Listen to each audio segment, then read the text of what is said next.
Hi, welcome back guys. This is your Sensei, back with another fanfiction.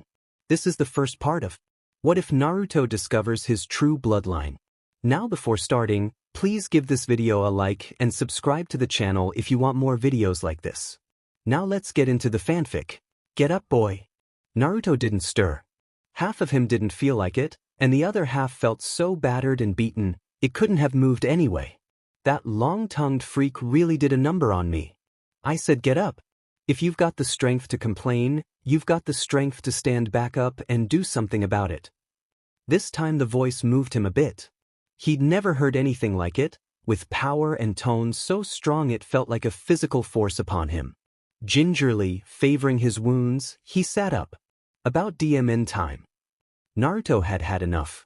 Who the hell are you anyway? Looking around didn't help. There was nobody in sight. And a strange sight indeed. It was the Forest of Death, where he was taking the Chunin selection exam, and yet it wasn't. He could see the trees, but where there had been light, all was dark. Once shadow-covered areas glowed with a strange energy. In the distance a dark dome loomed over the skyline, pulsing with an unknown malevolence.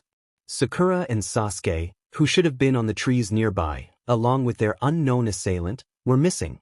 Who I am you will find out soon enough. Don't bother looking around for your teammates. This isn't the Forest of Death. Still grimacing, Naruto stood, looking about to place the voice's location. He found it hard. The voice seemed to come from all about him, permeating the almost forest. Then where the hell am I? How long have I been out cold? The voice sounded half amused and half disgusted.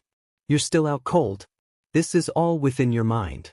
And unless you can get your act together, you're probably better off staying unconscious.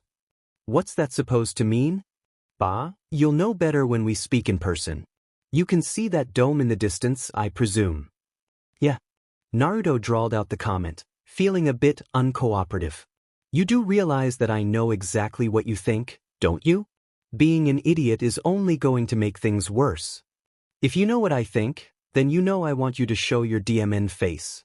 Stop skulking around like that long-tongued freak. He would have thrown a kunai, but without a target it seemed futile.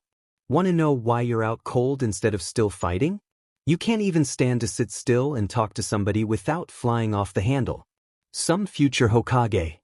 The voice dripped undisguised contempt. You have two choices, boy. You can find your way through that forest and meet me on the cliffs near the dome. Or, you can simply ignore me and try to wake up on your own. If you really want to be Hokage, to become truly strong, you'll come here and face me man to man. A hint of laughter crept into the last sentence, as if the speaker had meant it as a joke.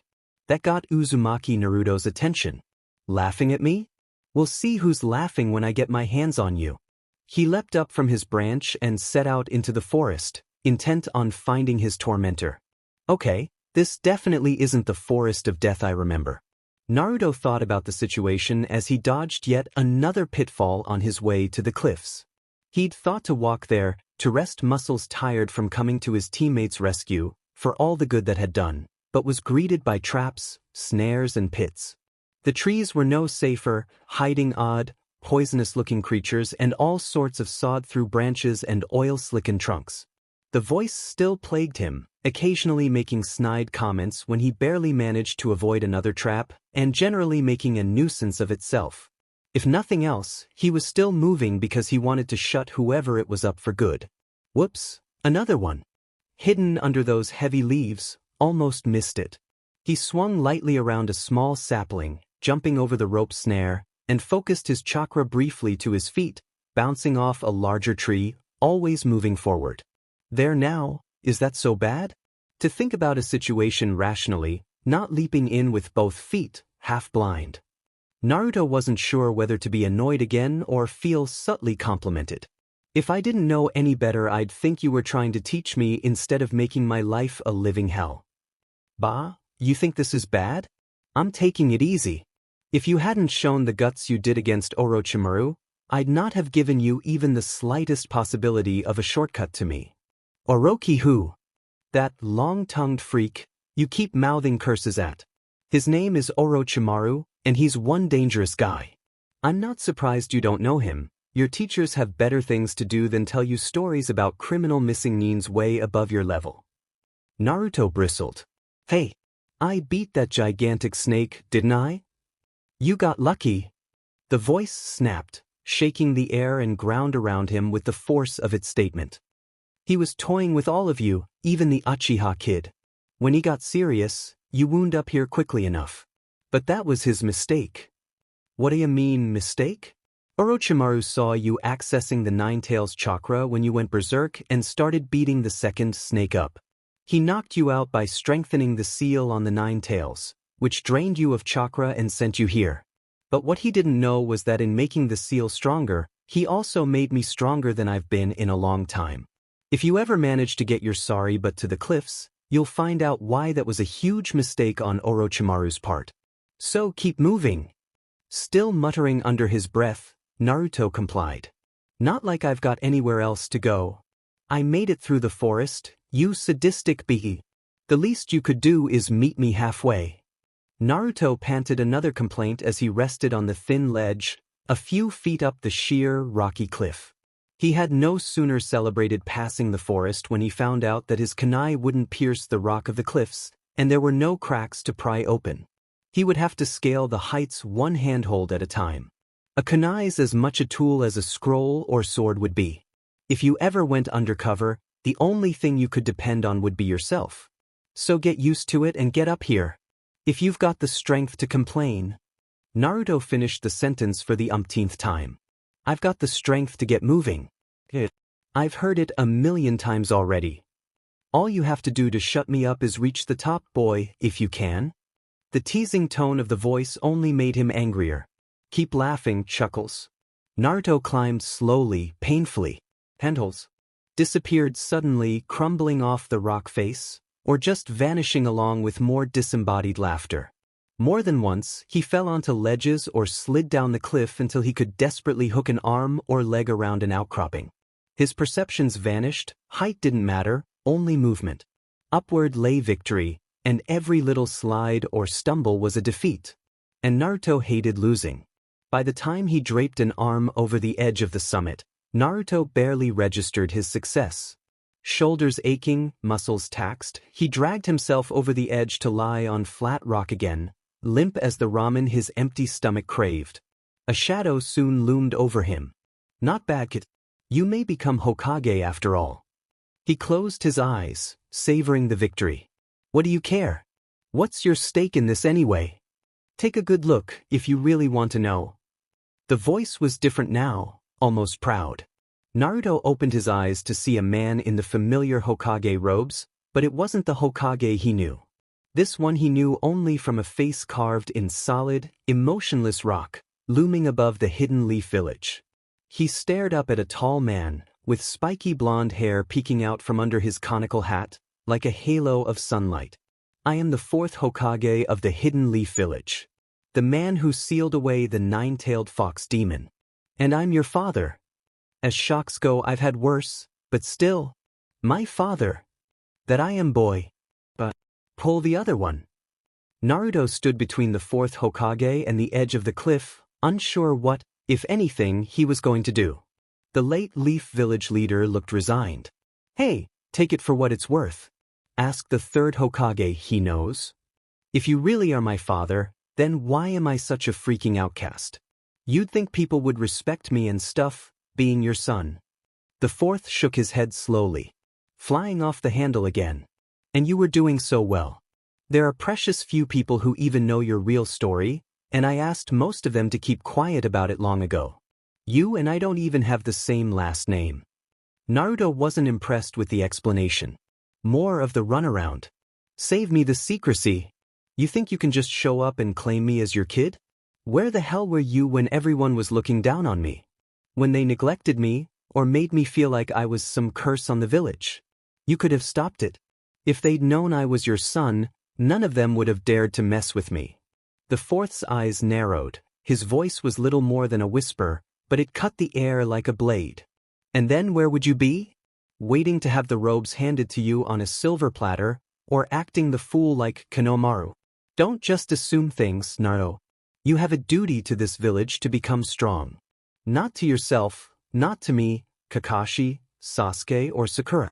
The Leaf Village may one day depend on how good a shinobi you become. He pointed at the black dome that pulsed under the cliff. That's where the Nine Tails lives, where I put it. Naruto shrugged. Big deal. If it could get out as easily as you imply, why didn't it come out all the way when I was fighting Haku or Orochimaru? The fourth Hokage took out a kunai of his own and tossed it at the dome. The metal-throwing knife bounced off harmlessly, clattering to the ground. That seal is stronger than anything that was ever done to any demon before. I should know, I came up with it. The Nine Tails may be able to get part of itself out from under it and infect your chakra, but it'll be a while yet before it can get totally free. Orochimaru, whether he intended to or not, set it back a few steps when he put his own seal on you. He's locked the Nine Tails away, so that neither of you can get to the other's chakra. But as I said, that was his mistake. It allows you to get stronger while the Nine Tails stagnates, and it may even let you get strong enough to beat that thing for good. Naruto looked down at the dome for a moment, then back at the fourth's expressionless face. Let me get this straight, Dad.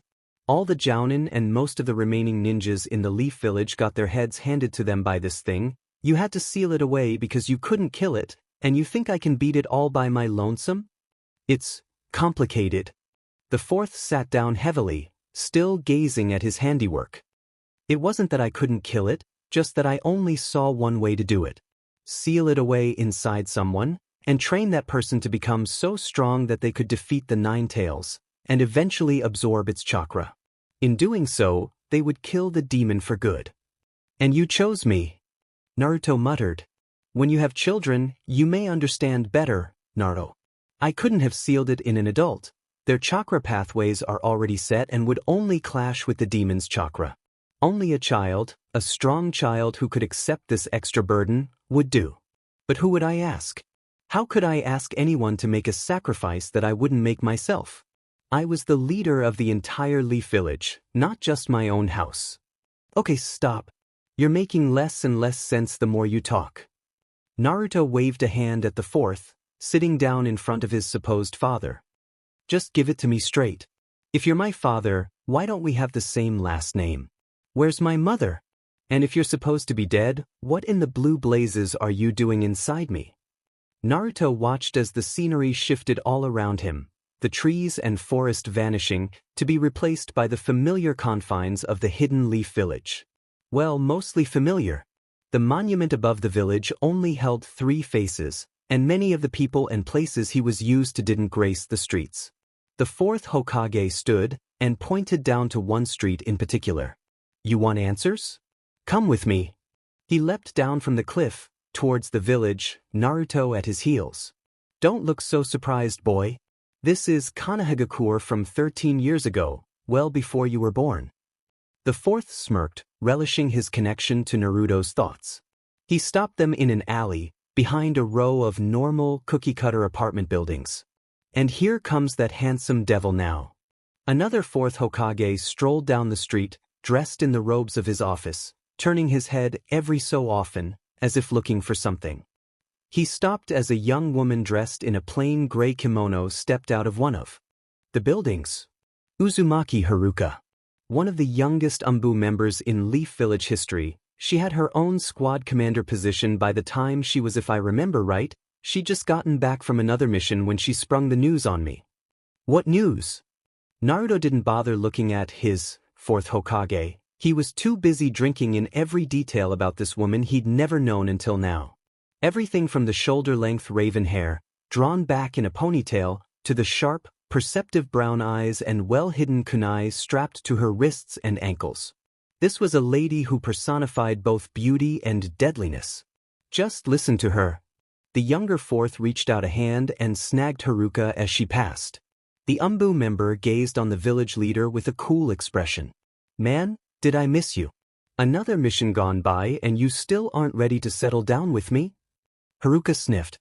The high-end mighty fourth Hokage, Kazama Erasure, begging an Umbu member to leave the ranks? If I didn't know you better, I'd say you just want one less competitor for glory. Well, you'll get your wish, even if it's not the way you wanted it. We need to talk. Erasure stepped back a bit, scratching the back of his neck. This isn't one of those, buy me stuff or I walk, or, let's go and meet my folks talks, is it?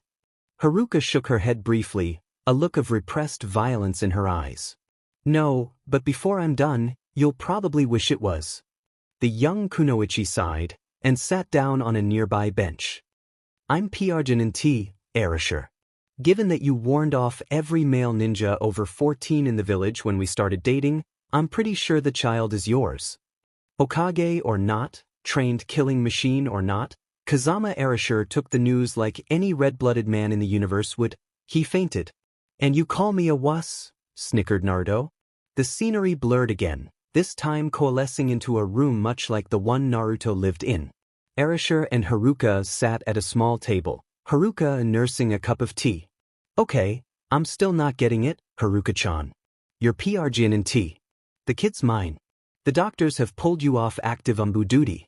So why haven't we gone to Sarutobi-sensei and asked him to marry us yet? As I've explained to you already, Tantama, you can order me into battle at your pleasure, but last I checked you don't have the authority to go around making life decisions for me. Who said I was even going to bear the child? What? Haruka ignored the fourth Hokage's roar and sipped her tea. It's not like I'd be the first or last Kunoichi to put off having a family until later. I don't believe I'm hearing this. Arisher gazed up at the ceiling as if trying to summon a god, or three, to help his cause. This is a child we're talking about, not some kind of pet you can buy now or later. And let's not forget that this is my flesh and blood too, not just yours. Haruka's eyes flashed a dangerous gaze upon her leader-turned-boyfriend. I see. So you're volunteering me to go through 9 months of carrying a child, being unable to work, and then a DLVOI lasting who knows how long. And oh, damn it. I just want you to think about more than the one bloody option.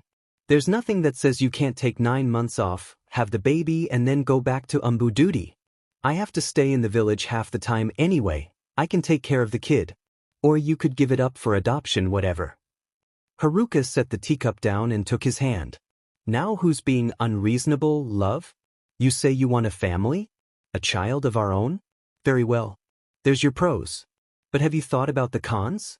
You just became Hokage a few years ago. Between your duties to everyone here, and my being away with the umbu, who would really take care of the child every day? She ticked off the first point on her finger. Our enemies would like nothing more than to find out what your weaknesses are, so they can ruin you and this village. Whoever watches our child could be an enemy plant, sent to take the child and then blackmail you into doing what they wanted. Could you decide between this child you seem to want so much and the safety of the entire village? Another point ticked off. You want certain things out of life, Arisher, but you can't or you won't think about the consequences of all of those different desires. That's no way to raise a child. Can you imagine what our child would go through if he or she couldn't meet your expectations someday? Not everyone is born a genius. Mr. became Hokage on wits and determination alone. The fourth sat in silence for a while, content to look at the woman who carried his child. When he spoke, it was with the same soft edge to his voice that Naruto had quickly learned to dread. Maybe I'm a little overeager, but I'm not the one who's afraid of change here. Haruka bristled. What's that supposed to mean? Do I want things out of my life, newer and better all the time? Yeah, sure, I'll admit to that. You, on the other hand, seem to be perfectly happy stuck in a comfortable little rut. You're the darling of the assassination squads, the young prodigy making a name for herself. You really want me to believe that's all you want out of life? To wind up like those dried-up mummies on the Elders' Council, who never married or took the time to have a real relationship. I don't want to have a kid like it's some kind of knick-knack that looks good around the house. I want to leave a legacy behind, not just of me but of both of us, something that represents the best of us, put together. She grinned. Don't tell me you haven't thought what your butt-kicking talents and my brains put together could accomplish. Haruka laughed softly. That's the ticket, appeal to my vanity. Looking at her, the pain tore through Kazama Arashi's heart anew, even in his son's mind. 12 years had done nothing for the emptiness he still felt without Haruka. He's seen enough. Well, I've seen enough, anyway. Time to go. Arisher tapped his son on the shoulder. Naruto slapped his father's hand away, unwilling to leave the memory behind, half afraid he'd see no more of this woman who felt so familiar, yet stirred no memories in him. Erasure sighed, regret warring with resignation. Now you know exactly why I did what I did, after the Nine Tails took her away from us. This time, Naruto did turn around, clenching his fist. No, Diamante. I don't have those memories. I wasn't there. You want to help me stronger, Dad? Then make me understand. Tell me why I'm the one who's borne all the burdens. Arashi's voice was a pained growl now, half fighting back tears. Don't you get it? That was our revenge, Haruka and I. We'd let our child, the combination of our powers and talents, be the one to kill what had taken her life. And maybe, just maybe, by doing so, our child could wind up surpassing us both. He laughed, but it was a bitter echo of mirth. There's a lot of the best of her that I see in you, Naruto. When Uzumaki Haruka believed in something, she never let go of it, never stopped believing. She hated the idea of settling down at first. It was umbu or nothing. But when she started to come around, suddenly she couldn't get enough of talking about what she was going to teach you first when you could walk, or how fast you were going to become a chunin, maybe even faster than that crazy pupil of mine. Pupil? Hatake Kakashi, born genius, who made chunin at the tender age of 6 years old with yours truly's help. Naruto gaped, trying to match the Kakashi-sensei he knew with a little kid training under Kazama Erasure. You never wondered why he's always trying to help you learn, to improve? I doubt the third Hokage's ever told him the truth about who you are, but knowing Kakashi, he's probably got it figured out, and he's returning the favor. Naruto didn't really know what he knew anymore. Between a dead Hokage claiming him as a son, finally seeing his mother, and generally being confused out of his skull, it was all he could do to keep from going crazy. He turned away to look at Haruka. Could he even call her mother? And then at least some of the mess in his head became clear. Teach me. The fourth crooked an eyebrow upwards as his son turned to face him. Come again, son? You say you want your revenge? Want me to become strong enough to defeat a demon? Then do the job you've ducked for 12 years. Teach me how to kill the Nine Tails. Kazama Erasure, fourth Hokage of the Hidden Leaf style, grinned. And it was a terrible sight to behold. Now that you got from me. So what jutsu will I be learning first? Fire breathing? Water blasts? What? Naruto may have been unwilling to acknowledge the fourth Hokage as his father at first, but the prospect of being trained by a Hokage, of all people, had turned him around quickly. Thoughts of surpassing Sasuke's flashy tactics danced through his head, along with a fantasy or two of Haruno Sakura. Erasure groaned inwardly. Then he grinned as a thought came to him. Had Naruto been paying attention to his father's expression, his enthusiasm would have vanished in a hurry. Absorbed in dreaming of kicking his rival to the curb, he missed the half-cruel expression that flashed across the fourth's face. I think we'll start with an oldie but goodie, the basic Uzumaki family taijutsu technique. Haruka said her grandfather named this training course the Path of the Diamond Body, Kangu Karada no Michi. The scenery shifted around them both, until it showed a large clearing dotted with trees of all shapes and sizes. Logs and nets filled with rocks dangled here and there from ropes. Bamboo poles took up much of the space between the trees. Were they for handholds? For balance training? Naruto looked around to get a better idea of what he might be facing. He didn't have to search for long. This doesn't look like a taijutsu training area to me. His question ended as a log crashed into him from behind, sending him flying into a nearby tree. Oops. Must have missed that tripwire there, son. Erasure didn't have to laugh. Naruto could hear the undisguised mirth in his father's voice. What the hell kind of taijutsu style is this? Dueling with logs? Nope. I'll let your mother explain. Erasure looked deeper into the clearing, to a spot where his younger self and Haruka stood, facing each other on top of the poles.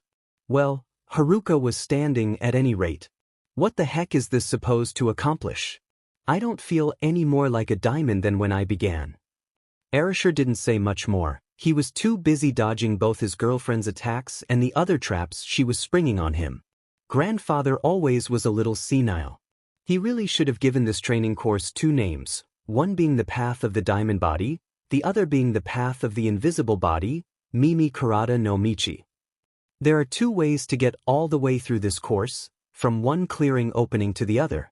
The diamond body was grandfather's way. Train your physical stamina and toughness up to a level where even these logs and rock nets would only feel like a tickle when they hit you.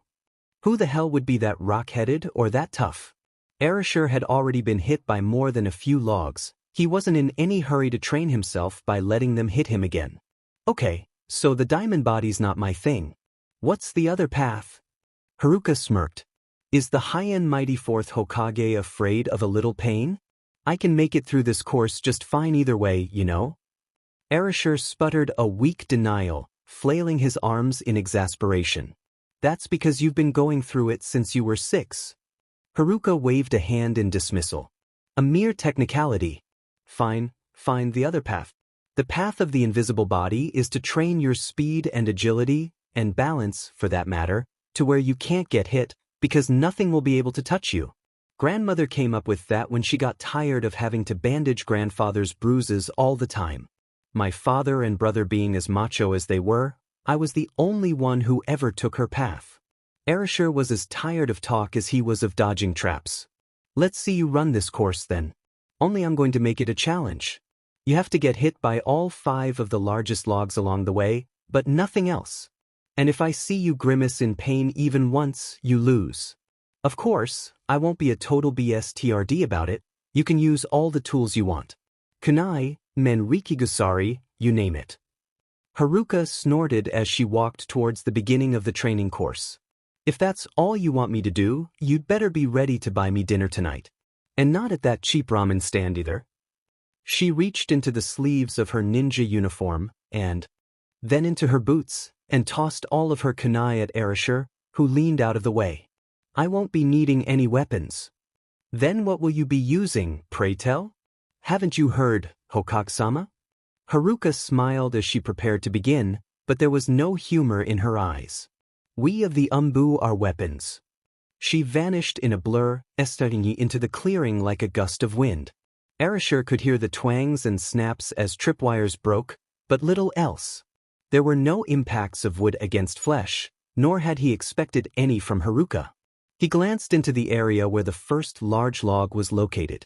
As Haruka approached, she turned her body in midair, lashing out with a kick to trip the wire, and then bunching into a tight ball as the log swung out of the trees.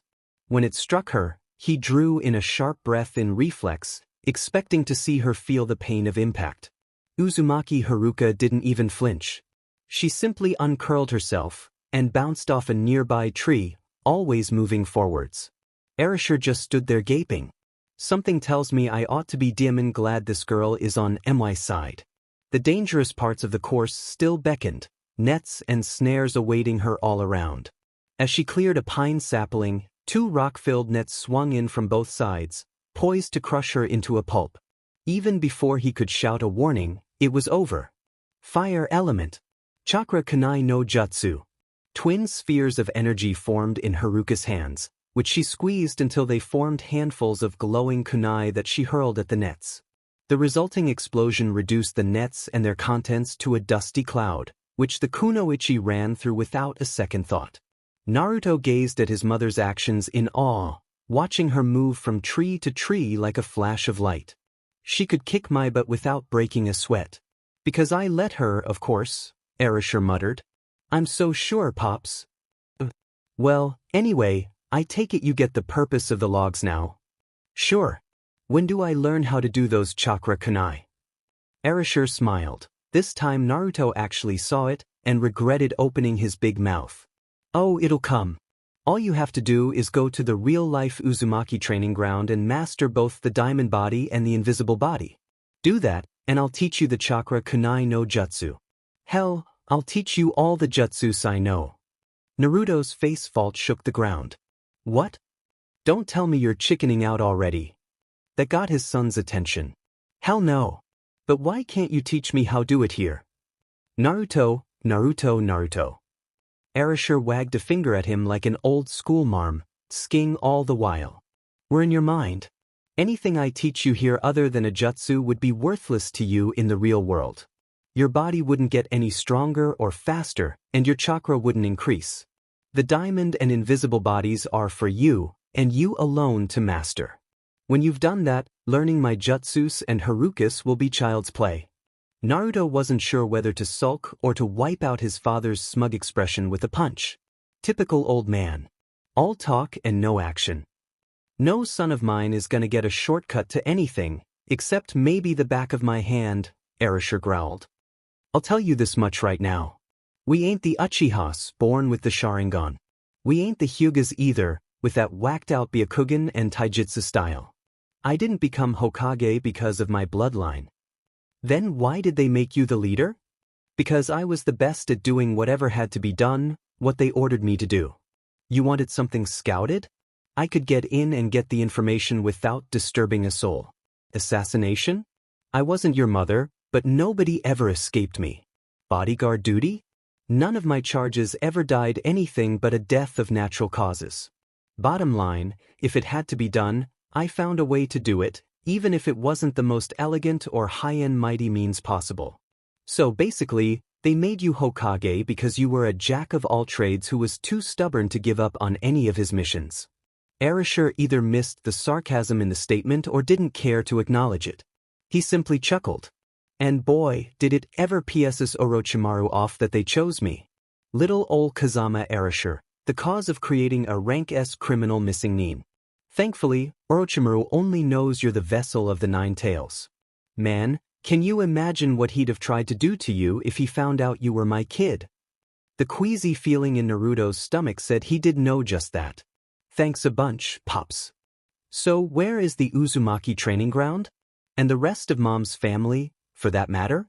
I know you said you were an orphan, but she sounded like she had a big family. Naruto looked over at his father as they rested on top of the cliff again, looking out over a memory of the Leaf Village at night.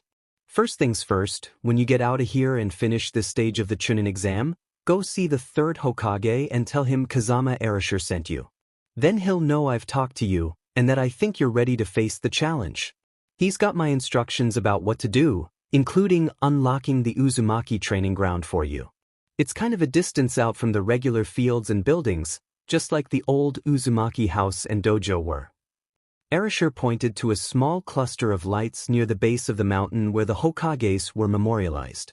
They sure did love their secrets. Course, that bit him in the butt when the Nine Tails showed up. What do you mean, Pops? Orochimaru shook his head slowly.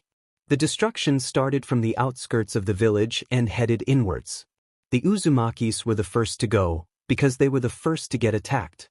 Gramps Uzumaki bought it first, of course, hard-headed old coot that he was. Gramps Uzumaki had already passed away, so I guess he wanted to join her. Your grandfather, Haruka's father, didn't make it out of the first week either. The rest of them were lucky. Haruka was on an Umbu mission and didn't get back until the demon had already started attacking. Your uncle Sentaro was on the other side of the village on guard duty, and we kept him from going to take his revenge the night Gramps got killed. In the end, he got his wish anyway, but at least his death meant something. It bought me enough time to think up the plan that took the Nine Tails out. The fourth looked up at the sky, gazing at the constellations he'd long since memorized. They never moved after all, frozen in his memories. You'd have liked them, I think. And you'd probably have made Gramps Uzumaki proud, as stubborn as you can get sometimes. I'll tell you all about him someday. Right now, though, I think you should be getting ready to go back to reality. That exam's not going to pass itself. Naruto laid back down, suddenly wishing he could stay longer, even if it was with his irritant of a father. Bah, you think this is it? I already told you I'm gonna teach you all those jutsu someday, didn't I? But you got people out there depending on you, and you gotta wake up eventually. Might as well be now. Naruto sat up slowly and looked at the bruises that still covered his body. And do what, Pops? Get my butt kicked by Orochimaru again. Orochimaru snorted. Even I don't expect you to do anything against him. But I have a little something that'll serve you in good stead until you can start training for real. So listen up. This is the Kazama Code of Ninja Behavior. It saved my butt a time or three, and now it's gonna do the same for the rest of your life. Rule 1. Know your objective. Orochimaru, isn't it? Your job is to get that second scroll, get to the tower, and out of the forest of death. Get away from him, if he's still there, and concentrate on finishing the test. Sardobi-sensei can handle Snake Boy, if he hasn't already. Rule 2. Know your limitations. Don't go getting into situations you can't handle. You find a team that you don't think you can take, move on until you find one that's more your level. You're not here for glory, you're here to survive, so don't take any losses you don't have to. Rule 3. Keep your emotions in check. They can help, but they can hurt you, inflame your mind. Best thing to do is compress all the things you're feeling into yourself, and think rationally. Only get passionate when you've got no other choice, and then let it all out. That can be a jutsu in itself. Orochimaru winked, to Naruto's confusion, and then went on. Rule 4. Defeat the weakest opponents first. The credit may go to the guy who kills the leader, but the glory hound who gets cut down from behind by a peon ain't remembered at all. Rule 5, and this is the most important one, kiddo never give. I don't care how long the odds are, there's always a solution. Can't climb the wall? Go around. Go under. But keep on moving. Once you lose momentum, you might never get it back again. Naruto nodded, listening with a respect for his father that was growing steadily, even if he would never have admitted it. That all? Seems I've got an exam to finish. Orochimaru opened his mouth as if to speak, but hesitated. Finally he sighed. God, Haruko'd call me a wuss if she saw me doing this, but I got one more unofficial rule for you.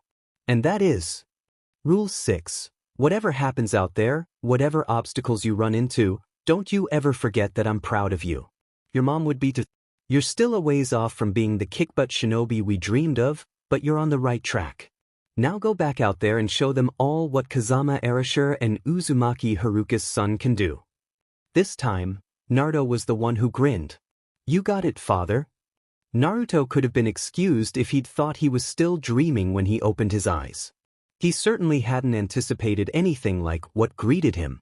Where there had been trees, there was instead a flat clearing, surrounded by the forest of death. Orochimaru was nowhere to be seen. On one side of the clearing were the 3 Soundnins who had attacked Kabuto before Marino Ibiki's written exam.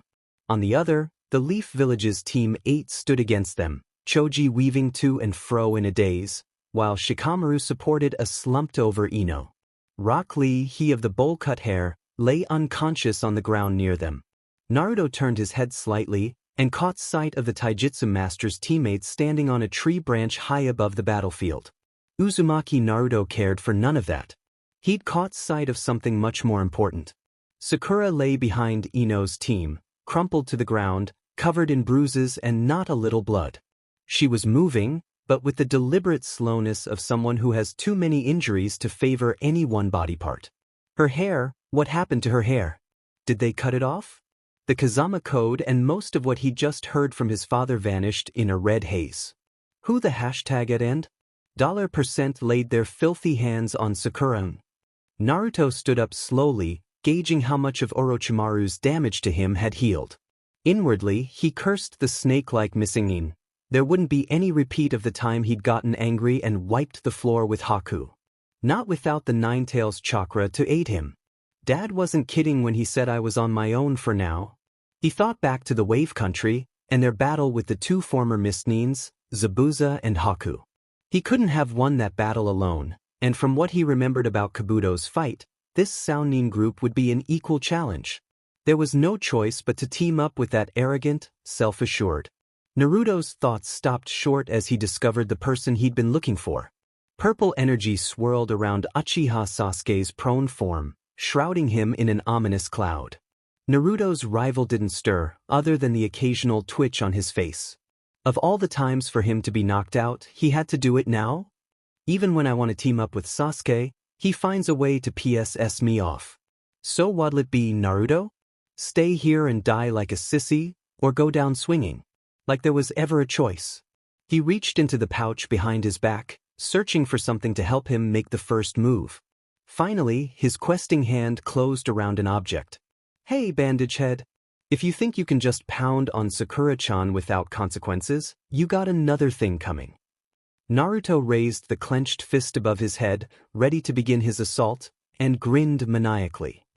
"'Cause you gotta go through Uzumaki Naruto first." No sooner had he spoken than Naruto dropped the smoke bomb he'd concealed, and moved his hands to form a familiar seal. Kage Bunshin no Jutsu. Sakura could do little but watch as her teammate, and perpetual annoyance, prepared to rush the sound ninjas. Ino's team had failed to do much, and Rock Lee's teammates had done nothing but stand there and mock their enemies. What were they waiting for? "Move already, you pupilless freak," her inner voice screamed. They had to know that Naruto had no chance of winning this fight. Naruto had to know it was hopeless. But there he was, screaming a battle cry in stereo as dozens of clones rushed out of the smoke cloud. But why does he keep doing this for me? I tell him time and time again I'm not interested, and that stupid idiot keeps on being stupid. A brace of kunai fell into her lap as one of the Narutos sped by her.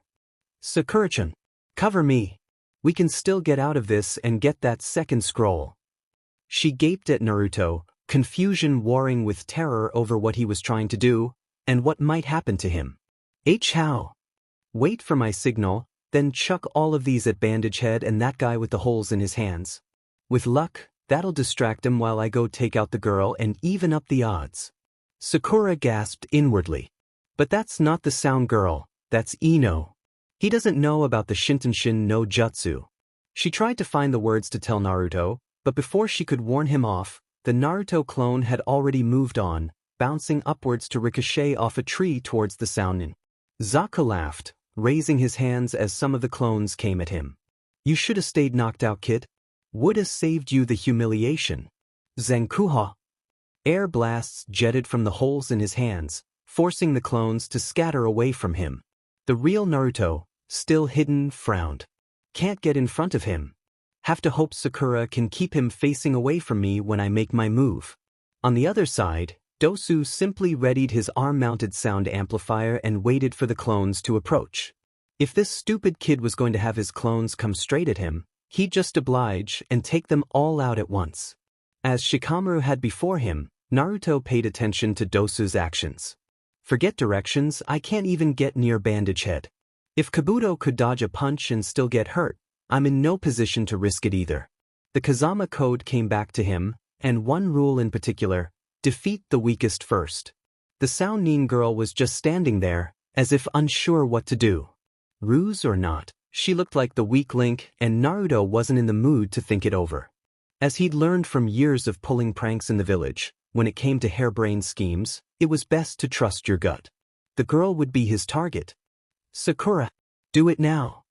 A last group of 10 Narutos detached themselves from the shadows surrounding Kin and Ino, behind Dosu and Zaku, falling toward the entranced Sounin. Sakura lay there, paralyzed for a brief moment, and then there was no other choice. Hurling the kunai in either direction, she screamed a warning to her longtime rival. "Ino, get out of there. He didn't see you take over her body." Realizing the danger, Shikamaru quickly scrambled back to Team 8's hiding spot, dragging Ino's unconscious body with him. "Choji, get over here. We're hiding." Their chubby teammate leaped to safety as Ino made Kin's body form the seal to release her soul. As Ino returned to her body, the Sounin slumped bonelessly to the ground.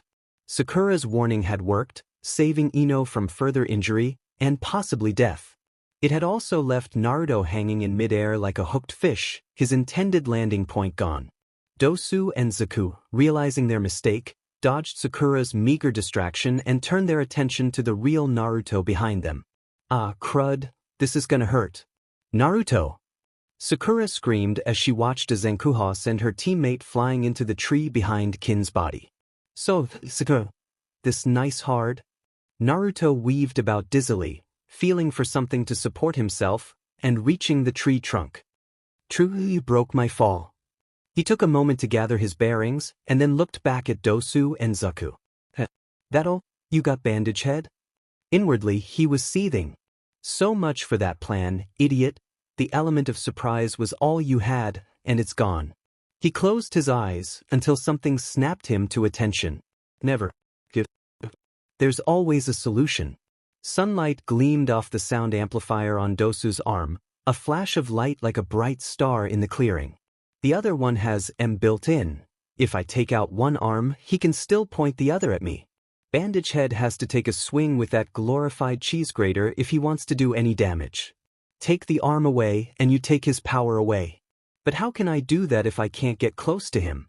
A little breeze blew into the clearing, ruffling his hair. Suddenly, he knew how. 1,000,000 to 1 shot, but heck, you only live once. Without the Ninetales reserve of chakra, he couldn't have attempted this foolhardy idea more than once anyway. Gathering his strength anew, he grinned madly, pushing off the tree and rushing at Zaku. If that's all you got, then you're going down, freaks? Again, his hands came together in his favorite seal. Kage Bunshin no Jutsu. A line of Narutos streaked across the clearing, aimed directly at the Soundnin master of air pressure. Dosu roared a curse at the Leaf Ninja's audacity, moving to intercept the real Naruto. Ignore me, you punk? So, send this fool over here, so I can teach him a lesson. His teammates' mad laughter followed. You'll have to take him in pieces, Dosu. Zaku stretched his arms out and pointed both at Naruto, grinning as crazily as his opponent. Ultimate Zankuha. Naruto exulted, even as the massive shockwave approached. Idiots! You actually fell for it. This time, when his hands met, Sakura's eyes widened. Those seals, what is he trying to do? She soon had her answer. Each of the cloned Narutos vanished as the shockwave hit them, until only the real Naruto, last in line, remained. Spinning as tightly as he could, he released the last of his kunai and shuriken into the path of the ultimate Zankuha, and then vanished in a cloud of smoke, leaving behind a simple log. Sakura gasped. Kawarimi no Jutsu. Then the kunai. With no obstacles in their path, the throwing weapons were caught in Zaku's attack, and thrown directly at Dosu, momentum still taking him towards the place where Naruto would have been blown. Too late, Dosu realized what the Leaf Nin had intended to do by ignoring him, goad him into attacking. Arm already outstretched, prepared to throw his sound attack, the Soundnin team leader was barely able to fire. Off one last wave before he felt dozens of sharp, piercing impacts all along his right arm and shoulder, the kunai and shuriken driven deep into his flesh by the force of the ultimate Zankuha. Dosu's tortured scream rang through the clearing as he hit the ground, clutching the limp, bloody wreck of his arm to his stomach. Naruto never had the chance to celebrate his success. Even as he turned to think of a strategy to defeat Zaku, Dosu's final attack washed over him, turning the world into a sickly image of itself, his vision swirling like a whirlpool. His head was a mad carnival of noise, ears ringing as though they were the top of a bell tower. Naruto fell to his knees, writhing in agony. Years later, Sakura still did not know whether it was frustration, panic, or even, God forbid, love, that had made her open her big mouth at that very moment, when she saw Naruto laid low.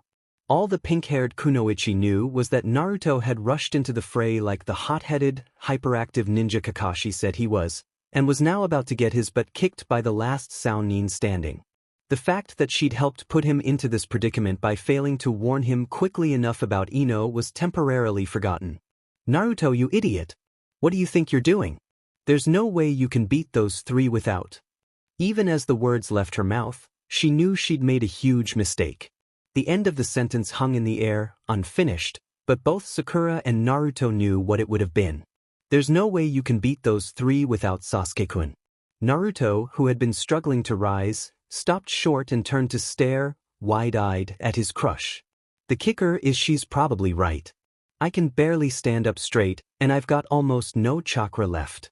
He wasn't sure whether to laugh or cry. Doesn't make it any easier hearing that. Naruto didn't have to say it. The betrayal and hurt in his eyes said it all to Sakura. What the hell were you thinking?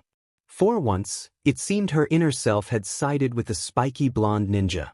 She covered her mouth with her hands, as if to stifle any further talk. Looking back to Zaku, Naruto winced. This was a great idea, all right. Get hung out to dry by Ino, blown into trees, miss getting hit by a humongous wind blast, then get my head scrambled by Bandage Head, and for what? So Sakura-chan could remind me that I still SCK compared to Sasuke?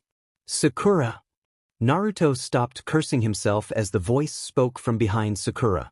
The kunoichi turned around quickly, hearing the familiar voice of her crush, but her joy was short-lived. Sasuke rose slowly, still surrounded by the purple energy of the curse seal. A red? Was it a rash? Spread out over the left side of his body, forming an odd tattoo-like pattern of black dots on his face, leg and arm. Sakura, who did that to you? Who? It was Uchiha Sasuke, and yet it wasn't. Even Naruto couldn't recognize the tone of voice, menace implied in every word. The Sasuke he knew was arrogant, even flippant when facing an enemy, but had never sounded quite so lethal before. What did Orochimaru do to them when I was out cold? Dosu rose to one knee, still cradling his useless arm. If Naruto had been a lucky victor, Sasuke represented a genuine threat. The waves of pure power emanating from the Leaf Nin's body wouldn't have been reassuring even if he had been able to fight. Now, after Naruto's handiwork, Zaku was the only one who could carry out the mission Orochimaru had given them. The cursed seal, to actually get up from it? Sakura, tell me, who was the one that hurt you? Dosu watched in horror as Zaku pointed a thumb at his chest. It was me. Fool. Do you realize what you've just done?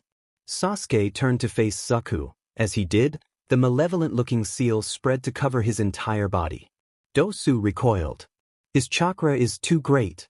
Zaku didn't seem to notice, bringing his hands together and psyching himself up. Dosu, what's there to fear from some half-dead freak? The Leaf Nins were all lined up, Sasuke having moved in front of Naruto, who himself shielded Sakura. They're all together. I'll take care of them all. Ultimate Zankuha. Anything Dosu could have said to stop him was lost. Another massive air blast screamed through the clearing, cutting a deep trench in the earth. Everyone in the clearing shielded themselves from the backwash. When the wind stopped, all that remained where Team 7 had been was an empty gash in the ground. Were they blown to pieces? Zaku stared at his handiwork, gloating over his success. Were who? He had no time to turn before a hand smashed into his back, tossing him across the clearing like a rag doll. Dosu looked up to see Sasuke with an arm outstretched, Naruto and Sakura behind him. Zaku! He's too fast. To move out of the way while carrying those two. The terror built within him, freezing him in place, waiting for the next blow to fall. Behind Sasuke, Naruto too was frozen, but for a different reason. Dim in it.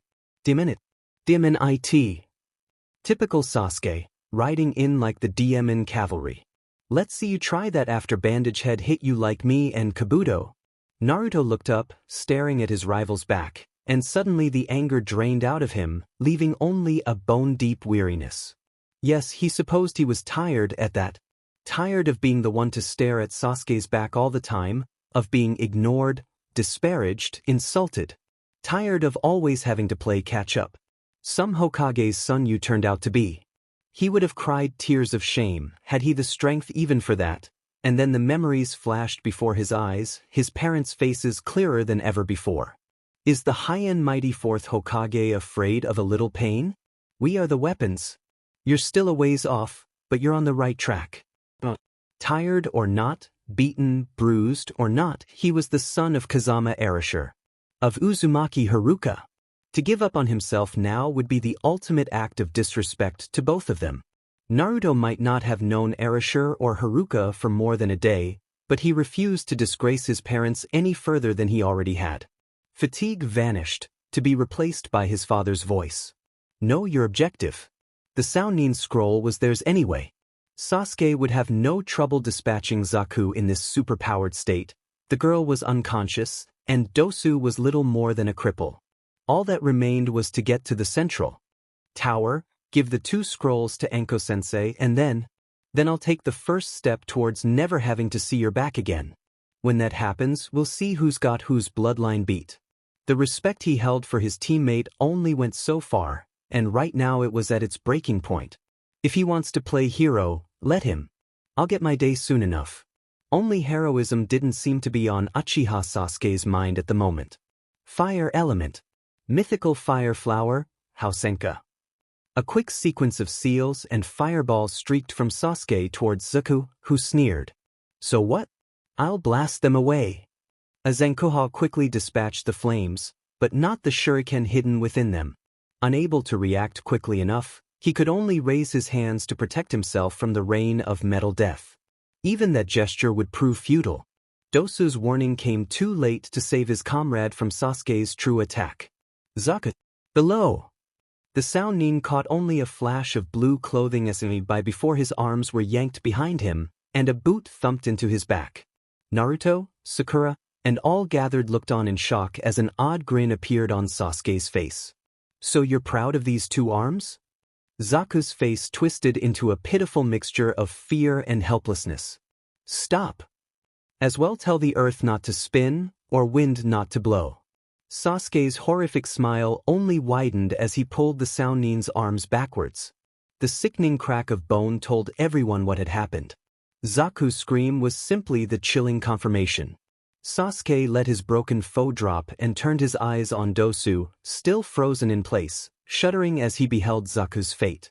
You're the only one left. I hope you let me have some fun. He began to walk towards the Sannin. That's not Sasuke. Not the one I know. All events considered, Naruto and Sakura would have been surprised to find out they were thinking the exact same thing at that moment. Only the Kunoichi did anything about it. Ignoring her wounds, she rose and threw herself at Sasuke from behind, clasping him tightly. Stop, please. Just stop. Her tears had the desired effect, as the curse seal began to recede, fading from Sasuke's body, and the Uchiha boy slumped to the ground, gasping for breath. Naruto turned away, biting back a curse. He'd seen enough of both of them today to last him a good long while. You're strong. Sasuke-kun, we can't defeat you at this time, so here's a gift for you.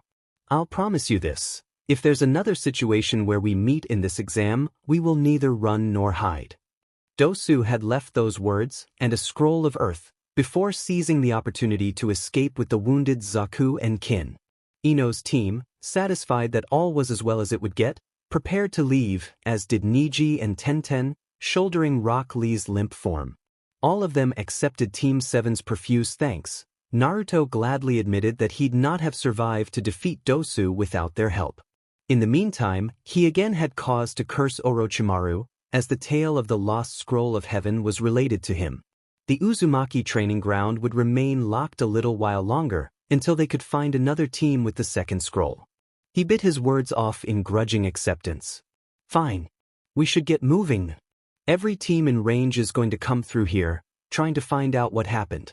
We'd be too easy a target if we stayed. Swiveling on one heel, he strode into the forest again, followed by his teammates.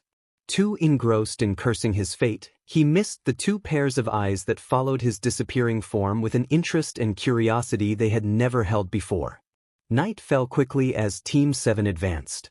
Soon enough, their visibility fell to nothing, and shelter was hastily arranged under another giant canopy of roots. Sasuke, still exhausted from the day's events, quickly fell asleep. Naruto? We should talk. Sakura had been going over the words in her head as they walked, but the time hadn't seemed right to try and apologize. Naruto hadn't spoken to anyone since they'd left the clearing, keeping his attention firmly focused on their surroundings and searching for enemies. Now he was perched on one of the roots that formed their shelter, looking everywhere but back at her. Silence blanketed the shelter for a long moment. What's there to talk about? I screwed up. Sasuke saved the day. We're back to square one. Business as usual. Sakura almost missed his low growl, not used to hearing Naruto do anything but shout. Before she could respond, he shrugged his shoulders. Get some rest. We'll take turns standing guard. Call it 3 or 4 hours to a watch. I'll take first watch. For a moment, Sakura thought Sasuke had somehow invaded Naruto's body. The cold indifference in his voice reminded her more of Sasuke's usual attitude towards her advances than the never-ending declarations of love she was accustomed to hearing from the hyperactive ninja. But why did she even care what he thought? Why did this sudden shift in his personality stir an empty feeling inside her? But, Naruto, you're hurt from just now, and from Orochimaru. Shouldn't you sleep first? He spoke again, back still turned to her. I've been asleep long enough. The odd tone of his voice made her pause, wondering what hidden meaning it carried. I'll wake you when it's your turn. Not daring to challenge his order, Sakura settled back down under the tree, next to Sasuke. As she fell into an uneasy sleep, she couldn't help but feel as though a gap had suddenly opened between all of them, one that was widening by the day. Naruto listened until he heard Sakura's breath even out, making sure she was asleep. Then he turned his senses back outwards into the forest, still keeping his objectives in mind. Only when they acquired their second scroll would the real journey begin. Until then, he'd bide his time and do the job he had been assigned. Just as Orochimaru would have done. Yeah, darlin', go make it happen. Take the world in a love embrace. Fire all of your guns at once and explode into space. Steppenwolf, born to be wild. So, Kabuto-san, you must really have put a lot of work into those ninja cards of yours. Sakura's voice sounded needlessly loud to all of them as Team 7 walked through the forest. Kabuto, who had become separated from his team and hooked up with them, strolled alongside her. Naruto and Sasuke had grudgingly accepted his presence, but their eyes never strayed far from the bespectacled Leaf Genin, the exam fostering distrust of his motives. Since the battle at the clearing, Team 7 had continued moving into the forest of death, but it was a tense atmosphere to say the least. Nobody spoke unless it was to give an order or report the results of a scouting jaunt. Sakura had found her attempts at conversation rebuffed by both of her teammates, and she still had not been able to muster the courage to apologize to Naruto, not that this new, unfamiliar Naruto would have given her the time of day to do it anyway. When Kabuto had showed up, Sakura latched onto him like a drowning person, and pretty much kept on rambling ever since. It helped to dispel the growing emptiness that she felt, some of it at any rate. If Sasuke had noticed her troubles, he kept it to himself, as always. Sakura found it a little ironic. Here she was, continually trying to find ways to show him she cared about him, trying to get him on dates, and she'd failed every time. Naruto had tried the same thing with her, and, getting nowhere, apparently had now given up completely. Did that mean she should do the same with Sasuke? That thought alone had disturbed her into making 20 more minutes of inane conversation with Kabuto, who cheerily listened and offered the occasional response. For his part, Naruto still didn't feel like speaking to his teammates, or Kabuto, but he was feeling a bit better about himself than he had when they'd left the clearing. Contrary to what most teenagers would admit, parental pep talks do help, sometimes. Slow clapping interrupted his sleep from the moment he closed his eyes. I hear someone had himself a little dust-up. Have fun. Naruto groaned. The last thing he needed after that colossal screw-up was a, "Oh, stop with the self-pity, son. Who said anything about chewing you out?" Orochimaru snorted. "Believe me, if I was mad, you'd know about it." He sat up to stare, incredulous, at his father, who perched on the root of a big tree in the dream forest of death. Kazama Orochimaru waved a hand lazily, sarcasm in his eyes. "Honestly, you'd think I sent you out there with an ultimatum to kick the crap out of every living thing in sight, or else I'd disown you. Even I'm not that sadistic. It doesn't change the facts, Dad. I messed up by attacking Ino, and then got taken out by that Sounin. If Sasuke hadn't shown up like he usually does, I'd be worm food right now." "So what?" Naruto paused. "So what?" That didn't sound much like the words a Hokage would say. Orochimaru leaped down from the root and sat down to face his son. "You want facts? Okay, we'll do facts. Yes, you messed up on Ino, but since you had no idea she was there and you'd never seen her do that jutsu before, it could have been excused. Then, let's look at the odds. Even discounting Ino in the Sound Girl's body, it was 2-1, and both of them were relatively fresh, while you were still carrying injuries from Orochimaru. Not only that, you managed to whittle it down to an even match before Sasuke showed up, using nothing but Kage Bunshins, Kawarimi no Jutsu, Kunai, and psychological warfare." Orochimaru grinned. "Considering you have a lot less practical training, experience, and jutsus than any Uchiha would at your age, I figured on a far worse job than you wound up doing. But like you usually do, you exceeded my expectations. Hell, you shattered 'em." Naruto gaped up at his father's smiling face, unwilling to believe he was being let off the hook so easily. But in the end it was still Sasuke who finished it off. Orochimaru shrugged. Bah, you said it yourself. If he wants to play the hero, let him. Let's not forget that you were the one who bought him enough time to actually get up from that cursed seal. You took out Dosu, who might still have been able to do some damage to him if Sasuke had tried to fight 2-on-1 like you did. And they gave up the scroll, leaving you that much closer to finishing the exam. Remember the code, Naruto. The objective is always the key. Personal performance should take a back seat to accomplishing the mission. That's why they assign you in teams and not alone. Now, if you can kick everyone's butts by yourself, it makes things a whole lot easier, but trying to do it when you don't yet have the skill level is only gonna leave you disappointed in the end. It's not healthy. Naruto relaxed palpably, only to feel a twig bounce off his forehead. You'll note that I didn't say this gives you the right to get cocky. I don't expect you to surpass Uchiha Sasuke or anybody else overnight. I do expect you to keep on doing your best to improve as the days go by, in small steps or large leaps, as the case may be. Glimpsing a possible opportunity to sneak in a jutsu, Naruto smirked. And you expect me to do that if you won't teach me anything? How many times do I have to tell you I know exactly what you're thinking? You're not gonna get any jutsus from me until you get out of the forest and learn your mom's taijutsu first. Besides, I already gave you the code. Is it my fault you took one look at Sakura and forgot half of it? This time Naruto had the good grace to look sheepish, before his expression deflated. I just don't get her sometimes. Granted, she knew I was making a mistake, but you'd think she'd be at least a little bit grateful. After all, I bought her precious Sasuke-kun enough time to play the cavalry. Oh, no you don't. Erasure shook his head. I'm the last person you want to be asking for advice on women. You got mom, didn't you? Arashi's hearty laugh echoed through the forest. Son, let me share a bit of wisdom with you.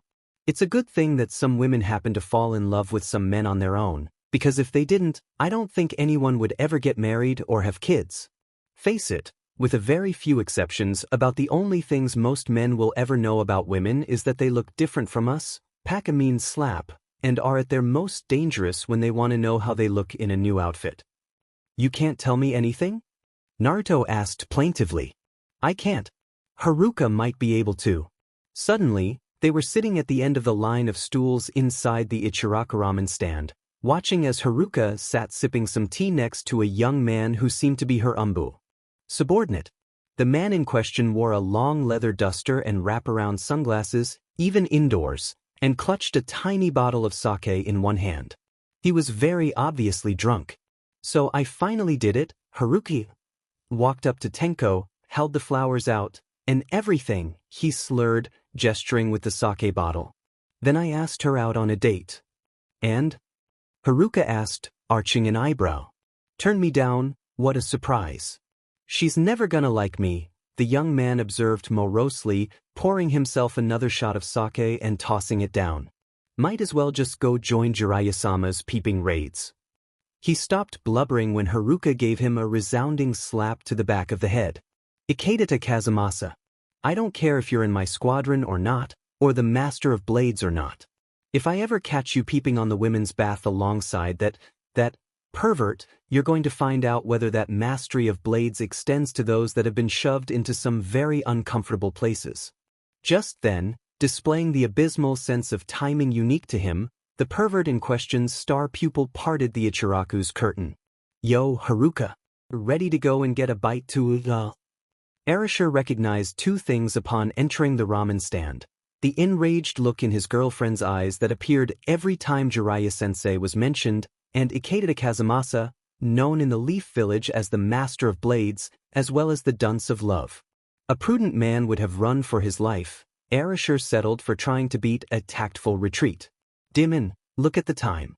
Wouldn't you know, I'm late for an emergency meeting with Sarutobi-sensei. Guess we'll just have to reschedule for some other time.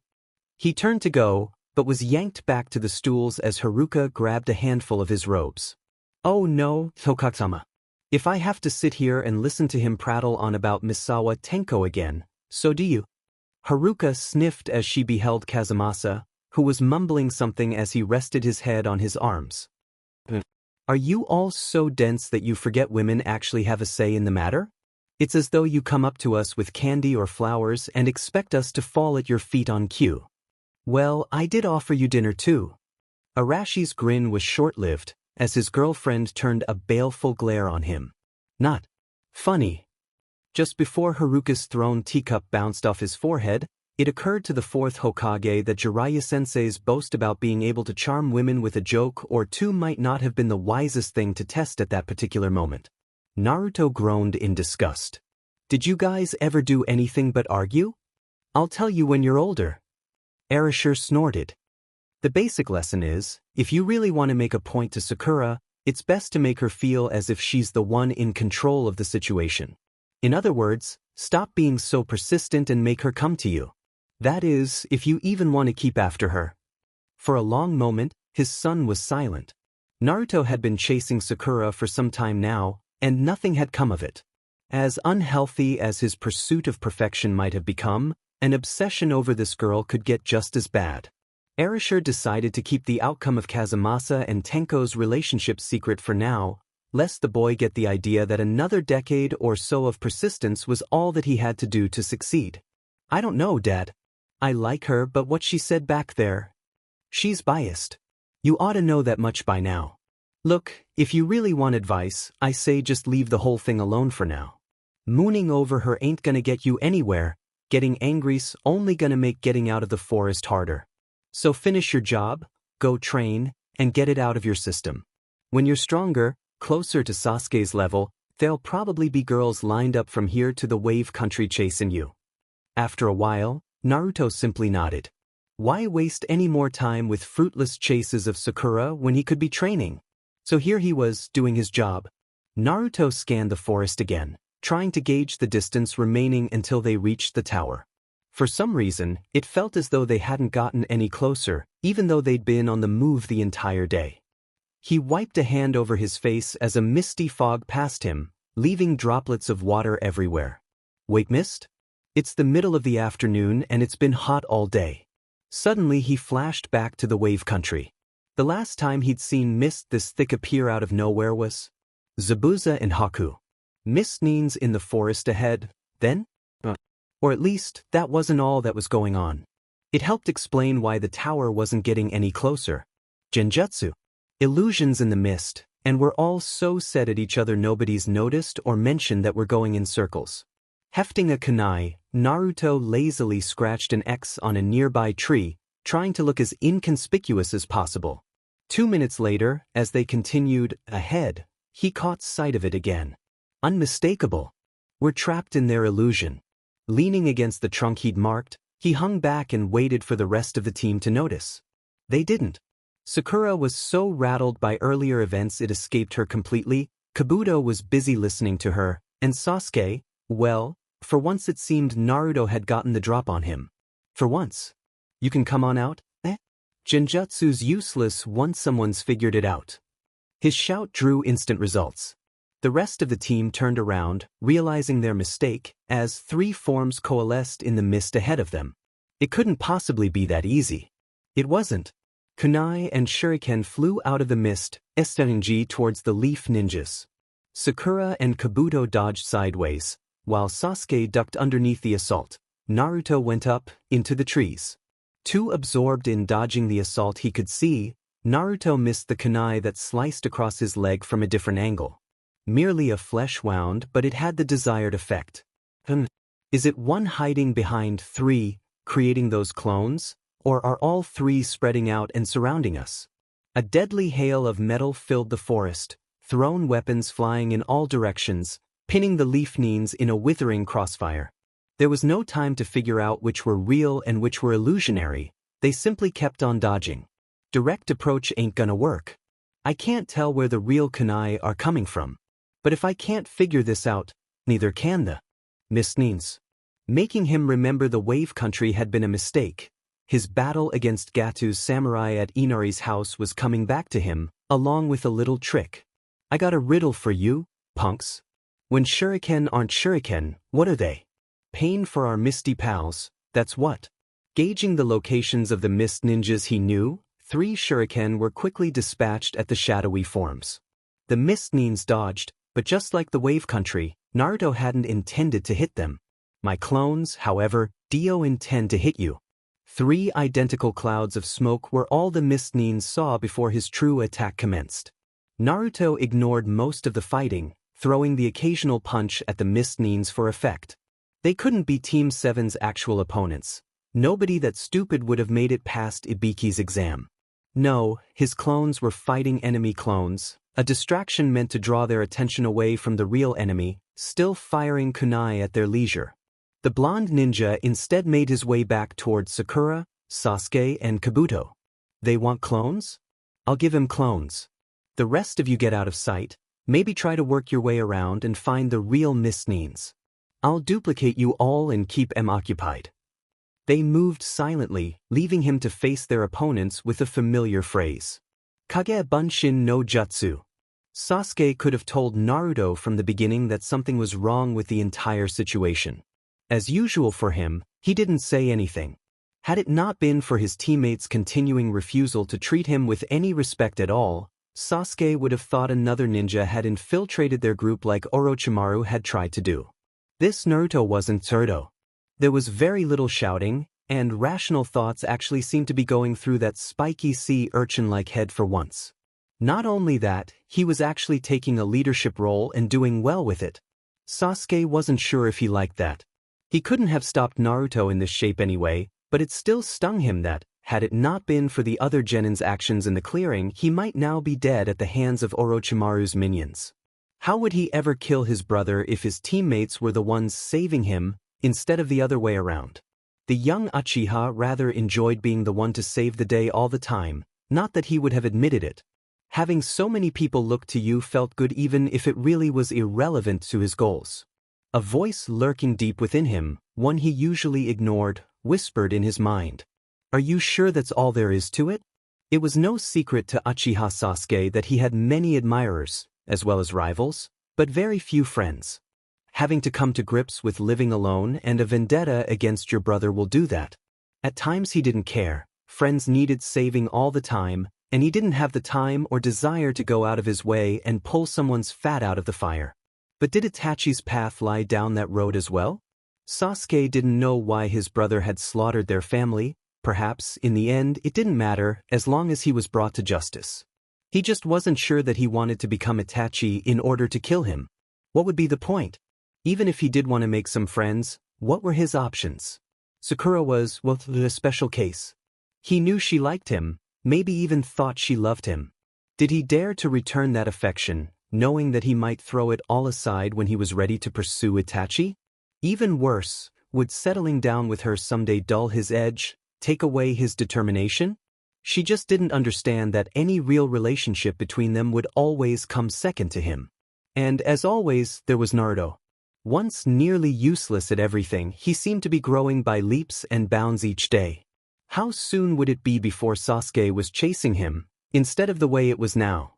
Things had been changing a little. Both Naruto and Sasuke had found respect grudgingly growing between them, until the forest of death. Sasuke didn't have to be reminded that Naruto's last memory before he'd been knocked out by Orochimaru was of a scared, petrified boy who had been willing to fail the exam just for an uncertain chance of preserving his life. Not only that, his exploits in the clearing had had a definite effect on his teammate. Where there had been respect, and even a hint of friendship, now Sasuke only sensed resentment from Naruto, perhaps even outright hatred. Why did it even matter to him that they weren't friends, or even friendly rivals? It wasn't relevant. Only his brother was relevant. Wasn't he? For the first time in a long time, Uchiha Sasuke felt uncertainty creeping into the narrow focus he had shaped his world around. It wasn't a pleasant feeling. Shaking it off, he continued to follow Sakura and Kabuto deeper into the forest. He'd think about it later, maybe. Back on the battlefield, Naruto had no time to think. Quickly transforming the 3 clones he'd made, he led his fake Team 7 into battle. Buy time, but don't get too close. One hit and the clones disappear, then they realize I'm the only one who's really still around. The whole thing had basically turned into a long-distance sniping match, both sides unwilling to reveal their true positions and resorting to volleys of weapons instead. The old Naruto would have lost patience by now and charged. The new Naruto was about 3 minutes from doing that anyway. He'd had enough of dodging a bunch of kunai. What alternative was there, though? Until Sakura and the others got into position, he could do little else but wait. Unless I make their jobs a little easier. It was easy enough to lure the Mist Nines out. He simply dropped to the ground behind a large root, gasping for breath, joined by the 3 clones. Now things were getting interesting. The stream of kunai continued, but this time they seemed to be merging. The BSTers know where I am. Looks like the real Mist Nines think they can go for the kill. Naruto watched them close in, hazy forms becoming more and more defined. You'd better be on the ball, Sasuke. I'd hate to have to let your clone get humiliated by a bunch of cowardly knife chuckers because you couldn't do a simple flanking maneuver. To both Sakura and Sasuke's chagrin, Kabuto noticed the Mist Nines first.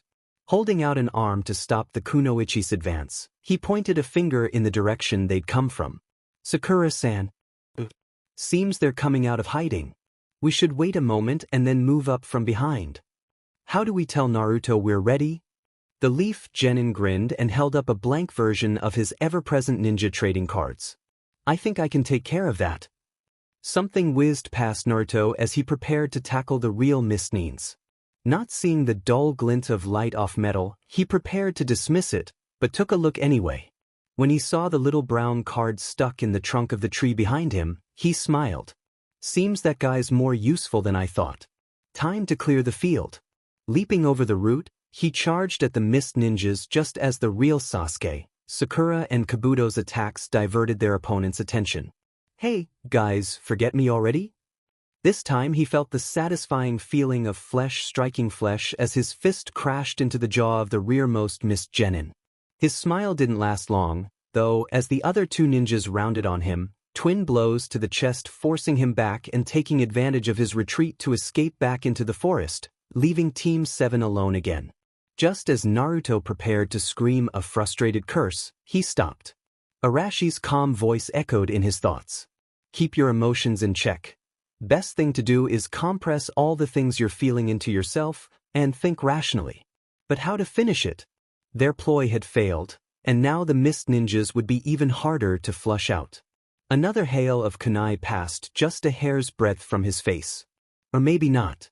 As the mist thickened, solid forms emerged again, but no kunai came from their position. So which ones are real, and where are they? It was long past time to just cut loose and throw caution to the wind. Eventually the Mist Ninjas would run out of kunai. He just had to hope this little kamikaze charge wouldn't get him in the path of what throwing weapons they had left. Leaping forward, Naruto hurled a few more shuriken in the general direction of the Mist Nin before lashing out at the first form he saw. This time, he wasn't so lucky. The Mist Ninja blocked and sent him reeling with a short jab to the chest. As he rebounded off a tree, a flash of memory stopped him short. That didn't feel like the same punch, but it was the same movement. Same form, less power. Think Uzumaki, think. Where have you seen this before? A bandage-swathed face and a massive sword swam before his mind's eye. Momochi Zabuza's first battle with them had begun much the same way, only more directly. And in the end, Mizu Bunshin no Jutsu. Water clones. Solid, but far weaker than the original. That's why the mist has gotten so thick, like back on Tazuna-san's bridge. They waited until the mist got thick enough, and then hit again. Only this time, their clones' attacks are real enough to confuse us even further while they hide and throw kunai. Kakashi-sensei had taken the direct approach and beaten up Zabuza's first few water clones. With fog this thick and 3 fresh opponents instead of 1, Team 7 could do that all day and still lose a war of attrition. They had to do something and fast. Sasuke exulted inwardly as his Sharingan reduced the situation to a no-brainer. The water clones showed up in his vision as nothing more than blobs of chakra, while the Mist Nins fairly glowed with the exertion of creating so many clones. Should he tell Naruto and risk incurring further anger from his teammate? It would finish the job more quickly, and after everything that had happened it was probably best to just let them all finish this stage and get some time away from one another. Just as he opened his mouth to speak, that opportunity vanished forever, and things would never be the same for Sasuke, Sakura and Naruto again. Naruto would never have called himself a genius, not even after learning who his parents were. Almost all of the successful battle plans he had come up with had involved him getting his butt kicked fairly thoroughly at some point, whether as bait or simply to make a point, like recovering his forehead protector from Zabuza. Orochimaru had called it a natural outgrowth of a lack of training. His son knew better. Sometimes adversity just helped you think. This was one of those times. There's gotta be something I can do without asking Sasuke to go blowin' fireballs everywhere. Bah! In his condition, I don't think he could even produce a spark anyway. Gotta find a way to end this myself. Think, Uzumaki. What happened to being rational?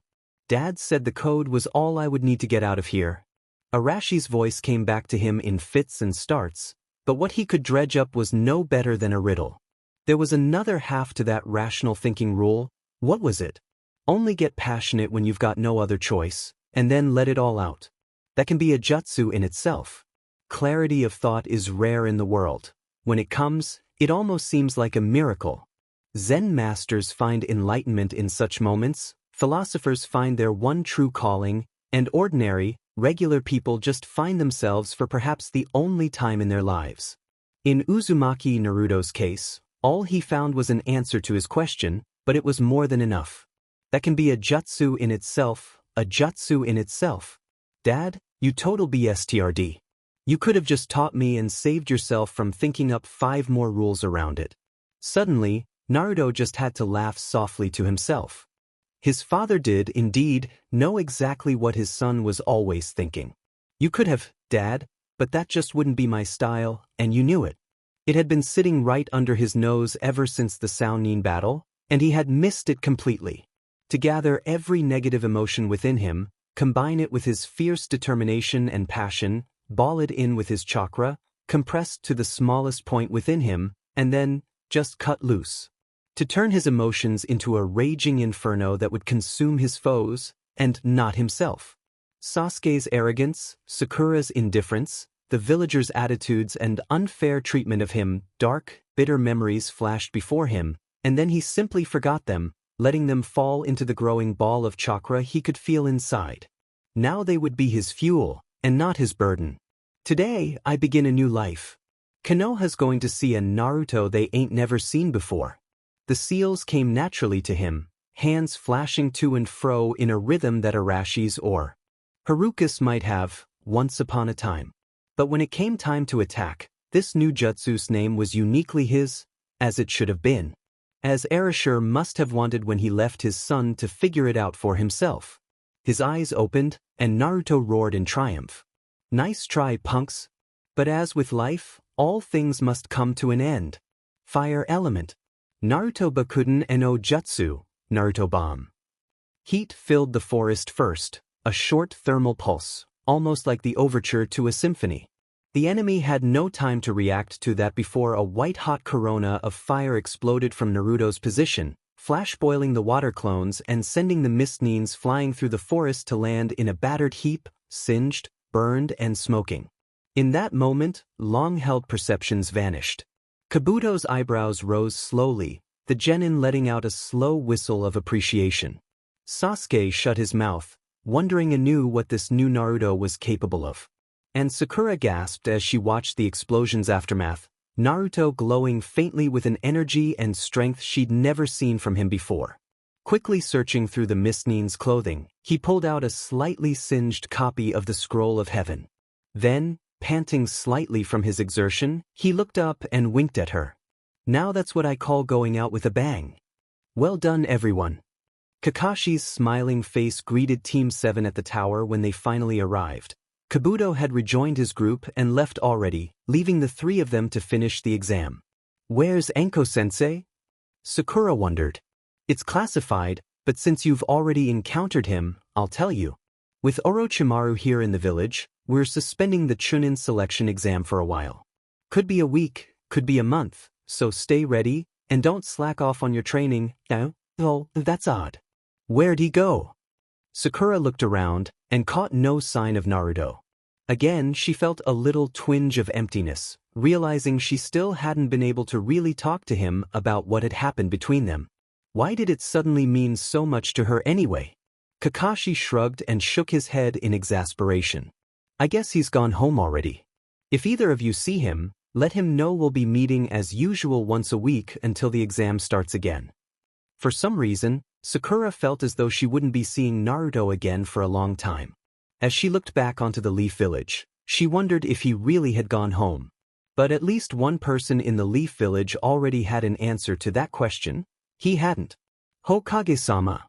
The third Hokage looked up from his crystal ball and searching for Orochimaru to see Naruto kneeling in a formal position before him. The village leader smiled. He'd known this day was coming for 12 years. Yes, Naruto?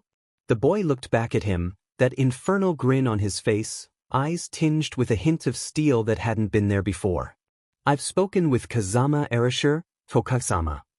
Naruto bowed and then rose slowly. I'm ready. The third Hokage watched his successor's son for a moment and finally nodded. Indeed. Rise, then, and prepare yourself. Your training will begin in the morning. It's my turn to fly.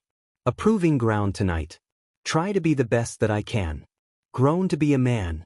Only humans could understand. I fill my lungs with fear and I exhale. It's my turn to fly. Father, be with me tonight. I'm right on target, keep your dream alive. It's my turn to fly. Gotta prove this tonight. The urge, it's my turn to fly. People think of many things the morning after any life-changing event. That was especially true the morning after Team 7 returned from the Forest of Death. For most people in the Leaf Village, Orochimaru was the focus. Would their children be safe? How had the criminal managed to evade security and enter their home in the first place? Did he have anyone else working for him? Uzumaki Naruto, fortunately, wasn't most people. After scarfing down his usual morning meal of instant ramen and assorted junk food, plus regular milk, his last experience with the raw stuff had taught him a rather painful lesson. He pulled the directions that the third Hokage had given him from under his pillow. Go to the base of the mountain, it said, and then head east until you come to the Uzumaki house. Don't ask, you'll know it when you see it. As he headed out, the young genin looked up into the sun. Its bright rays were a welcome sight after spending 3 days in the gloomy forest. Today would be a good day, and rightly so. Maybe once I've gotten familiar with the training ground I can practice the Naruto Bakudan again, see if I can't learn to control the power and range. Otherwise I'll probably fry some poor genin when the Chunin exam starts again. The thought of turning Sasuke into a crispy critter brought on a little snicker, and Naruto whistled a jaunty tune as he strolled towards the Hokage monument. Across the village, Haruno Sakura rose slowly out of bed, blearily blinking the sleep out of her eyes. Getting a full night's rest in an actual bed felt like a luxury after living the forest life. The pink-haired girl winced as one of her remaining bruises brushed against the sheets. Luxury was not what she needed right now, training was. Sasuke was still miles ahead of her, and Naruto had gone from a hothead with some power to a decent threat after only being knocked out. Sakura? Not even close. When had she become the third wheel of the team? Things had to change, or else she might as well just stay home. What use was there in being a Chunin if the enemy could take you out with scant effort? Now was the perfect time to start getting stronger again, with no missions to go on, and the exam suspended. She could go and ask Kakashi-sensei to tutor her, and she might even have a little fun in the process. It was the perfect idea. Feeling more energized than she had in weeks, Sakura prepared to leap out of bed and greet the new day. It probably would have been a good idea for her to untangle her legs from the sheets first, however. Oh! As she picked herself up from her little faceplant, it seemed the new Sakura was a little behind schedule. All the more reason, then, for her to rise with what dignity she had left, dress and head out to find Kakashi-sensei. The jounin in question was sitting in the Konoha infirmary, across the table from a grim-looking Mitarashi Anko, the examiner of the second. Test rubbed her neck as they both looked over at Sasuke, resting in bed. You think he's still around? Kakashi asked the other jounin quietly. Anko knew who her counterpart meant. Maybe not in the village proper, but he's close. Probably having his people bring him reports about what's been going on since he attacked the Uchiha boy. Orochimaru knows Hokage-sama would settle his hash if he took him on directly. I never would have expected this to happen, not least when there was an exam going on. Kakashi sighed, his visible eye closed. Orochimaru knows Sasuke's mindset well. Maybe too well. With that desire to get stronger, he'll have a hard time controlling the effects of the curse seal. If he should falter. The copy ninja balled his fists. The prospect of killing one of his own students to keep him from turning traitor was not a happy one. Especially when it was someone as talented as Uchiha Sasuke. Things had him spooked lately. From Orochimaru to his misgivings about the Chunin exam, the cursed seal, and even Naruto's odd disappearance, nothing seemed right in the Leaf Village. Hatake Kakashi felt a little guilty for not going to find the hyperactive genin, even though he knew Sasuke was the real priority. He's grown up fast, sensei. I wish you could see him. Naruto's come so far in such a short time, it's scary. He gets more and more like you every day. Arashi's prediction to his son had, indeed, been correct. Almost from the moment he laid eyes on Uzumaki Naruto, Kakashi had uncovered his former teacher's last secret. The child might not have been named Kazama, but his features and spirit told a different story. But what to do? Arashi-sensei had never told him to look out for his son. Indeed, the fourth had never told Kakashi anything about having a child. Should he have protected Naruto? The boy wouldn't have stood for it, as independent as he was. Besides, that would have been showing favoritism, not Kakashi's style. He'd uneasily settled on trying to keep the boy safe until he could figure out what to do. Things had spiraled out of control from there, from Zabuza to Haku, and now Orochimaru. When he should have been keeping his charges safe from harm, they had saved him instead, Naruto and Sasuke freeing him from Zabuza's prison. And when the criminal missing Nin had struck, he hadn't been there at all. Of all things in life, Hatake Kakashi hated not being able to protect his friends and comrades. After that incident, he had to do a better job of looking out for them from now on. The only question was who to protect first, and how.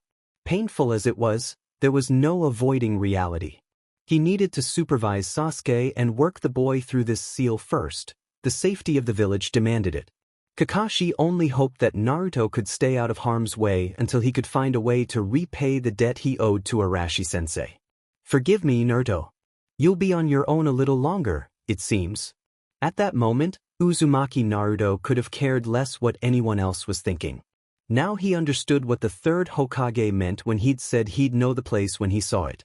A tall wooden arch stood in front of him as he cleared the tree line, the name Uzumaki carved in beautiful hiragana on a wooden plaque at its apex.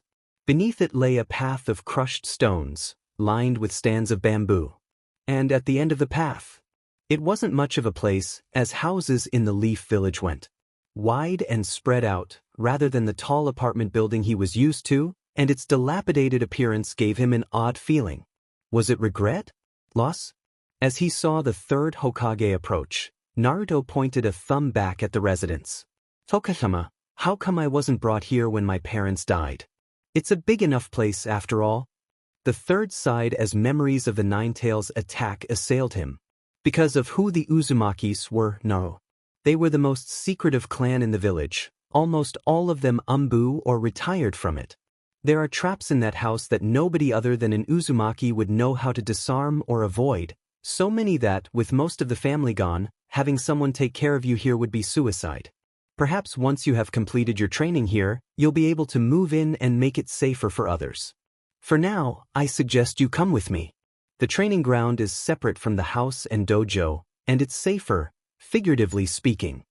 Naruto noticed the large wooden box the third carried under one arm as they walked around to the back of the house. What's in the box? Your father's instructions, both to me and to you. The third looked down at the box and thought back to the night he had received it. You look like hell, Arashi-kun. The fourth Hokage looked up from the scrolls he was packing into a box, to see his predecessors striding into the room. Yeah, if you're going through hell, might as well look the part. His face haggard, Kazama Erasure continued packing. Getting ready to evacuate? The third's half-hearted joke fell flat.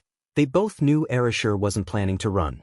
Don't tell me you're actually going to try this harebrained scheme. You said it yourself, this is a suicide mission. Without Haruka. Erasure gritted his teeth. This was not the time to fall prey to emotions. There was no time for anything but the job at hand. I can't kill the demon outright. The Tenshiken was one of the only ways we might have done it, and I can't do it alone. It has to be a pair jutsu. All that's left is to weaken the Nine Tails and seal it away, then I'll join her. So you're going to seal it in a box? The third looked at the growing pile of scrolls within the container, arching an eyebrow. High-level stuff. Hardly. These are for Naruto. If he's to become strong enough to kill the Nine Tails, he'll need training. In my absence, these will have to do. I've written out everything I know, from what I taught Kakashi to what Jiraiya-sensei taught me. Stuffing the last scroll in the box, Erasure shut the lid and handed it over to the third. I hate to do this to him, and to you, but secrets were made to be kept after all.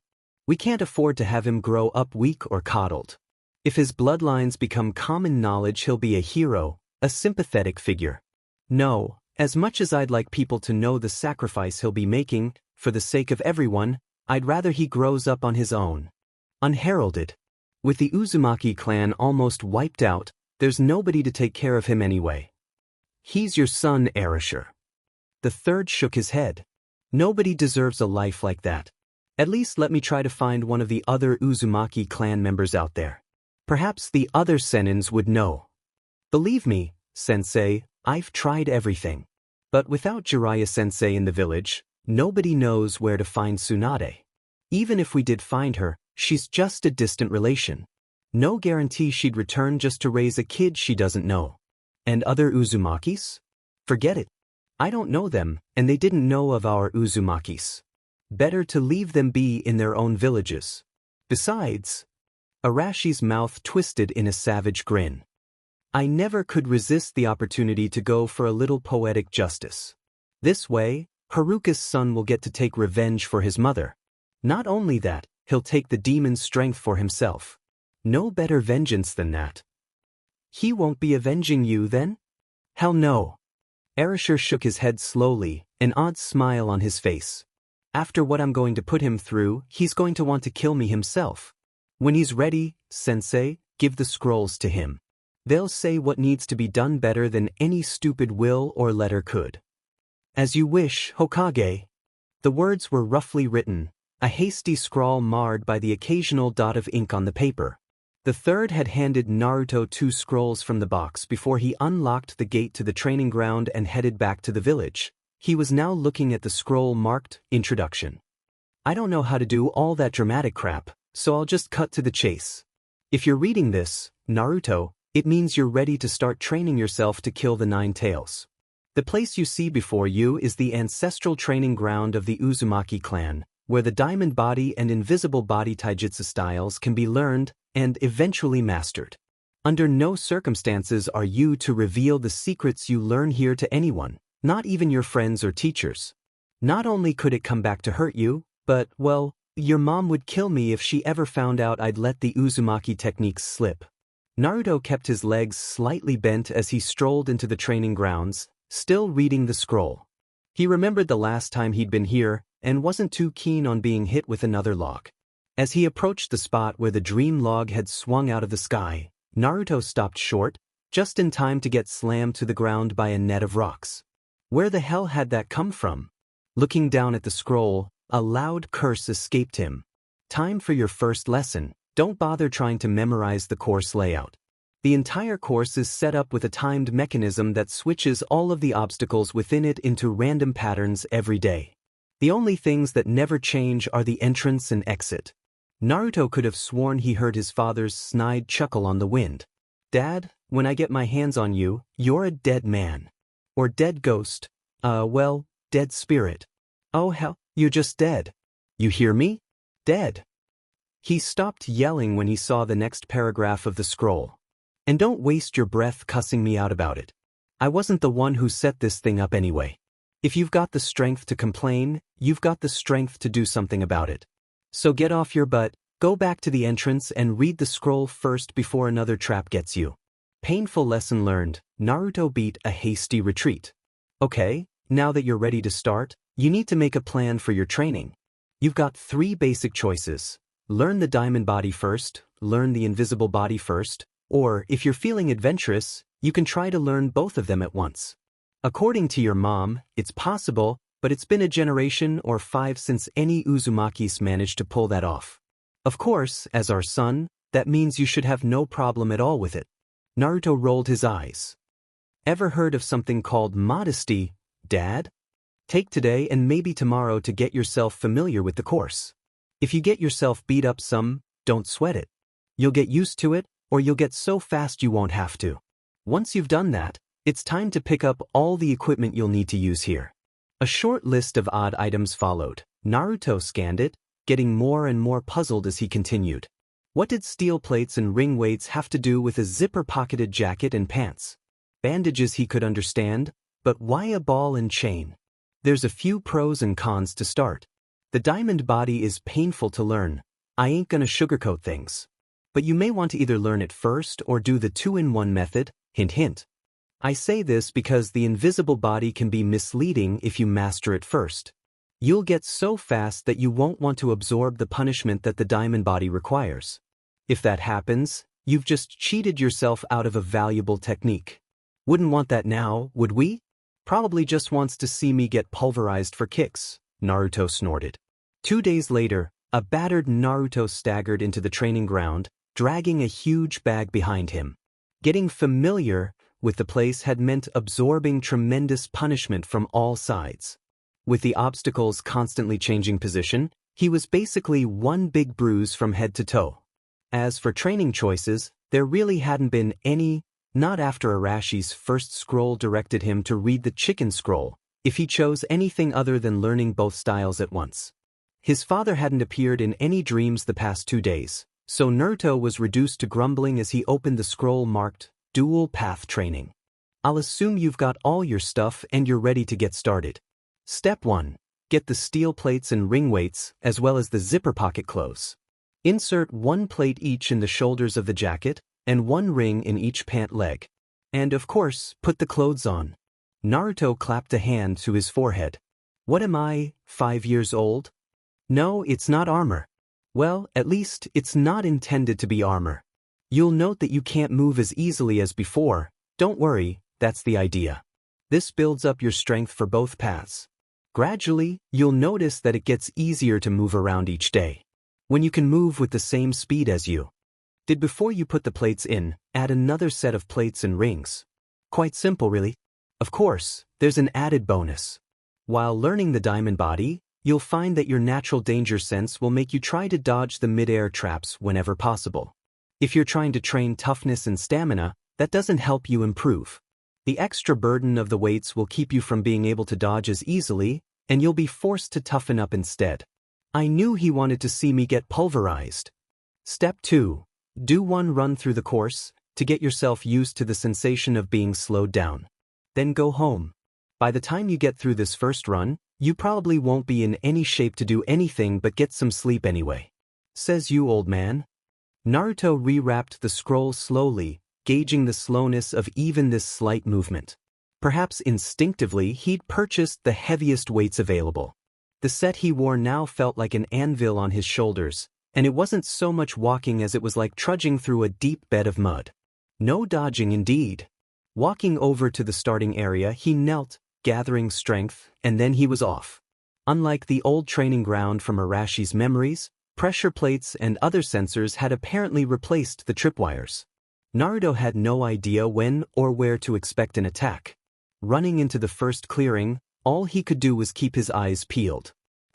Out of the corner of one eye, a log descending from the trees. He had to dodge. No, wait. Thinking back to Haruka's methods, Naruto leaped up instead, trying to meet the obstacle in midair. Unfortunately, he didn't have the benefit of Haruka's training, especially in geometry and physics. Curled up into a ball, Naruto did manage to meet the log. Unfortunately, he'd met it at an angle that bounced him right into a nearby cluster of poles and trees. By the time Naruto had ceased to be a human pinball, his father's instructions actually made sense. A bath and a couple days of sleep sounded dead good. Of course, he'd have to get through the rest of the course first. Oh, that does it. Too slow to dodge, too hurt to run. This course is toast. Gamely advancing, Naruto grabbed onto poles and tree trunks as best he could, feeling movements he could have done blindfolded turn clumsy and slow, missing paths he could have taken through the course just yesterday. It was rough going, frustration building quickly. That was all according to plan. By the time the exit came in sight, he could barely summon the strength to move. It didn't matter. One last assault loomed, and the genin could feel it coming. That was perfectly all right. He was prepared this time. Screw control, give me some power. Naruto Bakuden no Jutsu. Rage and anger exploded outwards to meet wood and stone, nature lost. The conflict was over before Naruto's shout had even had time to echo through the woods, dust and dirt blanketing the clearing. Scorched ropes smoldered, dangling in the air where the traps had been. What do you have to say to that, Dad? He unwrapped the scroll, wondering what Orochimaru had scheduled for the next day. Right. Forgot to tell you something the first day. No Uzumaki clan means nobody to maintain the training ground but the trainee. In other words, you break it, you bought it. Destroy a trap and you'll have to put the logs or rocks back by yourself before the course will work right again. Axes and saws are in the tool shed behind the house, along with extra rope. Don't forget to lift with your legs, huh, kid? Dad! I'm gonna kill you. Somebody oughta warn that Sakura girl about your temper. Don't start that.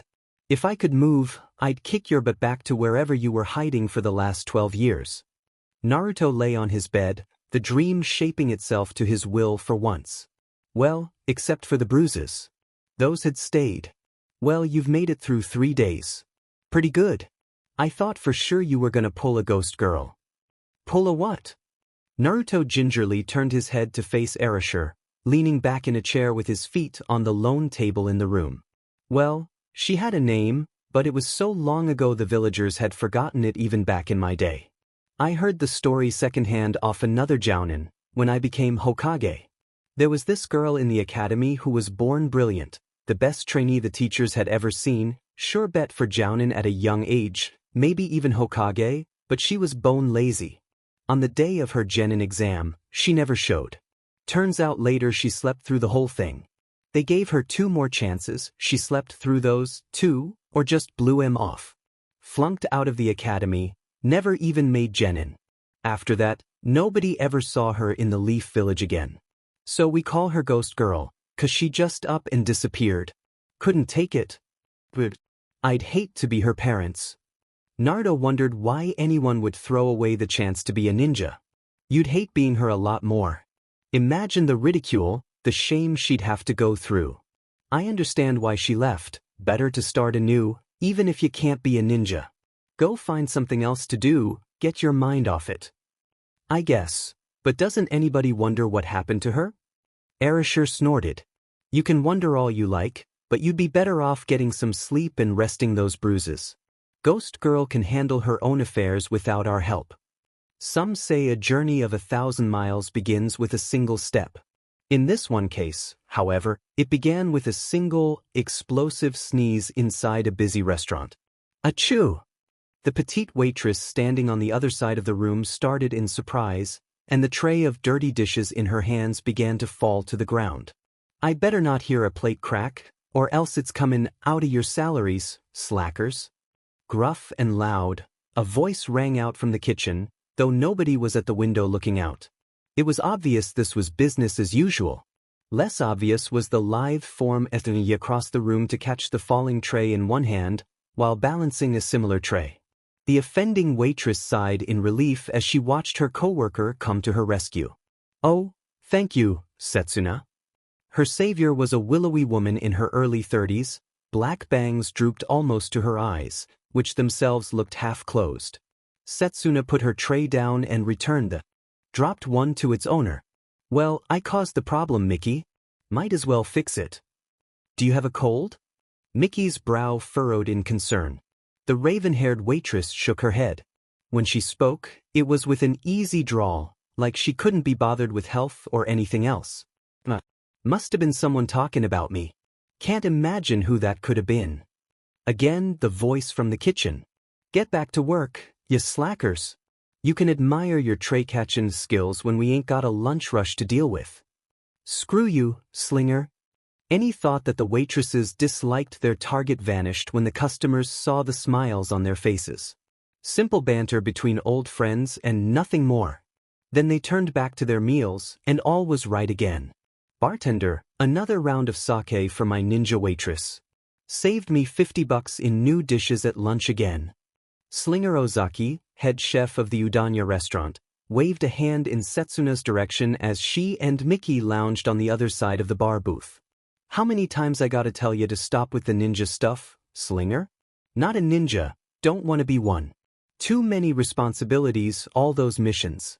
Who'd want that life? She regretted saying it the instant the words left her mouth, as the cook went into his would-be hero mode again. You kiddin'? Assassins in the night, climbing walls like spiders. Shadows to the left, shadows to the right, you sneak up on him anyway and pow. Mickey and Setsuna had already leaned out of the line of fire.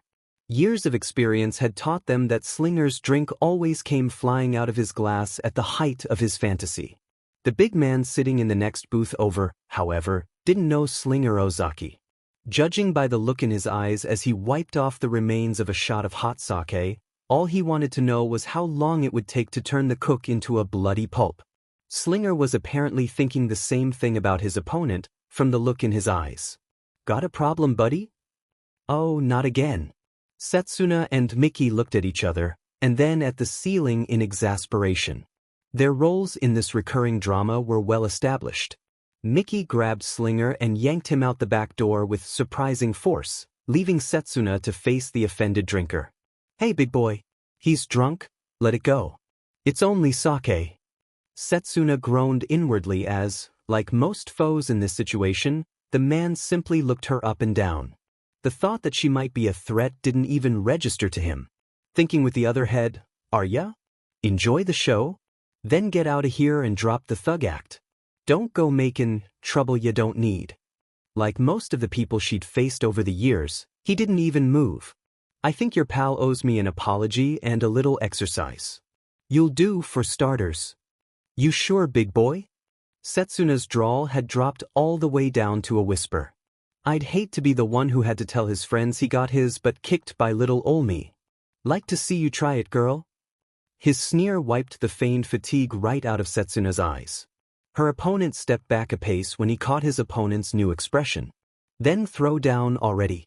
You're such a tough guy? Make the first move.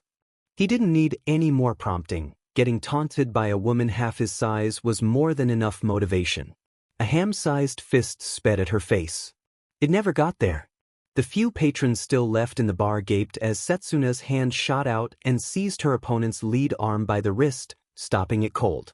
A second later, if their jaws could have hit the floor, they would have. A deft pressure point pinch and arm twist left the big man kneeling on the floor in agony before the waitress delivered a short, brutal knee to his head, scoring a knockout. I really gotta find myself a new line of work. Rubbing her knee, Setsuna grumbled to herself as she walked out of the bar. How long had it been? A year? This was the longest she'd stayed anywhere since things had gone wrong. Perhaps it was time to think about moving on.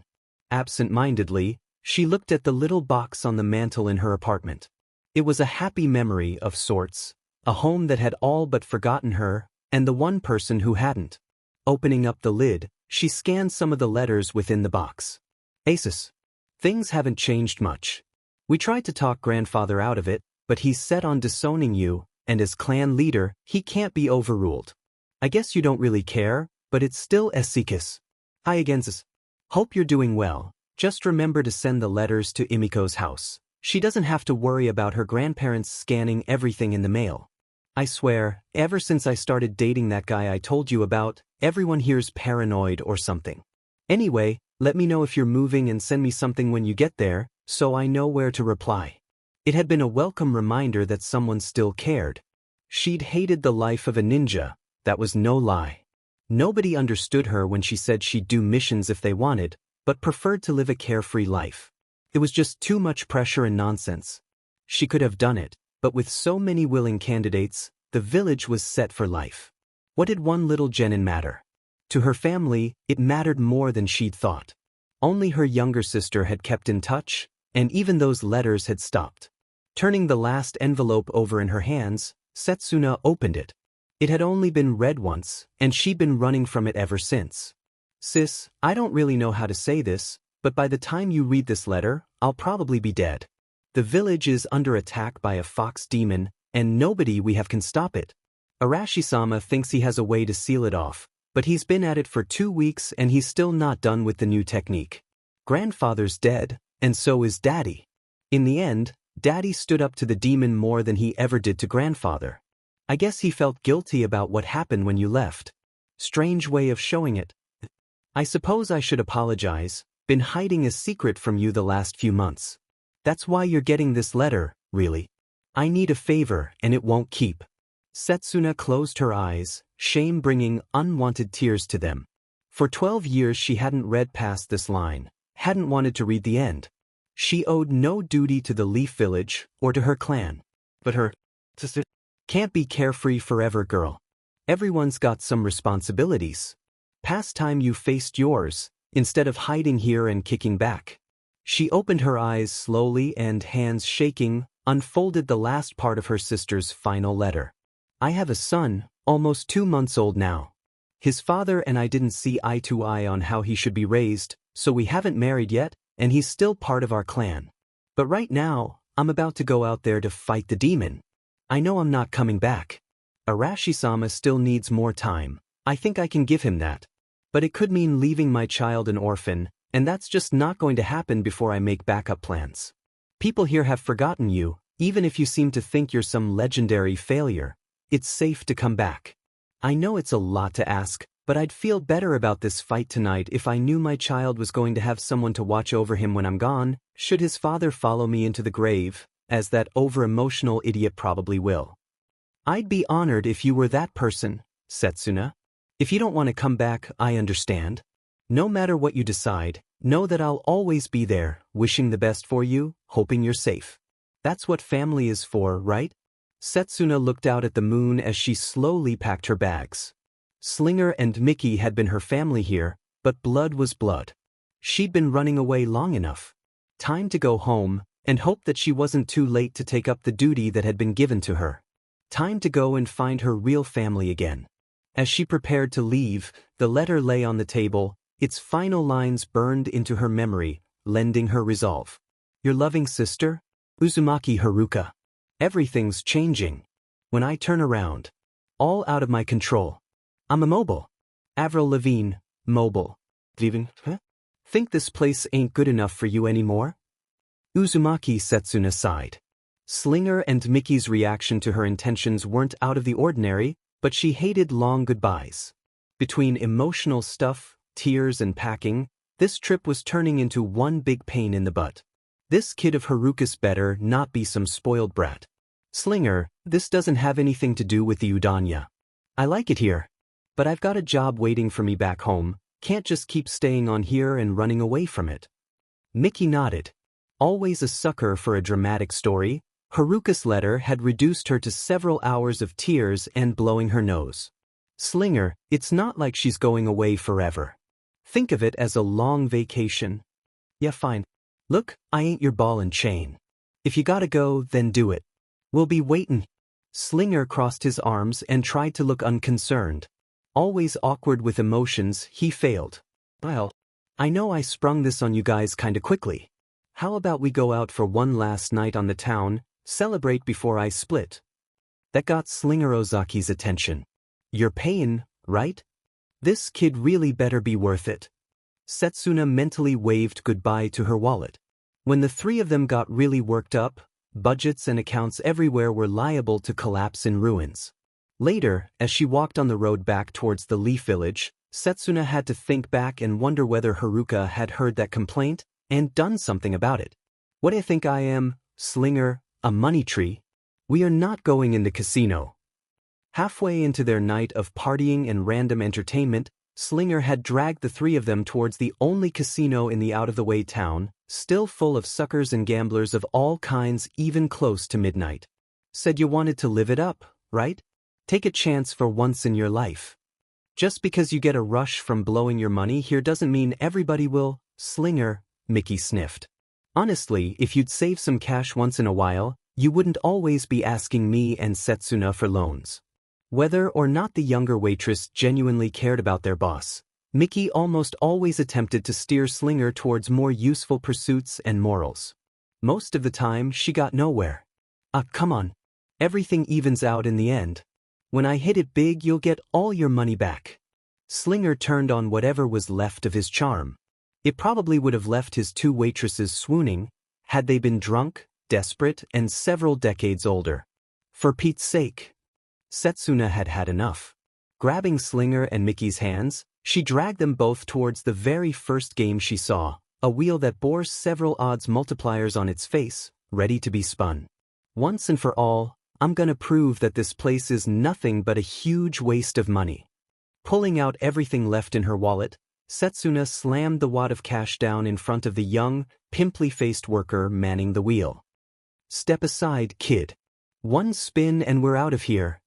Setsuna, that's more than 3,000 yen. What are you trying to do? Mickey looked at the entire scene in horror. Teaching this idiot the value of money, that's what. I work my butt off for this stuff when I'd rather be sleeping, and he sees it away here. So let him see what happens when people wager stuff thinking it's all gonna even out. Turning to the wheel, she yanked it down with a savage jarque and then turned to go. I'm out of here.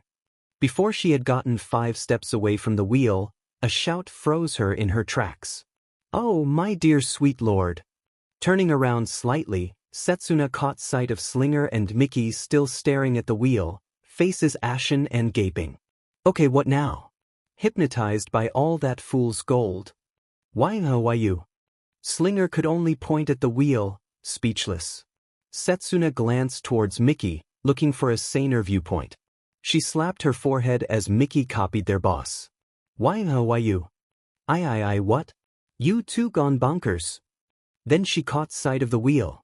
The needle had stopped, pointing at the lone slice of the wheel marked jackpot. Well, what do you know? Slinger was right for once in his life? World's coming to an end. Setsuna looked at the casino employee, pointing a thumb at the wheel. What's a jackpot pay? 10,000 to 1. Hands shaking, the young man looked down at the pile of cash on the table. Roughly estimating from what you bet, you're up more than 30 million yen, ma'am. Slinger Ozaki fainted dead. But you gotta let me come with ya, Setsuna. That's enough cash to build a new restaurant. Enough to build 10. Forget the udanya, we could all start over in your village. What do you say?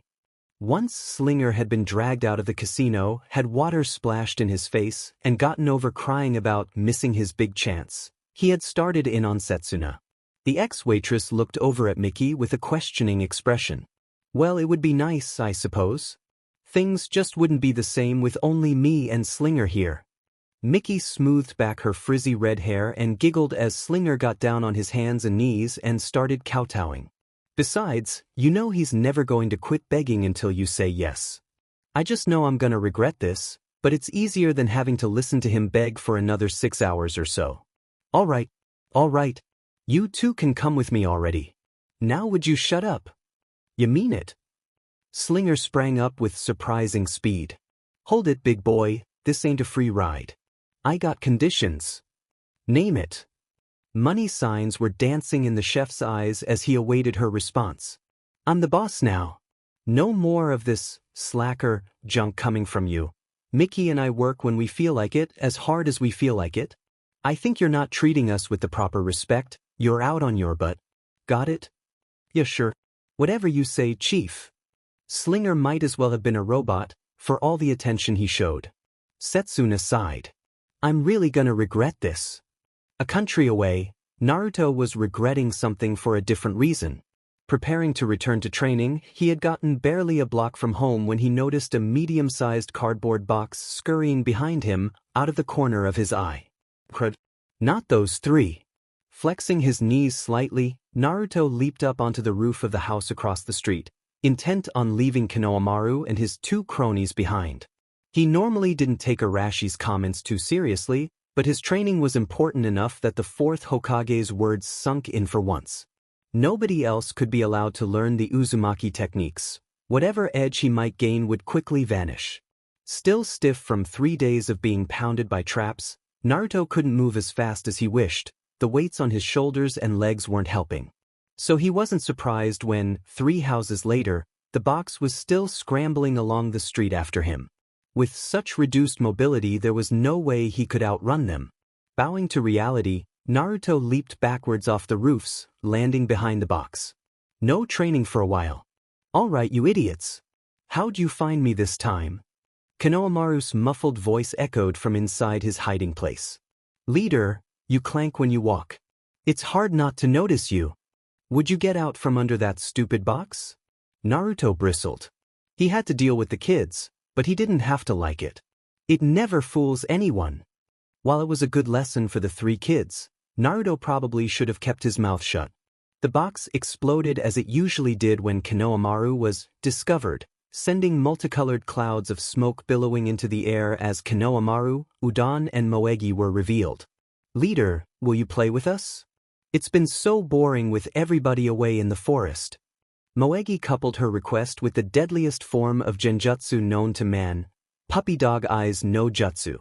Had Konohamaru asked, Naruto would have denied him outright, but the little kunoichi was too cute to resist.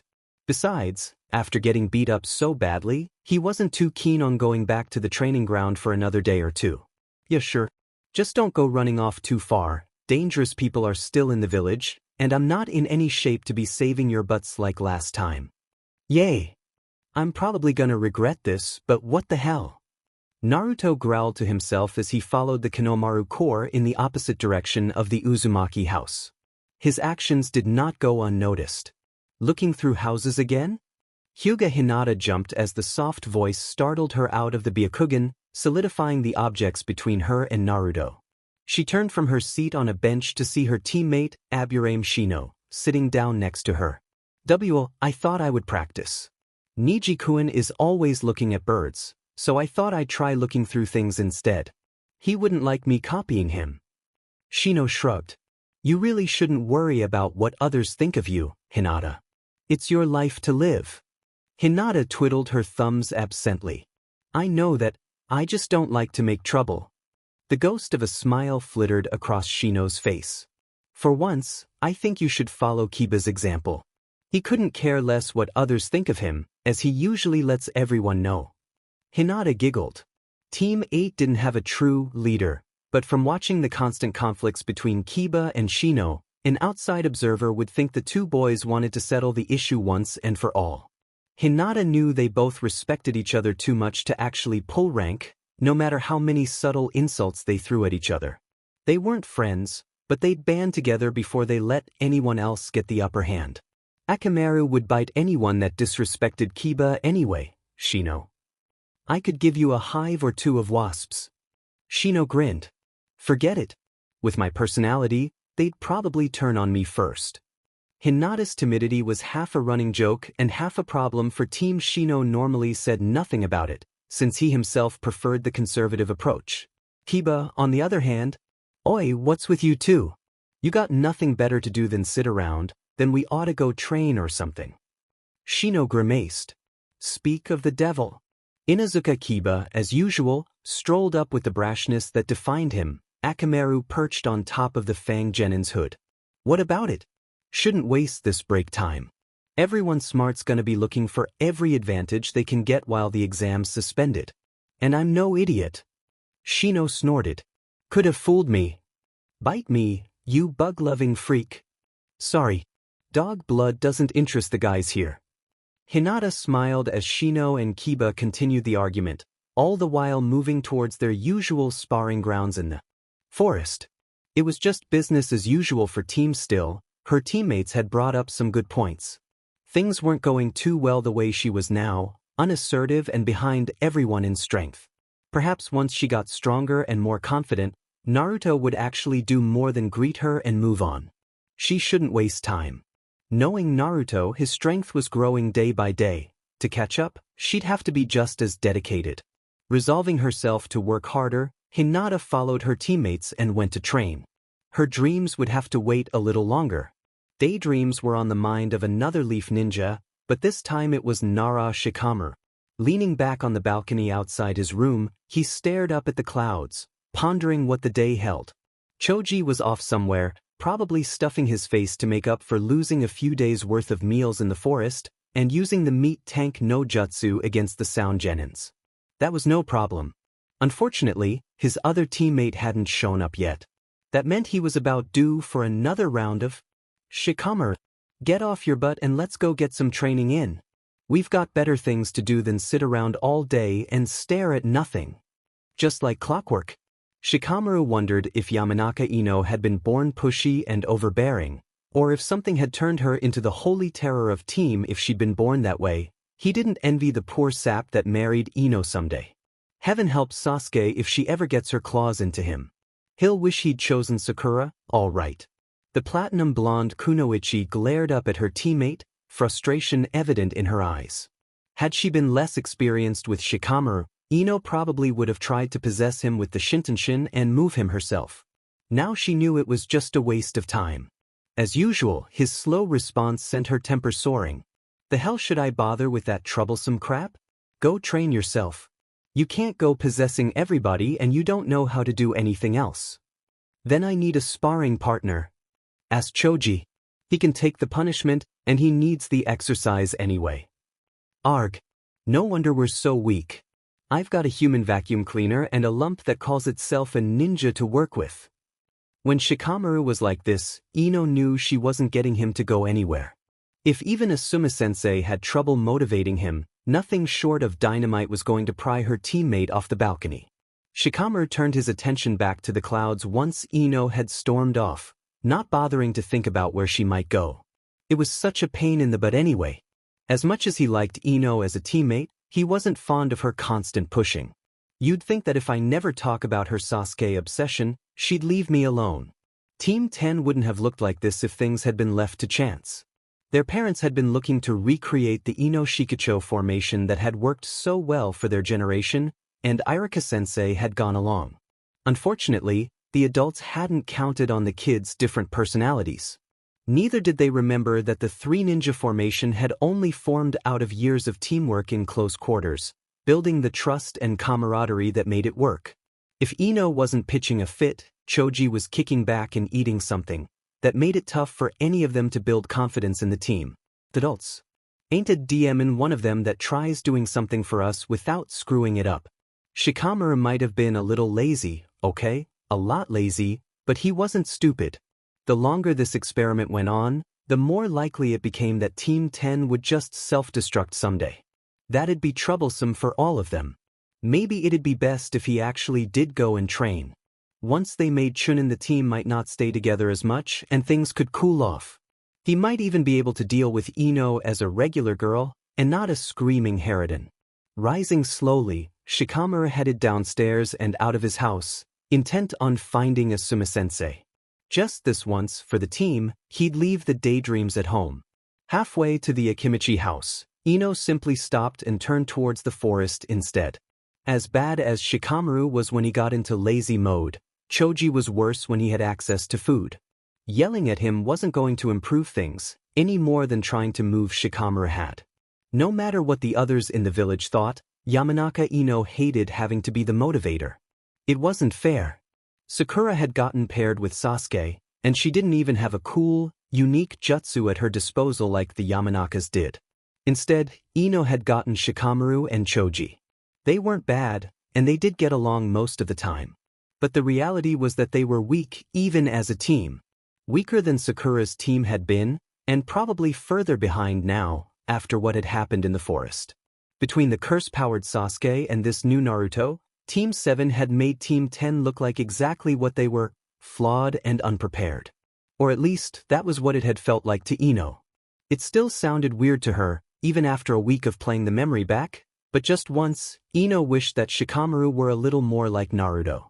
The passion and tenacity in his eyes had been undeniable even when he was only the class clown of the academy.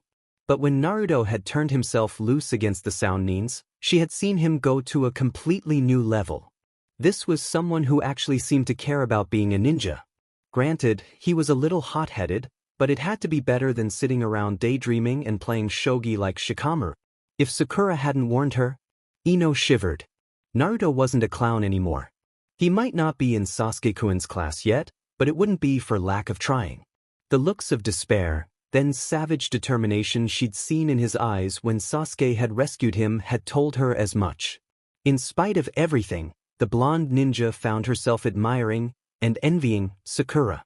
She has 2 people on her team who'd be willing to die for her. And what do I have? Not a whole lot, really. Perhaps Shikamaru had been right about one thing. She didn't know much other than the Shintenshin, and that was a dangerous gamble. It was long past time for her to grow stronger, more than a threat to just one enemy. Once she made Chunin, she could let someone else deal with her teammates. And maybe find out whether a certain spiky-haired ninja would be interested in helping her improve. Maybe that will motivate Shikamaru's lazy butt.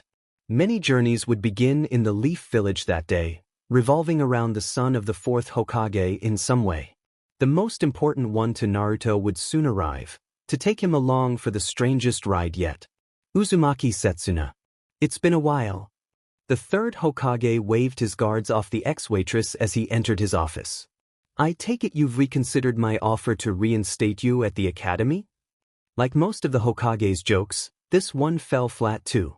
Hardly. Setsuna took Haruka's letter out of her pocket and slid it over to the 3rd. It's true I'm taking up a duty, but this one's purely personal. The leader of the Leaf Village grunted an affirmative as he scanned the letter. Frankly, this is a surprise. Haruka never spoke a word about you in public after Kotaro disowned you. She knew better. Setsuna harbored nothing but bitterness towards her grandfather, and made no attempt to hide it. Told her before I left it wasn't worth antagonizing the family over me. I said the same to Sentaro. A younger brother and sister dead, and here she was, picking up the pieces. Setsuna couldn't help but wonder whether she'd have been standing here today if things at the academy had gone the way their family wished. The 3rd sensed her hesitation. Before I take you to go find your nephew, would you like to go see the memorial to the fallen? Kotaro, Daigo, Haruka and Sentaro are all there now. So is your nephew's father, the 4th Hokage, Kazama Erasure. That part of Naruto's bloodline is to remain a secret from the village, as per Arashi's instructions. That's the kid's name? Uzumaki Naruto? Just don't be too surprised. He may not look much like Haruka, but his spirit is all hers. Surely you didn't stick him in the old house? Setsuna didn't remember much about the village, but she did know how dangerous the Uzumaki house could be for the unprepared. Nobody would be crazy enough to live there, Setsuna. The 3rd had been in Uzumaki Kotaro's house often enough that he knew the dangers. It had been hard enough to find someone to watch over Naruto every so often in a regular house. Well, I am, and he's coming with me. Past time someone fixed the place up again. Setsuna looked out in the direction of the mountain memorial, and down towards her old haunts. But my brother and sister come first. The 3rd Hokage nodded. As it should be. You drive a hard bargain, sis. But I don't make promises I can't keep, so consider this that favor I owe you. Setsuna looked down at the names engraved in the rock, those ninjas who had died in service to the Leaf Village.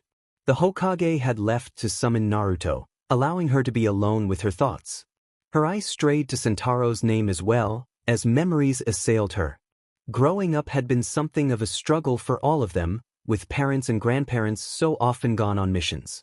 The clan wasn't well known among any but the most elite of Leaf Village leadership, but they were expected to uphold family standards and honor all the same.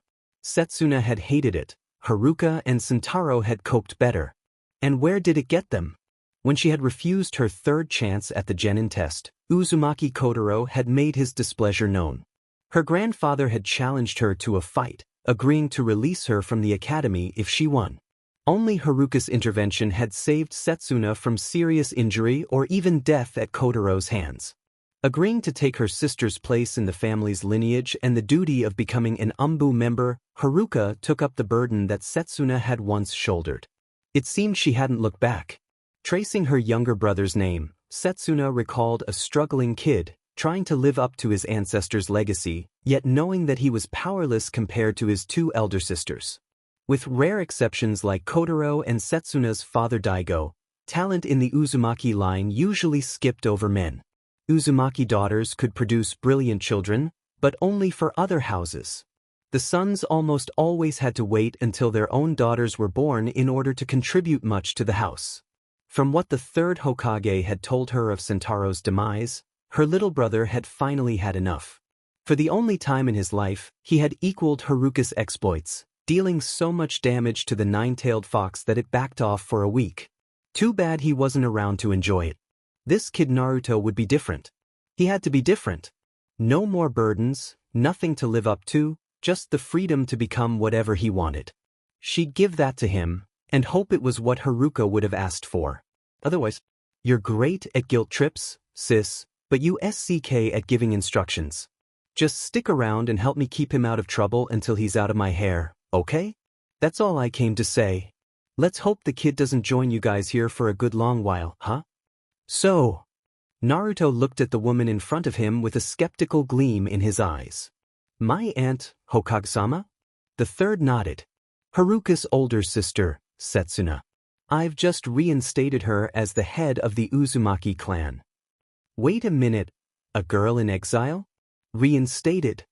Naruto thought back to Arashi's story. That makes you the ghost girl. Setsuna arched an eyebrow. Ghost girl? Haruka was serious when she said nobody remembers who you are anymore. The Hokage shrugged. Of course, how much of that is Kotaro not being around to grumble about it, I don't know. Hold it. How am I supposed to know she's really my aunt? She doesn't look anything like my mother. Naruto scratched his head, pondering the question. All of a sudden I've got family popping up out of nowhere. First dad, now the ghost girl is my aunt. I better not have some gigantic inheritance nobody ever told me about. Well, technically you do, if you fancy running a restaurant. Setsuna grinned. Okay, I've got it. Naruto turned to the third. You said only an Uzumaki would be able to get into and out of the house unhurt, right? That I did, son. What of it? Naruto swung back to Setsuna, pointing his thumb back at the Uzumaki house. You want to show your family? Prove it. Get through the first floor and out onto that second floor balcony without a scratch on you, and I might believe it. His only answer came in the form of a flash of black hair going past him and into the house. If you're going to demand proof about something, kid, try and make the trial a little harder next time. Naruto gaped as Setsuna suddenly appeared, vaulting over the balcony railing to land gracefully on her feet in front of him. Geez, you must know a ton of jutsus if you're that good. What can you teach me? Nothing. Naruto's head made a dent in the ground as he face-faulted. What I mean nothing? I only know taijutsu. Never made genin, so all those flashy jutsus and hand seals might as well be gibberish to me. Just a simple waitress. For the rest of the day, people in the Leaf Village wondered why a shout was still echoing through the woods. How come the only family I get is the kind that can't teach me anything? Setsuna only grinned, watching her journey into motherhood begin. I think you and me are gonna have a lot of fun together, kid. Well, I will. Still chuckling, she took Naruto by the arm and led him into the Uzumaki house for the first time. Come on, stop whining. I can at least teach you to get to your new room without getting yourself killed. The third Hokage watched them go, the Uzumaki clan alive again at last, and smiled as he headed back home. Things are getting interesting again. For now, at least, life was back to normal. There would be time enough to think about the village's problems later. Kids, you can talk and talk till your face turns blue. Kids, but they still just do what they want to do. Why can't they be like we are, perfect in every way? What's the matter with kids today? From the musical Bye Bye Birdie, kids. Don't just go wandering around, okay? Second floor's no safer than the first. Naruto blinked sleepily and turned toward his aunt's voice. He quickly turned around and dashed for his new room. Geez, Aunt Setsuna, put a shirt on, will ya? Setsuna looked down at herself and then slowly returned to her room. She'd forgotten that she was actually living with someone now, and kept on sleeping in next to nothing. Don't tell me you've never seen a rack before, Naruto. His answer was muffled from coming through two doors. Yeah, but it wasn't one related to me. Setsuna didn't stop laughing for a good long while. Her nephew was still refusing to look at her when they met again at the top of the second floor stairs. I'm dressed now, you can turn around. Naruto didn't move. Setsuna arched an eyebrow as she looked on. You sure you're not mad? Setsuna, you dimwit. Here's this kid who hasn't had any parents, Not even anybody who's supposed to care about him. Now he's probably scared you're gonna boot him out of the house, 'cause he got a good look at your chest. Kid, it's all a learning process. I'm as new to this family crap as you are. Now, if I catch you peeping on me in the shower, I'll kick your butt, otherwise, we're cool. I just gotta remember to keep some more clothes on in the future. And possibly find someone to tell you about, see, 'cause I sure ain't gonna do it. Naruto breathed an audible sigh of relief and turned to go down the stairs. He didn't make it to the landing, as Setsuna grabbed his collar. Okay, Naruto. Lesson number 1 about the house is to watch the staircase. It likes to eat people who just go straight up or down without thinking. Eat people? Just watch. Setsuna had picked up one of Naruto's spare ring weights the night before, and now she tossed it onto a step in the middle of the staircase. In seconds, the staircase swung downwards from the top, collapsing into a slide that led down to a cavernous pit. So what's in the pit? I really don't know. Nobody's been down there since my great-grandfather installed the staircase about 100 or so years ago. Your Uncle Sentaro reckoned he once heard tigers roaring when the staircase opened, but I doubt it. There isn't enough sunlight down there and we don't get enough unwanted visitors to keep an animal fed anyway. Probably just wooden stakes or something. Naruto watched as the staircase slowly began to rise, finally locking itself back into place with a soft click. The ring weight had disappeared. So how do I get up and down without going way down? Can't always bounce off walls and banisters like we did yesterday. There's always tricks to this place. For the staircase, it's math practice. Naruto made a face, drawing more laughter from Setsuna. If you ever want to survive the training ground, you have to learn a little geometry and physics. It's not only about blindly getting hit or dodging. Fastest way to get through is to use the course to your advantage, borrowing the momentum of the traps. So what's the math practice? Simple addition. 1 + 2 and so on. When you're coming up, the first step is always safe. Then you skip a step and hit the third step, skip 2 more and hit the 6th. Keep adding 1 to the number of steps to skip and you'll be fine. Helps with the number crunching you'll have to do when you start learning higher math. Wait a minute, that only covers going up. How do I get down? I can't remember all that stuff going backwards. So jump. Naruto wondered when his aunt had turned cuckoo. Just jump? What if there's a trap on the floor where I land? The kid's got a brain in his head after all. You know, you've got a similar enough build to Sentaro that you could try what he used to do to get down. Setsuna took a running start and leaped onto the banister. Aunt Setsuna, what the hell are you doing? Just watch and learn, no. Leave the screaming to some girly girl. He looked on as she slid down the banister, only to leap off halfway down, to land on the first step of the staircase. Simple and fast. Least that's what Sentaro used to say about it. Naruto shrugged. Why not? Taking a running leap himself, he slid down as well, intending to just go all the way without jumping off. Then he heard the soft click. Crap. Before Naruto could find a foothold to jump off the stairs, they had already begun swinging away from him.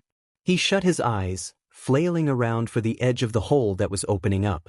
Naruto, when I said you had a brain in your head, I didn't think it'd make your noggin swell. He felt a hard JRK as a hand latched onto his jacket. Setsuna landed on the first floor next to the staircase and let her nephew drop to the ground. No place for arrogance or cockiness in this house, Naruto. The minute you forget this place is dangerous, you're gonna get hurt. Your mom wouldn't be too pleased and I'd be out of a job. So shouldn't you be going to work about now? I know how to get in and upstairs now, so it's time to go replace the traps I blew up 2 days ago. Gotta get the course to work again.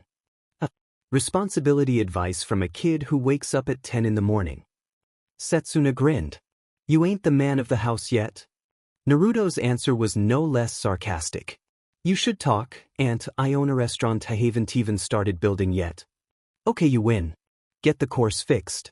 I gotta check on Slinger before he has the crew build some 3-story monstrosity.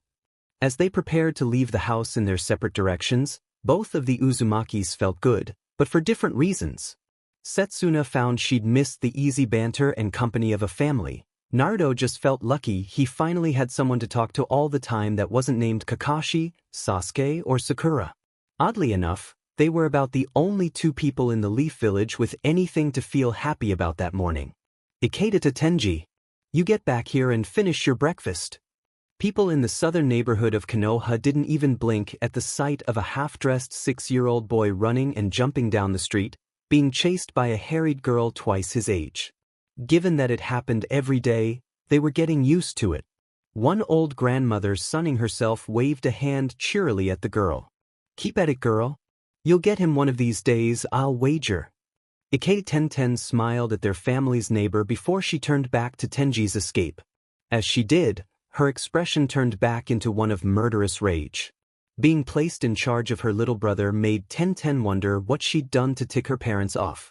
Forget the rumors. The Nine Tails must have made a stop at our house before it got sealed away. Her younger brother, Ikeda Tenji, turned around in midair and stuck his tongue out at her. Naya, it's not my fault you're cooking as sis. Tenten suppressed a frustrated scream. I only burned the eggs once, you little brat. You didn't even try them before you waltzed out today anyway. Why should I? Suda's mom makes more sausages than they can eat. He always leaves some for me. Tenten reached into the pouch on her back as Tenji continued to insult her. That's it. I've had it. Grabbing a little ball inside, she hurled it off a wall in front of Tenji. The little boy had enough time to make one last rude gesture at his sister before the ball exploded out and formed a rope net, enveloping Tenji and pinning him to the ground. Stalking over, Tenten grabbed the end of the net and began dragging her brother back home. Go get dressed. I don't care if you don't want to eat, but at least put the rest of your academy uniform on. Don't embarrass the family any more than you already do. Tenten untied the net and threw the door of the Ikeda house open as they reached the front gate. Tenji, who was usually too surly to reply after getting caught, just kicked at the dirt before running into the house. His sister folded the net and put it on the table next to the door. She was usually too tired to stuff it back into its normal shape until bedtime. Use the net again, huh? Tenten turned to see her father lean his head out the kitchen door, holding onto the doorframe. Ikeda Kazumasa was still wearing his sunglasses, even though the bandages on his eyes told everyone he didn't really need them. When's Mom supposed to get back anyway? Oh, you know her. She usually only gets the quick rank B missions because of our situation. I make it 3 or 4 days at most. Kazumasa stopped his attempt to cheer his daughter up as Tenten slammed the front door and headed for her room. I'm sorry, princess. Tenten reluctantly trudged back to the kitchen. Her father had been temporarily blinded by a sword slash to the face on an Umbu mission, while defending her mother. The Leaf Village medics had mostly fixed his eyes, but Kazumasa wouldn't be able to see again until the internal damage healed itself. From the doctor's looks of pity, Tenten had gathered it wouldn't be anytime soon. Ikeda Tenko had become the sole breadwinner for the family, and was usually gone 6 days out of the week, leaving Tenten as housekeeper and babysitter on top of her genin duties. She also had to make sure that Kazumasa didn't kill himself stumbling blindly around the house. Having him come up the stairs trying to apologize wouldn't have been safe. Daddy, you know nobody blames you. But Tenji's been taking advantage of everyone, and I'm getting tired of it. Kazumasa could still sense individual chakra auras, but not inanimate objects like walls and furniture. When he attempted to de-escalate his son, Tenji often managed to hide behind corners until his father gave up and left him alone. Tenko wasn't much help. Nobody wanted to burden her with anything when they saw how exhausted she was all the time. I honestly figured that teacher at the academy would have been able to do something with him. If he could get that Naruto kid to behave and make genin, Tenji shouldn't have been a problem. Tenten's thoughts wandered off as Kazumasa continued to ramble about Irika's failure. Unlike Hinata, Sakura and Ino, she didn't know much about Naruto. All she had were the rumors in the village, and what she'd seen in the forest. Oh, she'd seen that stupid prank he'd pulled by painting the Hokage memorial, but other than that, Naruto hadn't done anything else in her sight that was so bad. Why would he be such a burden on Irika-sensei? When she asked her father, he shrugged. I knew his parents. What's that supposed to mean? Kazumasa couldn't wink at his daughter, but his grin said it all. That is a secret. Daddy! All right. Kazumasa dodged Tenten's elbow and leaned back against the wall. But I better not hear you tell anybody else about this, not even Naruto. His father and the third Hokage laid a bond of secrecy on me a long time ago for everybody's good. Naruto's mother was Uzumaki Haruka, my squad leader. His father was Kazama Orochimaru, the fourth Hokage. Kazama? Why isn't he named for the fourth? They were planning to get married someday. Kazamasa shook his head. Then the Nine Tails showed up. Nobody knew how to get rid of the demon. Best we could do for a long while was to damage it and hope it would back off until it healed up. The fourth finally thought of something that could kill it, but by the time he had it all figured out, Haruka was already dead. Our team had drawn the short straw to face the demon, and she wouldn't let Orochimaru pull her off the front lines. We got out there, and she saved all our butts at the cost of her own life. That explains why he has no mother. But why would the fourth deliberately turn Naruto into an orphan? He didn't have any other choice. Without Haruka, his first technique wouldn't work, had to come up with something else, so he went with sealing the demon away. The sealing killed him in the process, but it did the trick. You still haven't told me why Naruto's supposed to be such a handful. Before Orochimaru learned a little responsibility, he was the biggest practical joker in the village. His sensei, his teammates, even the third Hokage, nobody was safe. Smart as hell, but he didn't take too much seriously. They were taking a big gamble when they made him Hokage, and they were lucky it paid off. Haruka was the serious one. She wouldn't take crap from anybody. If you set her off, she'd let you know, and she generally did something about it too. Any kid of theirs, would he be a force of nature? Tenten tried to match the heroic legend that was the fourth Hokage with the sometimes hot-headed, always loud Naruto. Other than the hairstyles, they didn't seem that similar. Of course, his constant desire to be Hokage made a lot more sense now. She couldn't have known it then, but the words that came out as her mouth opened would change her life forever. If he's improved that much, you might as well hire him to keep Tenji in line. You know something, princess? There was a loud crack as Kazamasa's hand slapped the kitchen counter. What the hell? We've got nothing to lose, right? For the first time in a while, the master of blades and his daughter had a reason to laugh. With some luck, their little problem might not be so bothersome after all. The fact that they'd be dumping their problem on Naruto was forgotten for now. Across the village, there wasn't any laughing going on at the bridge where Team 7 usually met. What do you mean, you can't tutor me? Kakashi scratched at the back of his neck as Sakura stared up at him, bewildered. I'm sorry, Sakura. Right now I've got to train Sasuke, and with his condition it's all I can do to keep him from hurting himself. Maybe you should ask your parents, or go find Naruto. Her flat expression told Kakashi what the pink-haired girl thought about that idea. I know Naruto can be a little hyper, but from what you've told me he's getting a little more serious about his duties. Besides, he hasn't shown up since he got back from the forest, and I'm too busy to check. Could you find him and let me know how he's doing? Sakura looked hesitant, but it wasn't for the reason Kakashi seemed to think was stopping her. The Uzumaki Naruto that had come back from the forest wasn't the one she was used to. This one made her feel strange, half interested, half scared. And for the life of her, Sakura wasn't sure she wanted to know what had happened to Naruto and whether it was permanent. But without anyone else to help her train, she reluctantly bowed to reality. All right, Kakashi-sensei. Only it wasn't all right, as Sakura found out when she reached Naruto's house. The door was open and apparently, nothing was inside. It was as though nobody had ever lived there. If you're looking for Naruto, he doesn't live here anymore. The voice behind her echoed in the empty halls. Sakura jumped a bit in surprise and turned to find Irika looking in through the front door. But Irika-sensei, where would he move? The academy teacher shrugged. Seems he has a family after all. Naruto's aunt left the village 20 years ago, but she got a letter from his mother asking her to come back. Soon as she arrived, they both moved to the old Uzumaki house. Sakura could only stand and wonder about another odd turn of events involving Naruto. What was going on? You know, Naruto's aunt is building a restaurant.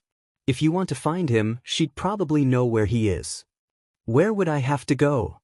Irika smiled down at his former pupil. Hokahama told me where the building site is. I have to drop off something I was going to give Naruto, Why don't you come along? Okay, I guess. Irika stopped them at an old building that was being torn down. Voices were coming from within, but nobody was outside. Sakura could hear faint arguing going on. Look, I ain't paying you guys overtime for a simple demolition job. Knock this thing over and let's get building. Slinger, would you shut up? Everybody just step back and calm down. I'll give you time and a half for today only, 'cause you had to deal with this windbag. But only if everybody leaves the building right now. What the hell for, Setsuna? Gonna blow the thing down? Remember what happened the night you got wasted and challenged all those lumberjacks in the Timbertown bar? Only from what Mickey told me the next day. Well, this old building has the exact same design flaw as the Timbertown did. Bust the two central supports and the entire thing'll come crashing down. So, you want me to destroy every post in the room? Not unless you want to wind up buried under 2 stories of wood and brick. I can do it. Come on, everybody out. Irika and Sakura watched as a team of construction workers filed out of the building, followed by a stocky man in a chef's hat. The chef turned around and yelled something back through the door, but a shout sent him running back to where the workers had gathered. The 2 ninjas went a little closer and saw a woman walking back and forth on the ground floor, rapping every post in the room with her knuckles. Once she had tested each one, she turned around and cupped her hands to her mouth. Don't get close. This sucker's going down. Setsuna turned her attention back to the biggest support in front of her, going into an attack stance. A ninja she wasn't, but a very tough street fighter she definitely was. Taking a running start, she launched herself at the wooden pillar and lashed out with a spinning kick. You're standin' in the way of progress. So hit the skids. The pillar disintegrated into a cloud of wooden splinters, accompanied by a loud creaking noise as the building sagged on one side. Okay, one left and then book it out the door. Wouldn't want to leave Naruto an orphan again. Striding over to the side without a support, Setsuna braced herself against the wall before launching herself at the other support with a flying shoulder block. Old man, who'd have thought it? That junk you taught us in the training grounds served some use after all. Summoning what she remembered of the diamond body training, Setsuna slammed into the remaining support pillar and blasted right through it. Now get out, girl. No time to admire your handiwork. Leaping through an open window, the ex-waitress kept on running until she was a good 200 feet away from the condemned building. She didn't need to turn around to know her work was done. The loud crash of wood and stone collapsing in on itself was proof enough. Pay their overtime and then go back to the inn, Slinger. We'll clean the place up tomorrow and get to building. Setsuna waved a lazy hand back at the stunned workers and her chef. Where are you going? The hell do you think I'm going? I'm gonna go take a #carrot@%. Nap is what I'm gonna do. Haven't had to get rough like that in years, even with all the bar fights you get us into. Irika stopped her with a question as she turned to leave again. Excuse me, madam. You wouldn't happen to be Uzumaki Setsuna, would you? Naruto's aunt. What did he do? Irika blinked in surprise at Setsuna's quick, sharp response. What do you mean by that? Look, it's no secret Naruto and I are family. All day long I've been getting weird stares, people coming up to me telling me he's done this, he's a monster, pulled some prank or set somebody off. Some of them even say I'm crazy for raising a kid like him. As if they even tried to get to know him. I don't need to hear about any more grudges or be insulted. Save your breath and throw down. Mess with the kid and you get me thrown in. The academy teacher put his hands up quickly to ward off any violence. I don't think any such thing, Uzumaki-san. Let me introduce myself. I'm Irika, Naruto's academy sensei. Before you came to the village, I was the one who was mostly in charge of looking after him. Setsuna relaxed visibly. So you're the one who feeds him all that ramen. I swear he won't eat anything else. Now that the tensions had been done away with, Irika could let himself laugh about it. Well, I guess this new restaurant means I won't have to treat him to meals anymore. Teachers only make so much. Setsuna looked at him impassively, then shrugged. You want some food, you're welcome to drop in on this place after it's been built. Anyone who takes care of my family's a friend of mine. Actually, there's something I need to stop by your house for. Got a little message for Naruto that has to be delivered in person. Follow me then. Probably a waste of your time, though. What makes you say that? Irika and Sakura had to jog to keep up with Setsuna as she turned to leave. She tossed a comment idly back over her shoulder. Kids busy training in the family obstacle course. A team of jounin couldn't pry him out of there now if they tried. Sakura pondered that as she hurried along behind Naruto's aunt. What could he be learning that would be stronger than what he was doing in the forest? Looking at Setsuna as she strode into the forest, the genin wondered if another Uzumaki could help her train instead of Naruto. Setsuna's sarcastic comment to Irika had actually been wrong. Right now, Naruto wasn't feeling too great about the training ground. The rock nets had been fairly easy to replace. Heavy and unwieldy logs were a different story. Still, it was either fix the place or go back to reading scrolls like before. Picking up an axe and saw from the rack in the Uzumaki toolshed, Naruto strode out into the forest to find a dead tree. A conversation he'd had with Orochimaru the night before occupied his thoughts. Hey Dad, spill it. You didn't even know the ghost girl was an Uzumaki? For once, the fourth Hokage was on the defensive. Hey, don't blame me.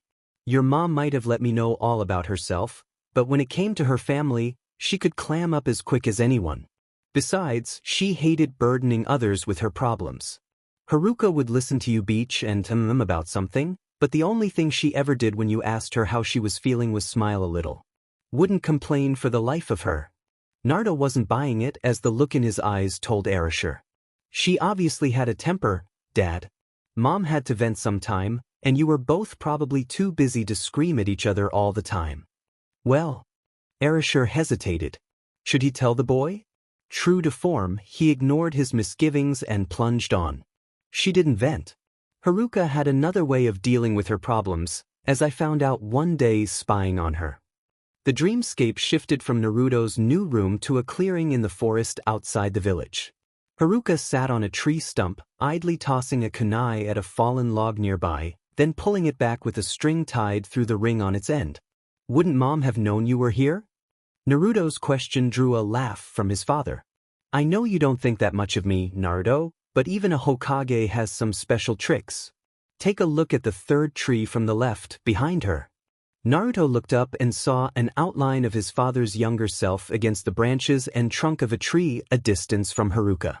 Your mom was good, but she wasn't that good. I had ways to screen out light and sound with my chakra. If I didn't go making any quick moves, nobody could find me. Helps a bit on assassinations. Anyhow, Haruka always walked off when her father or her grandfather got her angry. I used to think she was only doing it to annoy Gramps, until the day you're seeing.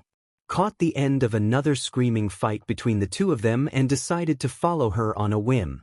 A branch snapped in the forest behind Uzumaki Haruka, but she didn't seem to notice. The younger Orochimaru started as a pack of large wolves emerged from the trees in the direction of the noise, causing his outline to waver. What the hell is she doing? Those are dire wolves, not the timber wolves I've seen the Chunins summon. The fourth laid a restraining hand on his son's shoulder. Relax, son. That was what I thought at the time.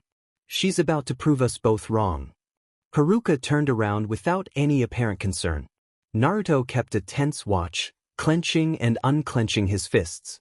In the back of his head the blonde boy knew it was only a memory. Haruka couldn't have been killed here. It didn't make having to watch his mother in apparent danger any easier. Of course, that was before the danger vanished. The young Arashi's outline blurred again and Naruto's jaw dropped, as the largest dire wolf simply sat down on its haunches and fixed Haruka with an expectant look on its battle-scarred face. She smiled and inclined her head briefly in a gesture of respect. You're early, Packmaster. What is it you want of me? The dire wolf growled deep in its throat, ears flicking slightly backward. Haruka's smile was unfazed. Don't play innocent with me, Blood Fong. You never come here early unless something's bothering the pack. This time the leader of the pack lay down fully, head resting on its front paws and barking sharply. Haruka laughed. Bears?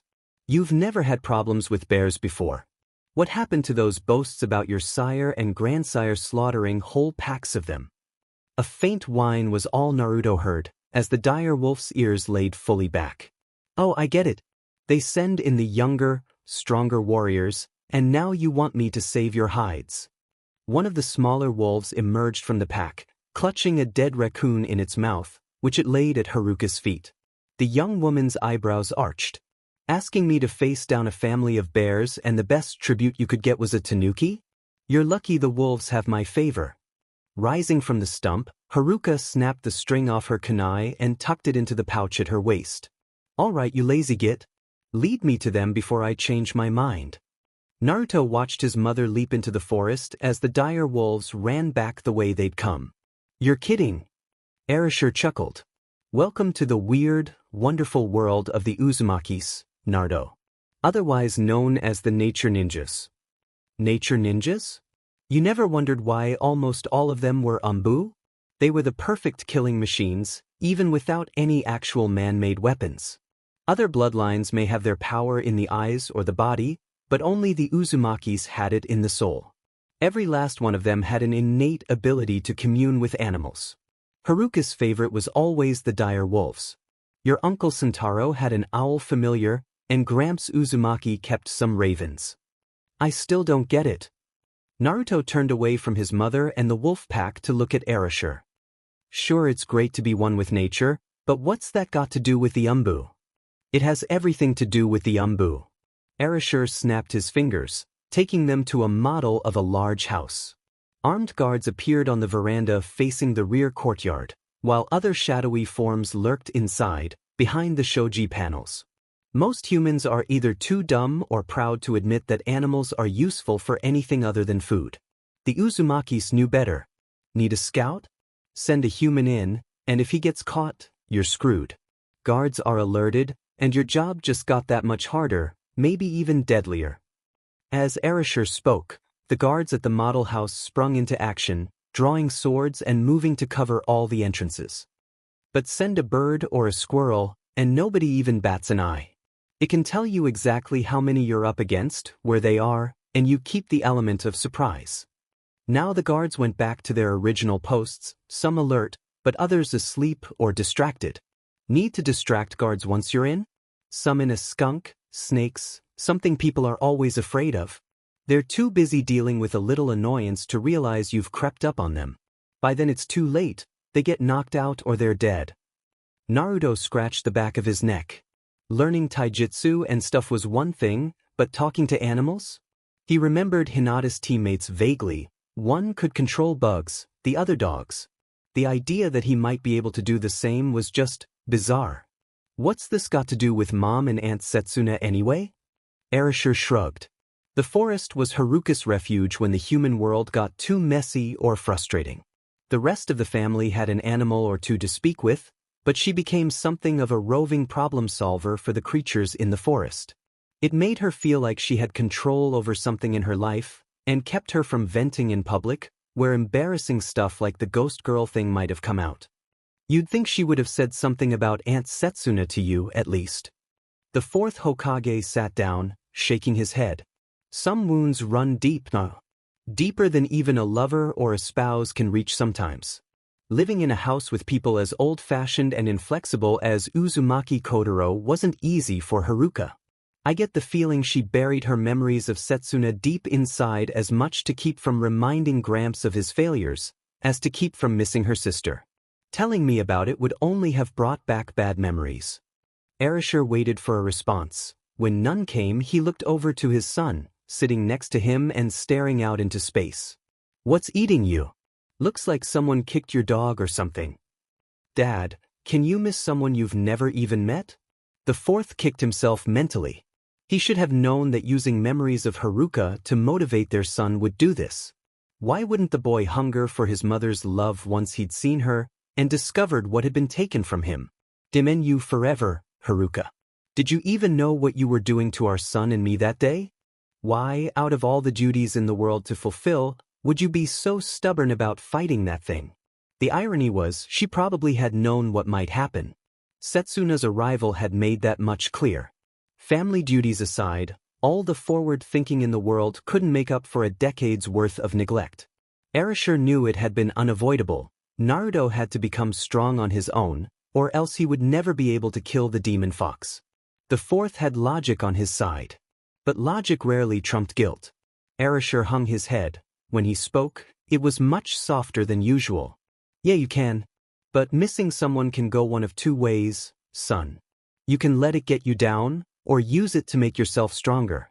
Which one do you think Haruka would have wanted for you? I know all that, Naruto muttered. The scrolls you left behind are a big help, but it's just not the same. I do this stuff, but unless you choose to show up at night, there's nobody to tell me whether I'm doing it right or wrong. Even if I do get stronger, I wonder if that's even worth it anymore. You won't let me tell people I'm your son, and how many of the villagers would change their opinions of me even if they believed me to begin with? This is not about you, son. Erasure let the guilt pass for a moment and fixed his child with a stern gaze. The becoming Hokage thing? You could give it up today, and nobody would think any worse of you. But the one thing I ain't gonna let you do is stop improving or getting stronger. Killing the Nine Tails is your duty now. Can't just drop everything halfway. I'm not. Naruto shouted hotly. Who said anything about quitting? It's just a lot harder than what I used to be learning, and you can't help me with the physical stuff anyway. Well, you won't be doing anything physical anyway until you fix the course. Why don't you try and see if you can activate your mother's ability while you're off getting the logs? Naruto glared darkly at his father. Typical. I haven't even finished learning one thing and you stick me with another. Erasure simply whistled, trying to look innocent. One hint, and one hint only. Your mom used to say that the secret to dealing with anything in nature was using your soul to do things. Once again you've lost me. Figured out the last one, didn't you? Just remember. See with your soul, not just your eyes, for the eye simply sees what the heart believes. He's not a Hokage, he's a court jester. Naruto muttered an oath as he trudged deeper into the forest. So far, most of the trees he'd seen were too young or small to replace the logs he'd blown up.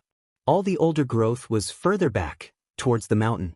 As the blonde-haired ninja walked, Arashi's next puzzle taunted him. See with your soul, not just your eyes, for the eye simply sees what the heart believes. What was he supposed to do, walk up to an animal, say hello, and wait for a response? That was too easy, too simple. Putting it out of his mind, Naruto kept looking for a likely tree. Spotting a fairly old one, he readied the axe. Just as he was about to strike, chirping began to echo from the surrounding trees. It stopped the blonde ninja short, but when he lowered his axe, the chirping ceased. What the hell? Shrugging the bird calls aside, Naruto raised the axe again. As soon as he did so, the chirping started again. Geez, you'd think they were trying to warn me off this tree or something. The thought gave him pause. If you're going to warn a guy, you could at least do it in a way he can understand. Naruto smirked flippantly as he looked back in the direction of the chirping. Let's see you respond to that. Even knowing what Erasure told him, Naruto wasn't prepared for what he heard next. As he turned back to the tree, the renewed chirping suddenly became something very different. Bloody human. Just chop the tree down. Why taunt us about it? Poof. Another voice spoke, female to the first one's male. That's enough. If you're going to feel anything for the humans, feel pity. They know not what they do. Isn't it enough that they destroy our homes? Must we watch and do nothing? This time the female sounded exasperated. What would you do? Peck its face? It's pointless to speak of such things. Naruto shook his head. He had to be going nuts. As that belief arose, the conversation disappeared, to be replaced by chirping again. It can't be that simple. Was it that simple? As soon as he had treated the chirping a little seriously, taken it as more than simple bird song, it was understandable. But think of the birds as dumb animals again, and speech faded back into chirps. Just believe, Naruto. How is this any different from having to trust that Dad's not just a figment of my imagination? But Erasure, at least, was human. Naruto expected to understand what the fourth said. That doesn't stop Kiba or Shino from talking to their companions. If they can do it, why can't you? Just because it's not human doesn't mean it can't think or feel. Years later, Uzumaki Naruto would look back on that very thought as the one that had made him worthy of his family's legacy. The birds' voices immediately returned, still arguing. Taking a chance, he spoke. All right, then what's so special about this tree? The clearing was silent for a minute or so before anyone spoke again. Did he just talk to us? And more importantly, did you actually understand that? Can you birds get what I'm saying? Naruto watched as a pair of tiny sparrows flitted out of the forest, coming to rest on a branch of the tree he'd tried to cut down. The male bird chirped spoke first. That much I understood. If I didn't know any better, I'd swear the speakers had returned. Speakers? Did they mean the Uzumaki family, perhaps? Naruto chanced a question.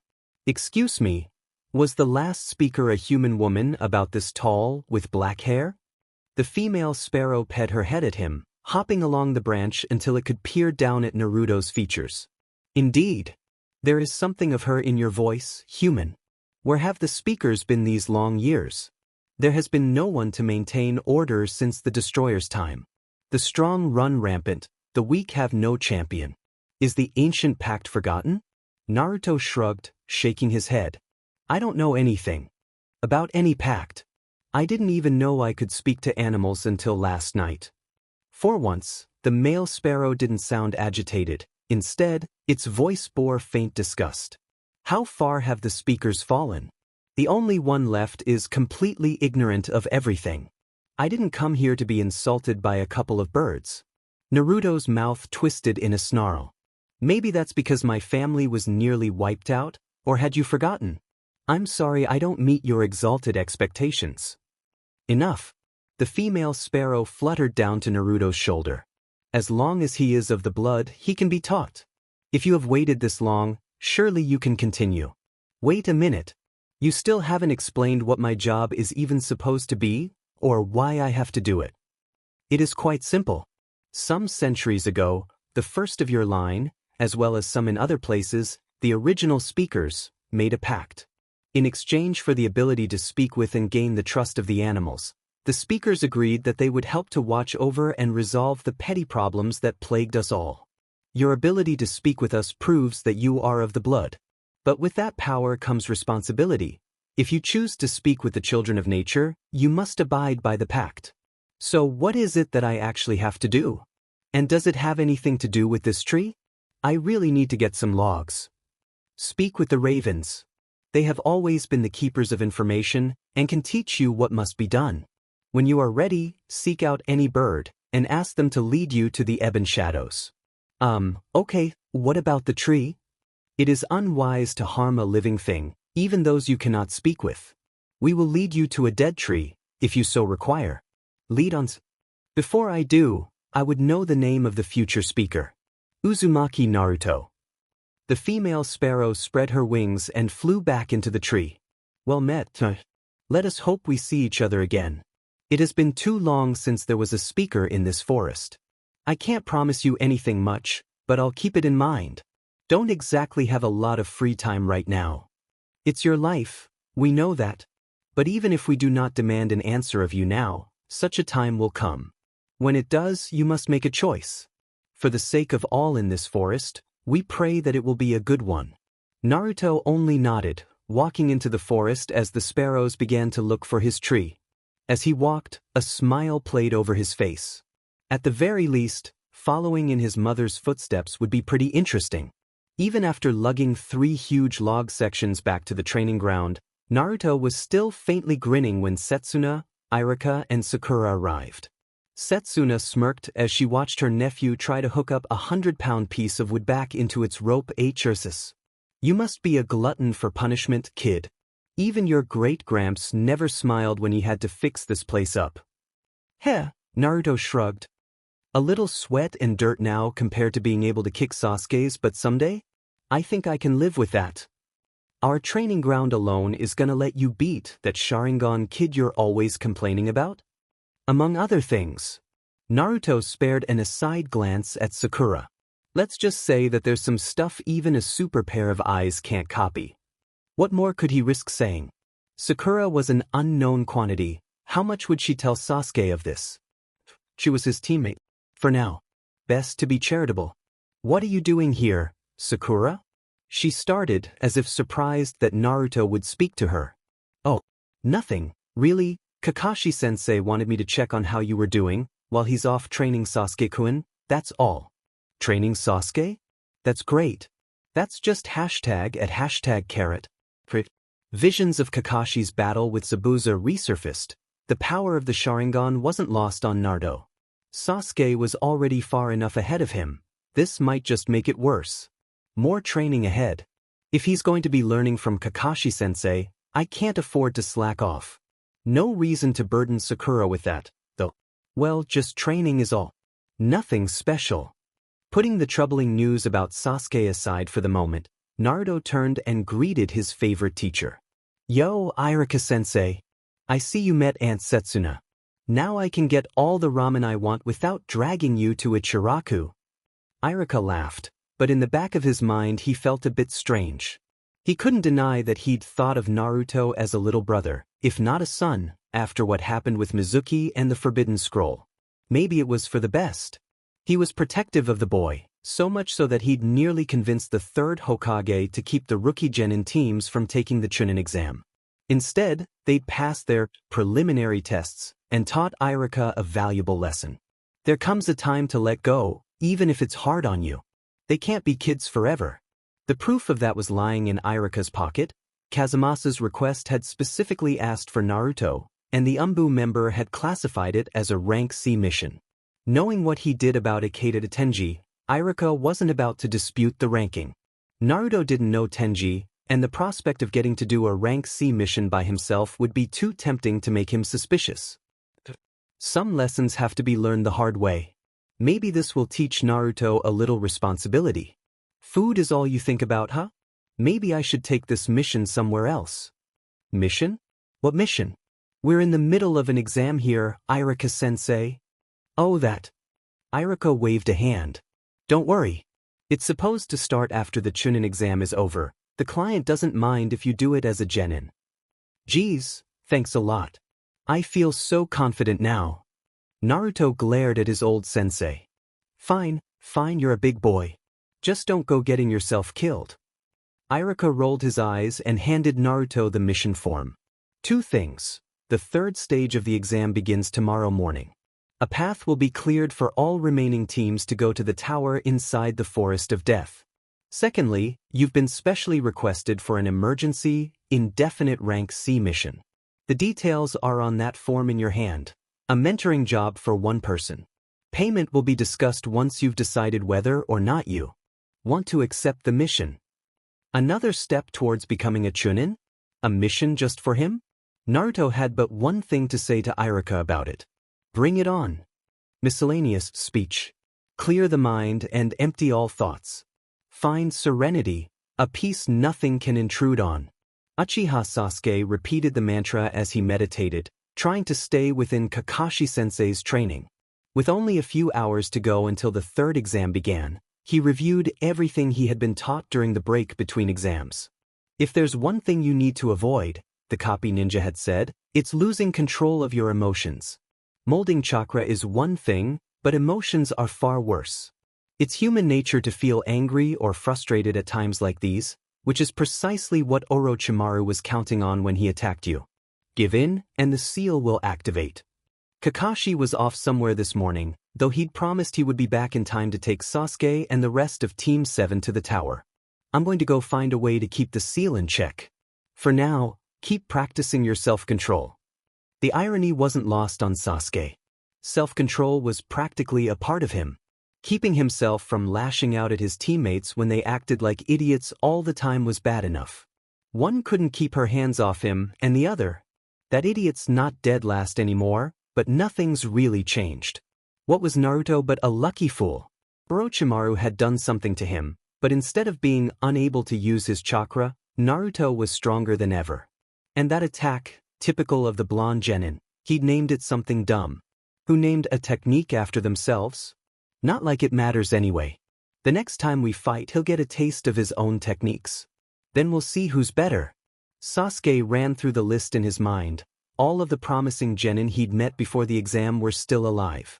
Gaara of the Desert, Hyuga Neji, Rock Lee, and now Uzumaki Naruto had joined them on the list of Sasuke's desired opponents.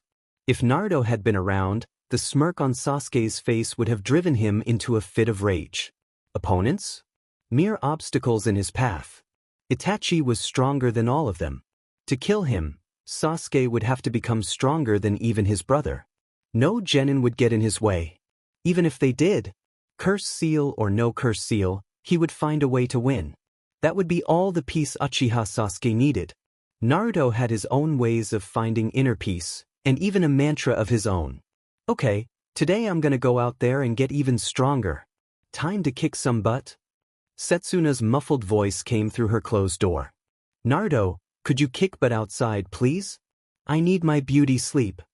Even people in Konoha who didn't really like Uzumaki Naruto freely admitted the boy was fearless. The words coming out of his mouth proved that his reputation was accurate. And Setsuna, if that were true, you'd be waking up sometime next week. Too engaged in laughing at his joke, Naruto missed the quiet sound of a shoji door sliding open. The pillow Setsuna threw caught him full in the face. I think I can stop wondering why that Sakura girl doesn't like you. Now that's hitting below the belt. Keep it up and I'm gonna make you pay for the ramen you eat at the restaurant. No. Anything but that. Setsuna had never seen anyone go from insulting to groveling that quick before. I'll have to remember that trick. Learned your place in this house, have ya? Get out of here. If I can actually get back to sleep, I may forget what's happened so far this morning. Before the words had a chance to echo through the hallway, her nephew was gone. Setsuna looked around before shutting her door and pulling the pillow over her eyes again. You're about a dozen years too early to be challenging me to a war of insults, kid. Naruto put the temporary defeat out of his mind after 10 minutes or so, like he usually did. Unzipping his backpack, he pulled out another set of plates and rings, grinning all the while. After almost a week of having to deal with the added weight on his shoulders and legs, the spiky-haired boy felt like his movements were back to normal again. That meant it was time to crank his training up another level. Sitting on a bench and taking his jacket off, Naruto slipped the plates inside its shoulders, and likewise added 2 rings to the ones already in the cuffs of his pants. You that human everyone's talking about? Naruto looked up to see a small furry creature looking at him from the leaves of a nearby bush. Before the heir of the Uzumaki legacy could respond, the animal turned into a gray streak scurrying out towards him. It stopped on the bench beside him, revealing a weasel. Hey, I'm a ferret, not a weasel. Get it straight, speaker. Naruto blinked. Speaker? Since when am I the speaker? The ferret groomed its whiskers. Naruto's new ability translated that into the animal's attempt at a shrug. To me, ain't ya? Listen, the more you talk to us, the deeper the speaker ability sinks in. The sparrows have been telling everyone that runs across you to talk, so you get used to the idea. What? So every dog or cat I see in the village is gonna be dishing out the gossip on their masters, forcing me into the job? The ferret gave an incredulous snort, or a full body shake, to anyone else's eye. Them? Forget it. You won't hear nothing from an animal that's living with humans. Their spirits are broken, and along with that, their connection to nature. Soon as an animal loses that, even wild creatures can't talk with them anymore. Well, except for parrots, and they just repeat what you say anyhow. What about the ninja dogs, or the bugs Shino's always hanging around with? They're special cases and you can't talk to them either. They got specific bonds with their patrons. Besides, what's the point of talking to sellouts and lapdogs? You can talk to any wild creature you want. That's loads better. Naruto arched an eyebrow.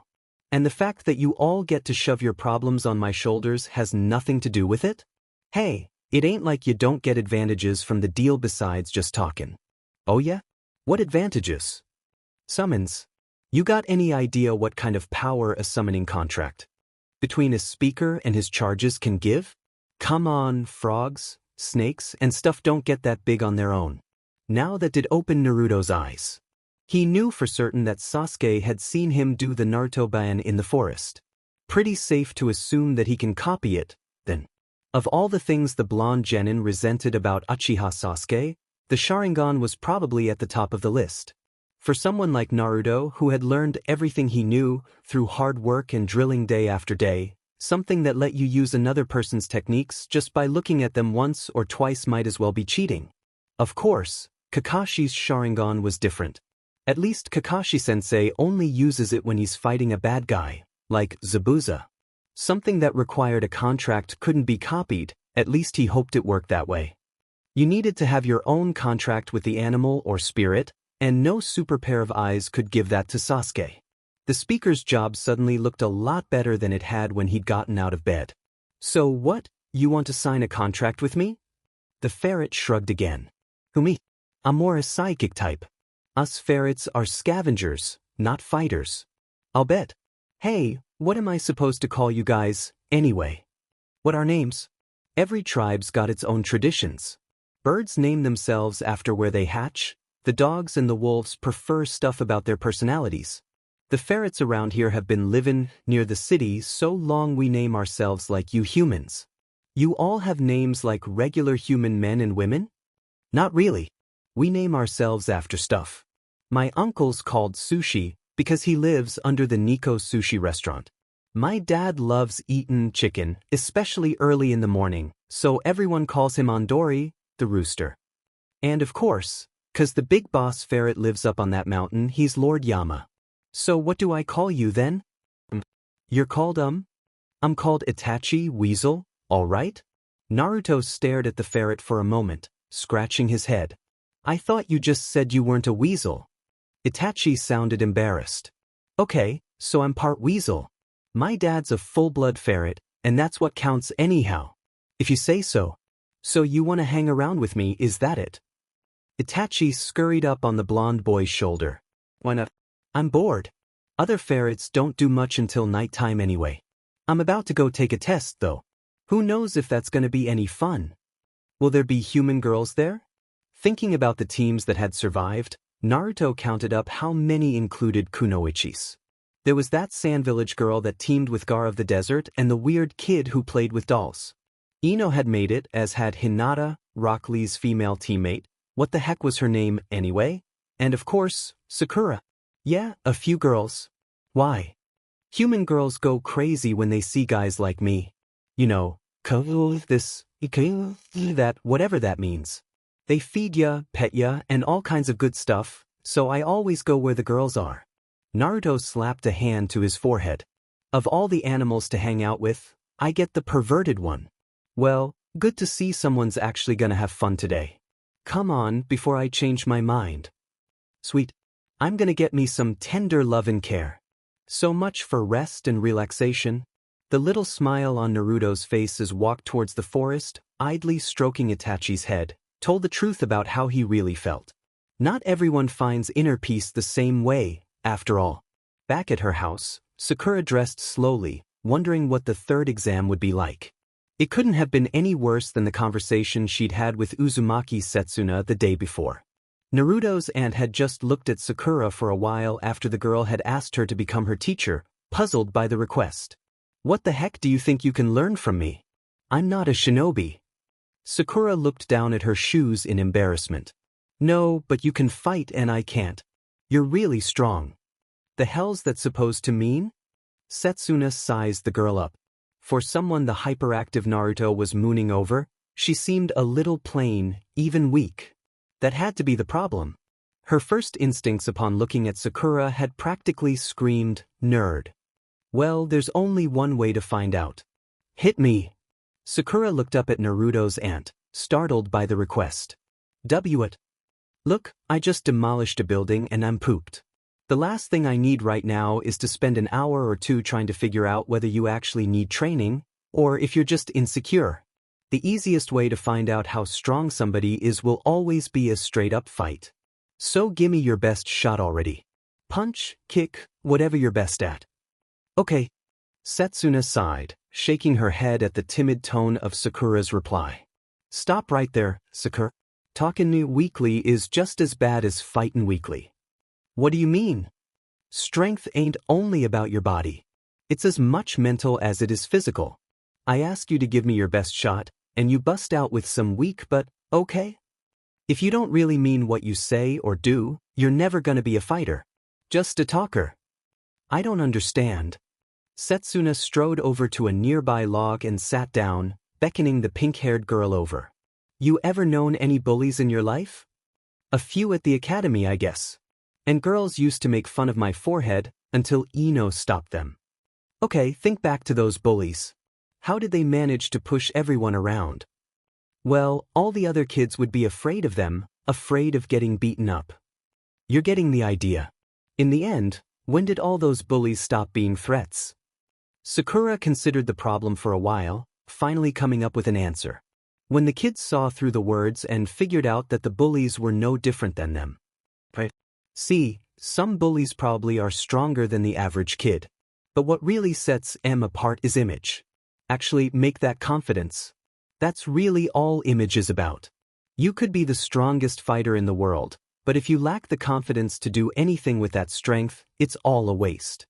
So, you're going to teach me confidence? Setsuna threw her head back and laughed. Confidence ain't taught. It's earned, built up gradually. Look, there's a good way for you to learn both strength and confidence from me, if that's what you really want. That got Sakura's attention. How can I do it? Setsuna pointed a thumb back in the direction of the village center.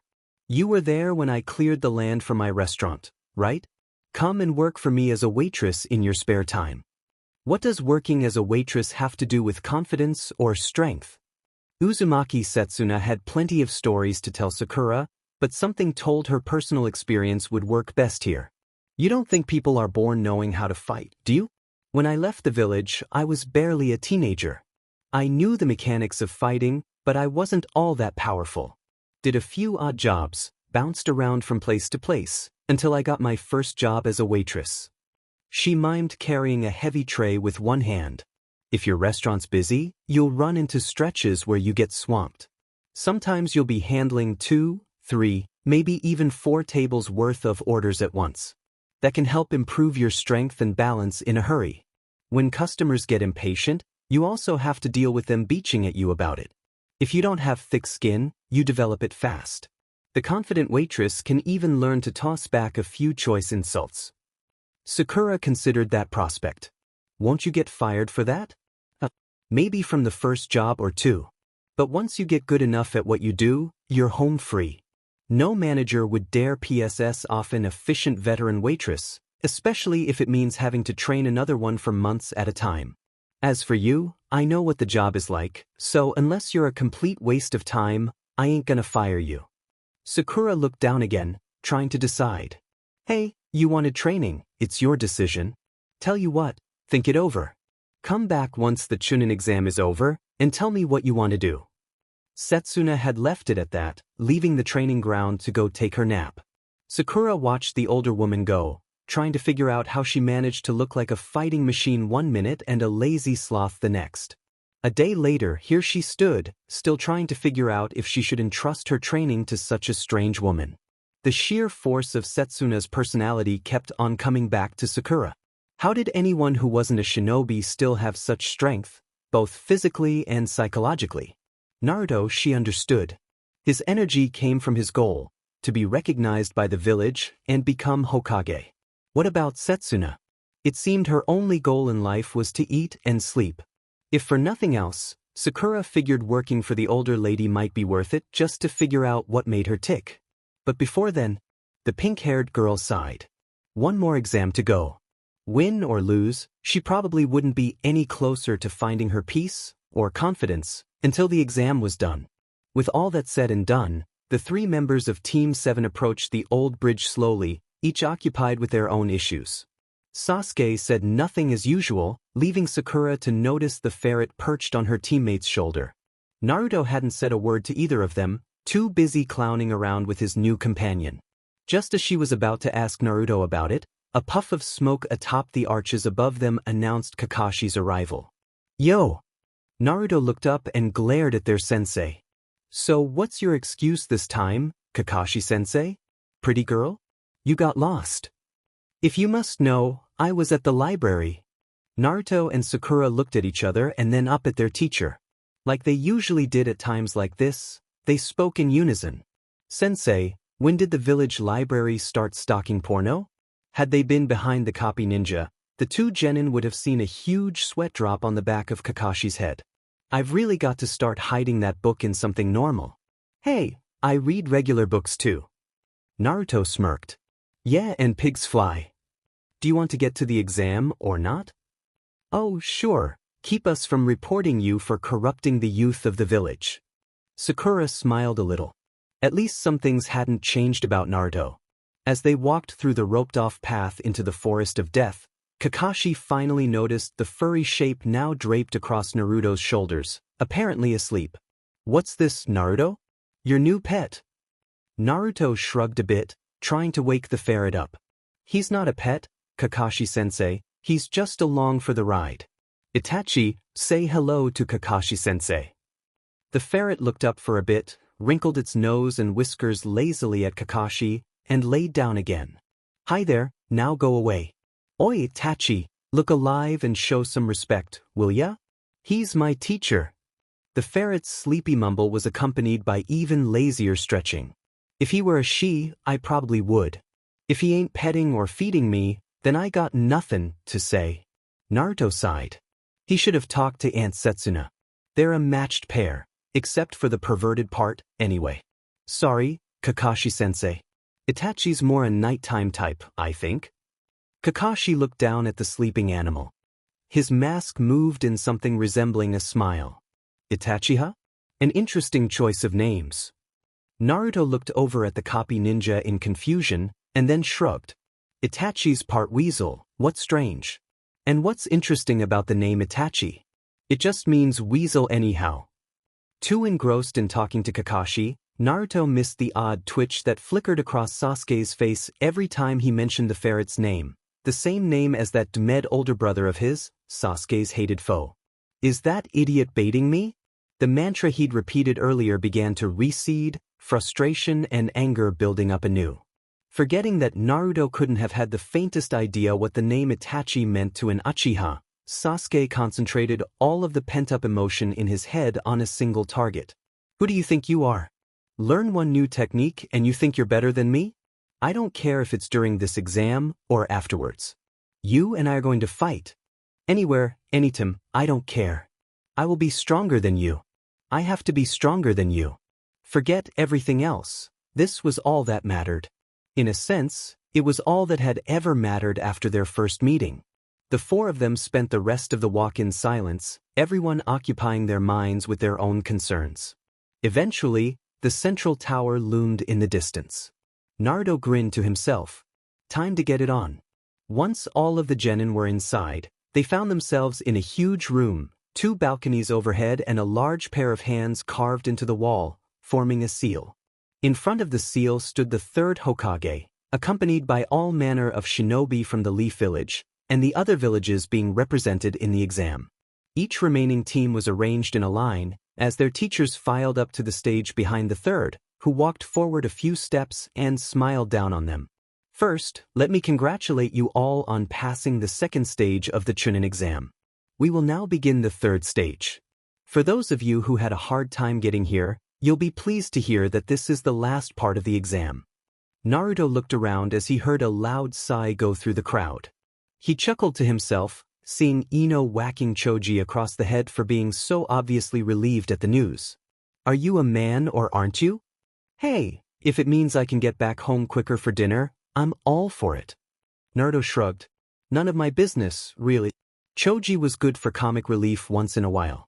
What he was more concerned about was the team that had shown up with only 2 members. Where's Kabuto-sen? Never one to keep quiet, the blonde boy raised his hand to ask a question. Hey, where's Kabuto, the guy with the glasses? His speech interrupted by Ino, Choji, and Naruto, the 3rd cleared his throat and began again. Yakushi Kabuto withdrew from the Chunin exam after the 2nd stage, citing injuries received during that stage. His teammates, however, will continue on, leaving an even 20 genin remaining to conclude everything. Now, before I tell you what the 3rd stage is all about, there is something you all should know. It concerns the real reason for the Chunin exam. Confusion quickly spread through the crowd of genin. Nobody responded, so the 3rd continued on. It's all well and good to talk about friendship among the allied nations. However, this test is, and always has been, nothing more than a replacement for war among our nations. In the rear of the group, Tenten and Rock Lee exchanged glances, the kunoichi speaking for both of them. What's that supposed to mean? The third, his face normally smiling or gruff, looked uncommonly stern now. Relations between the shinobi villages haven't always been so good. We're not far removed from the last great war for dominance. In the end, it proved to be a waste. Instead, the allied nations created a stage on which a different battle could be fought, which eventually formed this Chunin exam. Naruto puzzled over it and didn't come up with any reason for the change. What the hell does a bunch of genin trying for promotion have to do with wars? The third's expression didn't change unless you caught the sudden gleam of challenge and maybe a little pride in his eyes. That much is true. Part of this exam is about deciding who has what it takes to be a Chunin. But at the same time, it's also about prestige. In other words, the shinobi of each village risk their own lives to protect their land's reputation and power. For once, Sakura looked confused too. Why prestige, Hokage-sama? This stage of the exam is special.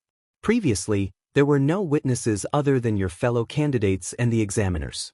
The third stage will have an audience, composed of influential leaders and individuals from all nations. You could say these are all potential clients of our villages. The basic point should be obvious. Villages that do well in these battles will be seen as stronger. They will then attract more clients. Those who do poorly will see the opposite effect. Similarly, a weaker village may be seen as more vulnerable to attack by other forces. Political consequences are at stake here. Kiba's snarl broke through the nervous whispering in the genin ranks. But why do we have to risk our necks? The third's reply carried both wisdom and experience. The strength of the country is the strength of the village. And a village is only as strong as its shinobi. The only way to determine that strength is through life-risking battle. Tenten took over with a question. So why all the stuff about friendship, if we're all going to be trying to kill each other? To a shinobi, friendship is nothing more than achieving balance through life and the loss of life. That isn't the kindest view of life, to be sure, but then this isn't a kind profession. So let me make things perfectly clear before we begin. You will battle with your lives on the line, and the stakes are not only your dreams. The honor and prestige of your nation lies in the balance as well. The third stepped back as another leaf ninja appeared. Hey, please begin. Racked by a fit of coughing, the examiner nodded to the Hokage and turned to the candidates. Hello, everyone, I'm Hayate. Before the third stage begins, I'll have to ask you all to do something. We're going to have a preliminary round to determine who advances to the actual third stage. Shikamaru roused out of his usual laziness for once, voice raised in protest. Preliminary? What the hell is this troublesome crap? Well, it seems that the first two stages of this year's exam may have been too easy. There are too many candidates left, and we only have so much time for the third exam, since the audience is full of busy people. Therefore, we need to reduce the number of candidates. Anybody who doesn't want to continue should leave now, since the preliminaries will begin immediately. Naruto laughed. Like I'm gonna wuss out now. Sasuke wasn't laughing. You utter moron. The thought had hardly come to him when the Sharingan user flinched, grabbing at his shoulder. More than one person watching him knew what that meant. I told him not to get emotional. Kakashi knew Sasuke wasn't stupid, but the Leaf Village couldn't afford to lose such a talent to Orochimaru. If you give in to the cursed seal, you're finished. Anko had told him as much.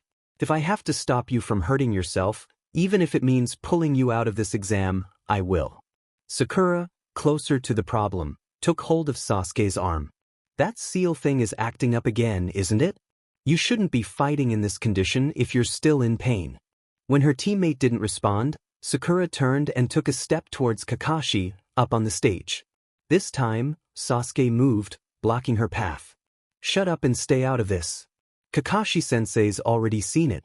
I've been working on controlling this thing. This test doesn't mean anything to me. Promotion's not my goal. All I want to do is find out how strong I am. If I'm to be an Avenger, I need to fight the strong. This is the best place to do it. If you get in the way of that, I won't forgive you. Naruto might not have been speaking much to Sakura, but he wasn't going to let that comment slide. What's your problem? Sakura's worried about you, even if you well don't deserve it. Where do you get off threatening her? Naruto. Sasuke gave him that annoying smirk. I'll especially be looking forward to kicking your butt. The blonde boy's eyes narrowed, but he kept his mouth shut. The hell you will. What do you want to do, steal my techniques? Better to keep up appearances, though. Try it if you think you can. I'm not gonna go down so easy. So if you want to use that thing as an excuse when I whip your butt from here back to the wave country, then go right ahead. Before they could start throwing punches at each other, Hi-8's voice intruded on the situation. If there are no more takers, we'll begin the preliminary. It will be composed of one-on-one fighting, as if you were truly battling each other. Only the winners will advance to the finals. A win is achieved either through a knockout or surrender. I may also stop the fight if I think a winner's been clearly established. Now, if you'll turn to the scoreboard on the back wall, we can start the first match. The battles will be determined by random draw. The draw had, in fact, begun as soon as Hi-8 had mentioned the electronic scoreboard, all of their names flashing across the screen as the order was determined. Eventually the two lines stopped flashing, as two names emerged. Akadu Yoroi versus Uchiha Sasuke. Very well. Hi-8 nodded to both of them. Let's have the two fighters step up, please. Will everyone else go to the upper level while you wait? Naruto noted Kakashi stepping off the stage as he filed up the stairs with Sakura and the other genin. If you want a shot at me, you'd better not bow out here, Sasuke. The copy ninja had few words for Sasuke. He knew the boy wasn't in a listening mood, especially after nearly coming to blows with his own teammate. I'll make it simple. Don't use the Sharingan, or any other jutsu. If that seal activates, you could be killed. Best to end it quick, if possible. If I see the seal activating, I'll stop the fight myself. Got it? His student nodded, attention mainly focused on Yoroi, standing still opposite from him with an unreadable expression. Kakashi shrugged. He'll find out soon enough whether I'm serious. All right, once the fight is over, I've found something that'll help with the seal. So there's your incentive to get this over with as fast as possible. Sasuke kept his eyes on Yoroi. Even without the Sharingan, he knew things weren't going to be like normal. No fire jutsus, not even clones or body switching. This would have to be a pure slugging match, something he wasn't ordinarily used to. Hi-8 stepped up between the two genin, glancing first at one, then to the other. Now then, please begin the match. With the speed that only comes from years of martial arts training, the combatants were 100 feet apart in the blink of an eye. Each readied an attack, Yoroi's right hand surrounded by an eerie glowing energy while his other hand drew forth some shuriken. Without chakra, Sasuke could only reach for the kunai strapped to his thigh. Let him make the first move, maybe he'll give away his strategy. The masked genin didn't keep him waiting long. Yoroi hurled a brace of shuriken at his foe. Sasuke hung back, still unimpressed. That can't be all you're capable of. You never could have made it here if that was the only attack in your arsenal. Sasuke parried the thrown weapons with a cool wave of his kunai. Come on, don't get all shy now. At that moment, Kakashi's warning flashed across his thoughts, accompanied by a searing burst of pain from the cursed seal. Idiot. Pride's as much an emotion as anger or frustration. Don't get too high or too low on yourself. Any happiness he could have found in realizing his mistakes soon vanished. As the seal's flare-up staggered Sasuke, Yoroi closed in for the kill. The Sharingan user could hear his opponent's footsteps closing, but it was almost too late by the time he regained enough control over his rebelling body to get clear of the descending fist. This isn't working. He was too riled up over Naruto and too frustrated by Orochimaru's seal to stay focused for long and keep the seal in check. Every time it flared, his mobility took a hit. The only way to win the fight would be to restrict Yoroi's movements. He had to wear down the masked boy's speed and agility until they were evenly matched again. Then, there might be a chance to land one good attack. With that in mind, Sasuke stopped his escape, plunging the kunai into the concrete floor. Swiftly capturing one of Yoroi's legs in a leg scissors, he levered the leaf genin down onto the floor, shifting the fallen body in order to trap one arm in a classic armbar, threatening to break it. It won't hinder his movement much, but knocking down his attack potential will do.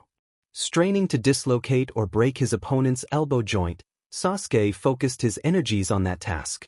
As precious seconds flew by, he suddenly realized something was wrong with the situation. Wait, why isn't he struggling? Sasuke had discovered his opponent's trap, but entangled as they were, there was no escape. Helpless, he watched with a curious detachment as Yoroi's hand turned around and made contact with his. There was no pain, but that wasn't the point of the attack, as Sasuke discovered. The flame that had enveloped Yoroi's hand began to glow even brighter than before, and suddenly the Uchiha boy's grip on that right arm began to slacken, strength gradually leaving his limbs. Soon enough, the masked genin had pulled out of the armbar, retreating back across the arena.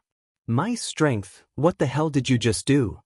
Yoroi's only response to the weak-voiced question was to charge back towards Sasuke again, his glowing right hand a silent promise of more pain to come. Still in shock from the odd technique that had been performed on him, Sasuke never saw his opponent coming. A scream from above snapped him out of the trance. Sasuke-kun. He sat up, responding to the urgency in Sakura's shout, and immediately wished he hadn't, as Yoroi's hand latched onto his face. The weakness spread faster this time, a tired feeling sweeping through Sasuke's body as the seconds passed. He gasped brokenly, looking into the cold black lenses covering Yoroi's eyes. You're draining my chakra? Good to see you're not a total fool. Finally noticed it. Above them both, up on one of the balconies, Orochimaru, cloaked in the form of a sound village jounin, looked down on the battle. Yoroi's ability is to drain his opponent's chakra by touching him with the palm of his hand. When you run out of chakra, my dear Sasuke, you will have no choice but to release the seal and rely on my power. That is, if you want to continue fighting, to keep growing stronger. Summoning what was left of his flagging strength, Sasuke wrested himself out of Yoroi's grasp. Well now, he's impossible to beat in close combat, not that I'd survive another shot from that hand of his. How am I supposed to win if I can't hit him from a distance or up close? As his rival ran through his options, Naruto watched the fight, feeling torn. On the one hand, he wasn't fond of seeing Sasuke win all the time. Then again, even if he hated to admit it, he was still proud of everything their team had accomplished. Sasuke losing would totally screw with our good record so far. Reluctantly, Naruto urged on his teammate, in the only way he could without feeling like an airhead cheerleader. Hey, Sasuke. How are you gonna beat me if you can't even get past a one-trick pony like him? Get off your butt and finish this. Even in later years, when their relationship had gone through twists and turns of all sorts, Sasuke would look back on Naruto's shout as one of the few times the spiky-haired boy had treated him as a friend, and in spite of himself, remember the moment with a smile. I hate to say it, but the idiot's right. I've been going about this the wrong way. This guy relies on close combat, getting inside your guard and doing his thing. I have to take him out of his element to beat him. Without chakra, there's only one way to do that. Sasuke's thought process ended when Yoroi rushed forward again, fully intent on ending the match. You don't have time to daydream, kid. The audience had enough time to see the corners of Uchiha Sasuke's mouth rise a little before he disappeared from view. When the Sharingan user reappeared, everything changed. Rock Lee was the first to notice what had happened, as he probably should have been. That's my. He had a right to be stunned. Sasuke had just launched Yoroi airborne with the same taijutsu kick that Rock had used on him before the exam. Naruto didn't remember what most of the thick-browed genin's attacks looked like. He'd been unconscious both times Rock had fought for real, but he didn't have to. The other boy's expression said it all. Sasuke had copied another move with the Sharingan. Itachi woke up as his new friend's shoulders moved, shaking slightly as Naruto clenched his fists. What gives, speaker? You're shaking me out of a nice dream here. It's not fair, Naruto muttered in a low whisper.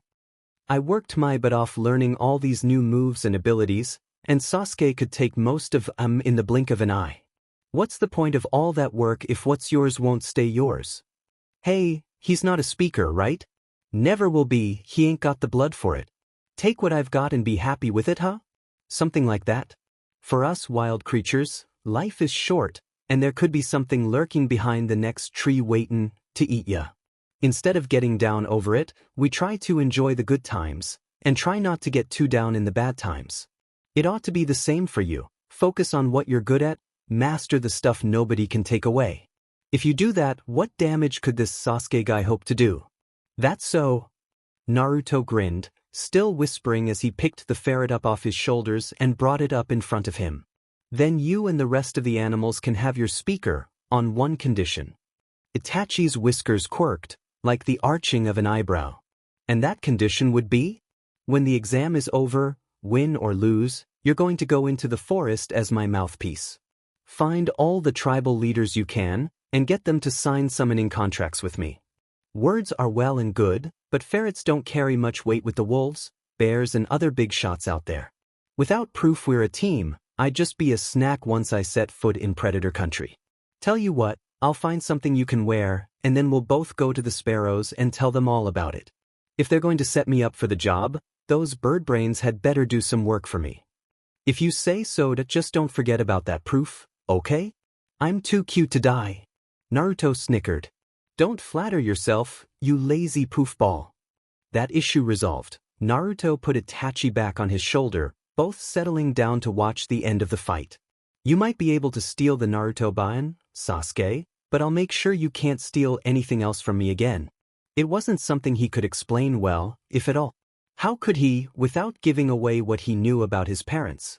Call Uzumaki Naruto sentimental, an emotional sap, if you want it. None of his critics had had to live without parents for 12 years. The things he'd seen with Erasure, the memories of Haruka, were more than just training to Naruto. They were family moments. What he had been missing for so long. Setsuna was funny and treated him well, but right now, taking care of Naruto was just what she'd called it, a job. There was no guarantee his aunt would ever love him as Haruka would have. Until that moment came, all he really had were the things his parents had taught him. Uzumaki Naruto wasn't about to just let someone just come along and take that away. So he watched Sasuke work, and the distance between them, bridged just moments ago, silently widened again. Sasuke hadn't noticed. He was too busy dealing with Yoroi in midair. From this point out, I'm going totally original. While feelings of triumph were usually good, in Sasuke's case they were disastrous.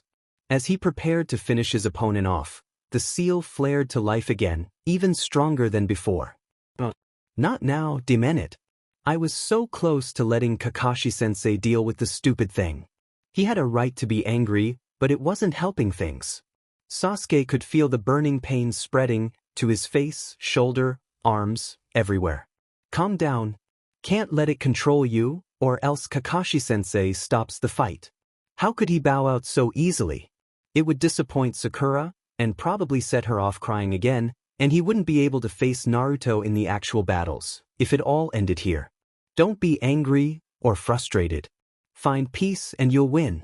Below on the stage, Mitarashi Enko's jaw dropped wide open. Not only was the seal's spread slowing down, but it was receding? How can he have this much control? It was easy, as long as Sasuke could remember not to feel anything about it.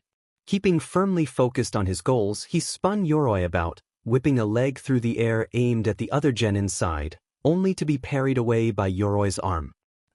Not quite enough, kid. Sasuke gave him the trademark smirk. I'd agree with you, if I were actually done. His opponent had no time to respond, not when Sasuke had already spun about and booted him in the chin with his other foot. Following Yoroi down, Sasuke sped up the descent by punching the falling genin in the face. Let's end this now. One last shot for the road. Shirsha Rindan, Lion Combo. Yoroi didn't say anything this time either. Then again, it's hard to say much when you've got a foot planted in your stomach, helped out by gravity. Both of them skidded apart upon making contact with the ground, but Hey-8 didn't have to check on the fighters in order to know who'd won. The winner of the first preliminary, and first to reach the finals, is Uchiha Sasuke. Naruto watched Sasuke and Kakashi leave the arena, as Hey-8 and some other Leaf shinobi cleared the floor of stray weapons so the next match could begin. What the two of them were going off to do, he didn't know and didn't care.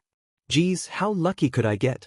If I get picked to fight next, I can pull all the tricks and techniques I want and Sasuke won't see any of them.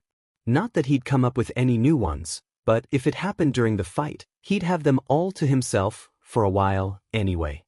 Glancing over at the scoreboard, he silently willed his name to come up. Thus, when the second battle was set, he was probably the only one in the room who wasn't surprised. Uzumaki Naruto versus Inuzuka Kiba. Wah, man, I must be psychic or something. Kiba was laughing too, but for a different reason. Whoa, talk about your strokes of luck. We can beat him for sure, Akamaru. Naruto just grinned, leaping over the balcony railing to land on the floor below. You gonna fight me, dog boy, or just keep barking? Ain't no way you can just talk me to death. Heck, might as well use that pooch of yours to even up the odds a little. Kiba came down from his perch just as quick, putting Akamaru on the ground next to him. A straight-up fight against Naruto, the loser? I could take you myself. Going down on all fours, Kiba began the fight. Beast Effect Ninpu, Quadruped no Jutsu. Whatever this new technique was, Naruto was stunned to see its effects on Kiba. The other boy's face had taken on an animal-like quality, nails lengthening into claws. His hands now looked more like paws. He didn't have time to observe much more, as Kiba charged straight at him. Is he nuts? All I've got to do is dodge. Simple it might have been, in Naruto's mind. Except for one small problem, which he discovered as he tried to move away. Crap. You've got to be kidding me. In all his excitement over being able to fight without Sasuke present, he'd forgotten about one tiny problem that was proving not so tiny after all. The weights. Why did you put them in today? Hell, why did you leave them in after you found out what was going on? This is a fight. How the hell are you going to dodge Kiba's attacks if you're only half as fast as normal? There was no way to ask for time to take the extra set of weights out, and no time to try and at least take his jacket off. Just gotta find another way. He could focus chakra to his feet and use it to speed up his dodging, but that wasn't going to work forever, and he'd run out of chakra he needed for other techniques. Think of something, or else running out of chakra's gonna be the least of your concerns.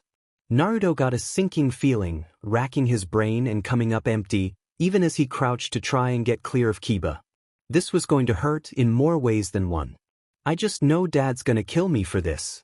Miscellaneous speech. Seen a shooting star tonight. And I thought of me, if I was still the same. If I ever became what you wanted me to be. Did I miss the mark or overstep the line? That only you could see? Seen a shooting star tonight. And I thought of me. Bob Dylan, shooting star. Wonder if you can feel strong, but incredibly stupid at the same time? Naruto harbored more than one embarrassed thought as he watched Kiba's charge. Still ready to dodge, he ran through his options. I could take the hit, find out for myself how much extra strength Kiba got from that beast effect ninpu. Maybe try to deflect it, like Mom would have done in the training ground, and use the momentum to buy time. That wouldn't cut it. One option might kill him, and running away from Kiba would only tire him out. Anyway, if you're gonna run, you might as well stay in one piece. Just as Naruto was about to make a move, a voice in his ear startled him right out of his planning. Naruto? Speaker-type person? Are we just gonna stand here and get run over, or what? Itachi, what are you still doing here? I'm in the middle of a fight. The young Genin's ferret sidekick sounded exasperated. What were you expecting? You got so pumped up about getting to fight you just jumped over the rail without saying anything. It was either hang on to your shoulder or get turned into a big furry pancake. I'm sorry. Now get out of here, it's too dangerous. Too late. Hearing the ferret's last gasp warning, Naruto looked up, only to see Kiba plow into him, sending him flying towards the wall with a whoosh of expelled breath. Where's Itachi? Can't let that poof ball get hurt before he talks to the other tribes. Naruto grabbed his furry friend off his shoulder and cradled Itachi to his chest as his back slammed into the wall. Stunned by the impact, the spiky-haired Genin slid down off the wall, landing face-first on the floor as Itachi scrambled out from under him. Kiba laughed as he turned to Hayate. He'll be taking a nice long nap. From above the battlefield, many eyes watched Naruto lie there for a moment, perfectly still, as the ferret nipped cautiously at his ear, trying to awaken its friend. For most of them, their thoughts were the same. Man, that was bad. What a loser. He's a weakling. No way he could beat that other kid. Others in the audience knew better. Yamanaka Ino thought back a few weeks, remembering what the Soundnines had done to Naruto in the Forest of Death. If hitting a tree like that couldn't beat him, this won't either. Hyuga Hinata hadn't seen that earlier fight, but her opinion was no different. Naruto-kun never gives up. If Kiba thinks the fight is over, he's wrong. Rock Lee turned to his teammates and sighed. That was so lame. I thought Naruto-kun was strong. His disappointment turned to surprise when he saw Niji and Tenten smile. What's so funny? Tenten couldn't reveal what her father had told her about Naruto, but the battle in the forest would serve just as well as a reminder. You haven't seen Naruto in action like we've seen him. Just watch. Sakura couldn't have agreed more. Naruto had once been an idiot, but she'd long since revised that opinion of him. The more he fights, the stronger he gets. He never lets anything stop him from looking to his goal. I know he'll show Kiba what a mistake it is to just write him off like that. Looking back at her teammate, she saw that Naruto was proving her right. He staggered to his feet, voice low but strong nonetheless. Hey dog boy, that all you got? Itachi, reassured that his friend was all right, scurried off to the balcony to watch the rest of the fight. You better win, speaker. Lose to one of those sellout dogs and his master, and you'll never hear the end of it from the wolves.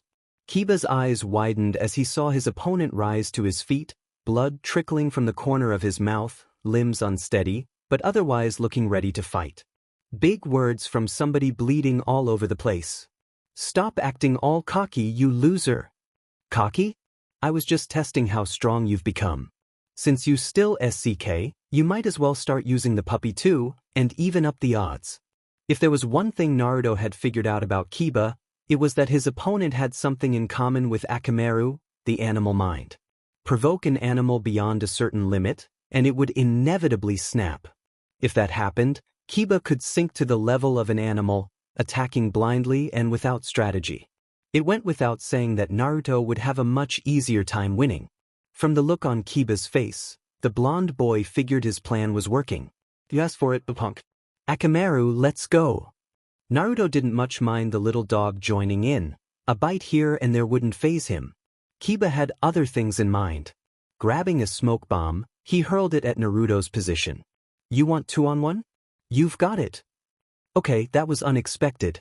Naruto frowned as the cloud of smoke billowed around him, obscuring his vision and rooting him to the spot. He couldn't dodge for fear of running into either Kiba or Akamaru. Neither could he attack, if there was no way to see a target. He'd just have to hope his reflexes were good enough to dodge an attack if he somehow saw it coming. They weren't. Not with so much weight on his shoulders and legs that he could barely run. Quick, stinging strikes all over his body sent pain shooting through Naruto, staggering him again. Time to switch plans. Get out of the smoke and go back to square one. Stay strong until Kiba goes berserk, if that ever happens. What other option was there? He plunged forward, feeling a little triumph when he smelled clean air again, free of the blinding cloud. It felt good to be in the clear again, up until Akamaru leaped up at him, latching onto his arm with a deep bite. Startled, in pain, Naruto stumbled back into the smoke and disappeared from view along with Akamaru. Kiba watched his opponents fall and grinned. That smile widened even further when the smoke began to clear. Naruto lay still again, a barking Akamaru next to him. Who's all talk and no fight now, loser? Come on boy, let's go celebrate. Nobody thought it strange that the little dog leaped in the air and turned a somersault as he approached Kiba. If the fight was over, master and dog could afford to celebrate. The fanged genin was certainly ready to catch Akamaru, arms held wide open as he laughed in triumph. Keep laughing, funny man, it'll be your last one. Kiba's eyes widened in horror as Akamaru exploded into a cloud of smoke. Stunned, he couldn't get out of the way before Naruto whipped his leg around in midair and blasted a foot into his opponent's jaw. Get a clue, dog boy. I ain't gonna drop the match just because of a bite or two. For once, the weights on the blonde boy's legs had come in handy, knocking Kiba for a loop. The fanged boy went flying, falling to the floor and skidding back to the wall on his side of the room.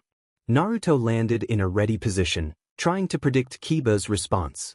As he did, but weights in his clothes came together with a soft clanking noise. With the combined noise from Kiba's pained growls, Naruto's labored breathing and the murmuring of the audience, the metal noise nearly went unnoticed, except for one keen set of ears underneath a bowl cut.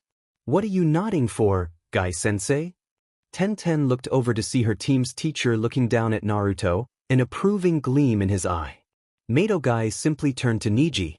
"Niji-kun, why don't you take a peek and tell your teammates whether or not young Naruto has anything hidden in his clothing?" A few hand seals later, the pulsating veins on Hyuga Niji's face told his teammates that he was using his birthright, the Byakugan. "Are those metal weights?" "Indeed," said Guy with a grin and his trademark flashing teeth. "It seems Naruto-kun had the same idea as our Lee, and is using weights to increase his strength and agility. That would explain why his reaction time has been so slow." Tenten looked down at Naruto, who did seem to be moving slower than he had been in the forest. But Lee's been using those weights for more than a year, and Naruto was moving much faster in the forest, barely 2 weeks ago. Nobody gets used to so much extra weight so soon. Isn't he taking too big a risk? Guy nodded sternly, but the approval in his expression hadn't changed. "That may well be true. Still, I admire Naruto's spirit and determination. He could have removed those weights and tried to battle normally once he knew what the test would be. Instead, he chose to fight under that extra burden, accepting adversity to make himself stronger. Now he's risen to meet the difficulty, as you saw. By tricking Kiba into ignoring that somersault, Naruto was able to use momentum and the weight on his leg to add force to his kick. A fine example of the power of youth, that boy, turning adversity into an advantage." Rock Lee looked down at the younger genin, and a little thrill of expectation ran through him. It had happened when Uchiha Sasuke had shown off his skills in the last battle as well. "I misjudged him. Show me how great a threat you really are, Naruto-kun." Kiba scrambled to his feet, swaying a bit as his legs wobbled. Naruto might have gotten one hit in, but he wouldn't get lucky again. "If you're there, then where's Akamaru? Looking for this?" He turned to see another Naruto holding the little dog in the air by its 2 front legs. "Come on, Kiba, don't tell me you're only good at running on all fours. Give it all you got or go home." Naruto's eyes narrowed suspiciously as Kiba drew something out of his pocket, an odd smile spreading slowly across his face. "Careful what you wish for, loser." Too busy trying to figure out what Kiba meant by that, Naruto nearly missed the other genin's fingers flicking something at Akamaru, which the dog swallowed. What's he doing, feeding the dog? Why would he do that now? It became clear why Kiba was feeding Akamaru when the little pooch suddenly wasn't so little anymore. His coat turning bright red, the dog lashed out at the Naruto clone holding him, banishing it. "Hey, referee!" Naruto roared, pointing a finger at this new Akamaru as he turned to hate. "He just drugged his dog or something. You gonna let that slide?" "If I'm not mistaken, that's a soldier pill he used. It's a ninja weapon like any old blade or bomb." "Screw you anyhow," the blonde boy yelled back. "Not like I was expecting any favors from anybody in this village. I ain't gonna make it so easy for all of you to keep me down. Drag him, clone yourself, whatever. You think you're so tough, Kiba? Take a pill yourself and come on." Watching Naruto's outburst, the third Hokage shook his head slowly, thinking back to the last wishes of the boy's father. "I've failed, Erasure." Not letting the villagers see him as a hero was one thing, but standing by as they belittled him and ignored him was just as foolish. The third didn't have to be inside Naruto's head to know why the boy had had such a knee-jerk reaction. They've held him down so long he thinks everyone is against him unless they prove otherwise, like Iruka. Even his goal of becoming Hokage isn't really for the good of the village. Naruto just wants to show that everyone was wrong about him. Should he someday be pushed over the edge, anyone in his way might be in serious danger. I'll have to work on that. Now and then, when Naruto wasn't acting up, he looked like any normal boy. Right now, he didn't look normal at all. Rage twisted his mouth in a snarl that promised extreme pain for Kiba. His opponent wasn't looking, busy meeting up with Akamaru to attack anew. It seemed he'd taken a soldier pill like Naruto had predicted, features growing more feral by the minute as the medicine took effect. "Akamaru, let's do it. Jujin Bunshin, Beast Human Bunshin." Smoke billowed again, and when it cleared, two Kibas crouched across from Naruto, ready to attack. What? You're gonna beat me by making me look at your ugly mug twice. Come and get me, you pill-popping junkie. Outwardly angry, Naruto was calmer than ever inside, hoping to make Kiba think he was out of control. Kiba's attacks so far had all been animal-like, and now he looked even less human than before. Apparently, implying that the soldier pill was cheating had pushed Kiba closer to the edge. His original plan might be working after all. Now he just had to survive and think of a way to outmaneuver his foe when Kiba lost all rational thought. The fanged genin wasn't going to give him that chance, rushing forward along with the other Kiba, or was it the other way around, with Akamaru was in front? Naruto dodged one, and then the other Kiba, but with each near miss, his opponent's claws drew closer to ripping him apart. You already know it's not enough to run, and you can't keep this up forever. Try something different. Maybe jumping up instead of aside would throw his enemy off. Out of ideas, Naruto tried it out. As soon as he saw the triumphant look on Kiba's face, he knew he'd made a terrible mistake. So much for something different. Jujin Taijutsu Ugi, Beast Human Taijutsu Ultimate Technique. Getsuga, Piercing Fang. Both Kibas began to spin as they leaped towards him, quickly blurring into twin torpedoes of claws and teeth. Naruto barely had time to register the attack before he felt the tearing sensation of his flesh being slashed from head to toe. Leaking blood everywhere, he fell to earth once more, ragged, breathing evidence of the damage he'd suffered. Kiba taunted Naruto with a derisive laugh as he landed. Some fighter you are. Where's that stupid catchphrase you always use, loser? You think you can still become Hokage with that level of skill? Hell, I'd be a better Hokage than you. Give it up. Yuhi Kurenai, sensei of Team 8, looked around, startled out of her contemplation of the fight. Had she heard someone scoff at Kiba's taunt? Fool.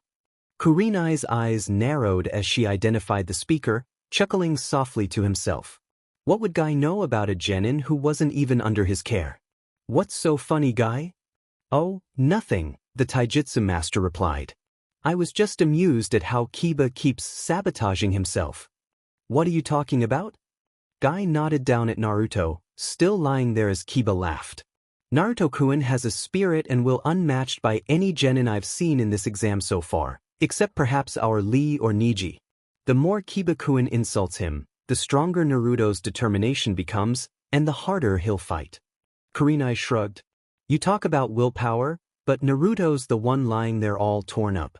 I'd say our Kiba's progressed far past him. Nothing ever happens without someone's will behind it. If your heart's not in it, if passion is lacking, you'll never be able to accomplish anything. As long as you want it bad enough, you'll find a way to get it. I may not be Naruto-kun's teacher, but from what I've seen and heard of him, I know he's thinking much the same thing. If Kiba were really capable of finishing Naruto off, why would he waste time taunting him? Do you let your genin gloat over small successes before their objective is achieved? Kurenai flinched as the other Jounin's reply struck home. Guy was right. Kiba was giving the spiky-haired boy too much time to think of a counter to the piercing fang. Against somebody as driven as Naruto seemed to be, that could be a lethal mistake. At the railing, Hinata silently agreed with Guy, though she said nothing as usual. Kiba-kun, sure, we're teammates, but you're wrong right now. It's a big mistake to put Naruto's dreams down. He'll only get angrier with you, and want to beat you even more. The real Naruto isn't the loser you say he is. I know it.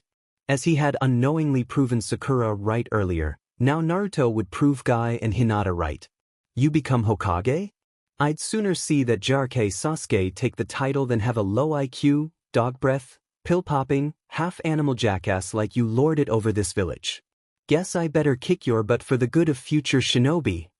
He staggered to his feet, wiping away the blood that streamed from his head and mouth with one arm. The other, stained dark with drying blood and sweat, hung limply at his side, either broken or useless. Kiba laughed again, but there was no mirth in it this time, only cold anger. Launching himself at Naruto again, he beckoned the other Kiba on with a nod of his head. Losers like you just don't know when to quit. I'll do you a favor and shut you down myself. Watching above, Sakura gasped. Naruto had begun running forward, even as the two Kibas started spinning, preparing to use the piercing fang. Is he insane? Get out of the way. You can't fight with one arm. Shikamaru smirked, seeing the pink-haired girl's distress. Sakura had it all wrong. The faint smile he saw on Naruto's face told the real story. You had a good run, Kiba, but you should have finished him off while you had the chance. That, Naruto isn't standing in front of you anymore. The confusion Sakura had felt spread through the audience when Naruto leaped up to meet his opponent's charge, spinning in the opposite direction of the fanged shinobi and his dog clone. Was Naruto trying to commit suicide? The answer came in the form of a loud, resounding clang. Getsuga Hengeki, piercing fang counter. Henku Kaiten, deflection spin. Yes. Sakura's exultant shout was just one of the reactions to the sight before everyone's eyes. Kiba and Akamaru's claws had met Naruto's armor, the training weights, head-on, and been turned aside. Neji and Tenten started as their sensei began to clap, applauding the counter move, joined quickly by Lee. Brilliantly done, Naruto-kun. Tenten was in shock. This was the no-account, loser, dead last Naruto she had always heard about? I don't understand, what did he do?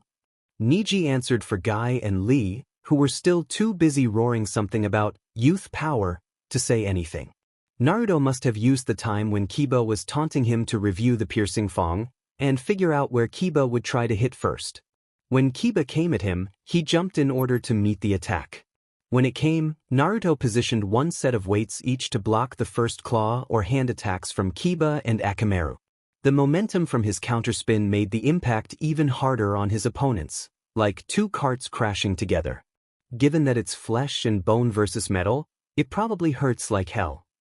Hyuga Neji wasn't one to look favorably on anybody, least of all a kid who had always been a failure at the academy. Still, he had to admit Naruto had flair and a good tactical mind, even if his social skills didn't come close to matching his fighting skills. Think I'll have some interesting matches when the real battles begin. Kiba wasn't interested in cheering anybody on. He landed gingerly, cradling his right hand and favoring his right leg, Akamaru Kiba mirroring his actions with opposite limbs. What the hell are you, a robot? Walking around with armor all over the place or something, you loser? Naruto ignored the insult and reached up with his left arm, taking off his headband. Tying it slowly to his belt, he threaded his limp right arm through the headband in an improvised sling. When he was done, his reply echoed through the room and changed more than a few first impressions. Loser? Give up? Where's the real Kiba and what the #@ % did you do with him? What are you talking about? I'm as real it gets. Are you? Naruto sneered, contempt evident in every word. I'll tell you what a loser really is, Kiba. A loser bows his head or bends a knee before the fight's lost or won. A loser gives up when there's still a way to win because he thinks it's impossible or that he can't do it. A loser taunts his opponent instead of finishing him off because he knows, deep in the back of his mind, that he doesn't have what it takes to win. That's not a shinobi. That's a waste of space. Wanna call me a loser? Kiba, the only way you'll ever earn the right to call Uzumaki Naruto a loser is if you kill me first. Naruto unzipped his jacket slowly, turning to present his undamaged left side to the enemy, and then held his arm out, palm up, unconsciously mimicking Rock Lee's usual stance. You're welcome to try, but don't kid yourself into thinking you can. His original tactic was simple enough, but Naruto had discovered one major flaw in it while he was face down. Say what you like about momentum and using the weights to your advantage. In a straight fight, even if Kiba ain't thinking straight, his reflexes and instincts are still too fast for you to hit him with a knockout blow. At least not without cutting his mobility way down. His only non-physical weapon was the Naruto Bain, but training at home had taught him the bomb jutsu had its limits. The explosion was powerful, but its range was short, perhaps 10 feet all around him.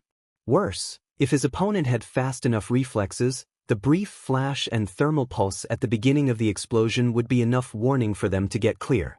If that happens, not only have I not done any damage, I'm running low on chakra. How could he do it? With so many distractions during the rest PRD, He'd had no time to practice better chakra control or modifying the Naruto Bukin. It's not like I can do the DMN thing in steps or only halfway. Or could he? The only thing that came to mind was risky, but he'd be dead if he'd give up just because of a little danger. Not when the prize for winning this fight might be a showdown with Sasuke, who wants to live forever anyway. Ino, silent for most of the fight, was the first to notice it. For something that had looked limp and useless, Naruto's right arm was looking oddly okay, twitching subtly. Is he trying to hide a weapon in there? Shikamaru was way ahead of her in his analysis. Couldn't be a throwing weapon, Kiba would just dodge it. And regular weapons wouldn't work either. What's his game? Only 2 people in the room could know for sure, and Rock Lee turned to one of them. Niji, is it just me, or is his arm moving after all? Once more, Hyuga Niji activated his Byakugan, and immediately an unfamiliar look of confusion crossed his face. What's wrong? He's doing hand seals? With only one hand? Lee turned to his sensei, the question evident before he even spoke. Guy-sensei, you can't do jutsus with one hand, can you? Everyone I've ever seen was with 2-handed seals. That's not necessarily true, the Jounin muttered. Plainly, he too was a little in the dark. Some advanced bloodlines have inherited techniques that can be done with one hand. I've heard Mist Shinobi, for example, have such attacks. Tenten silently wondered whether or not blood had anything to do with Naruto's strange behavior. Is this one of the fourth's jutsus, or something his mother could do? Everyone had their theories, but all that mattered was what would happen below, on the field of battle. Kiba wasn't going to let Naruto badmouth him forever. Pulling out a handful of shuriken, he and Akamaru charged, intent on planting his opponent 6 feet under.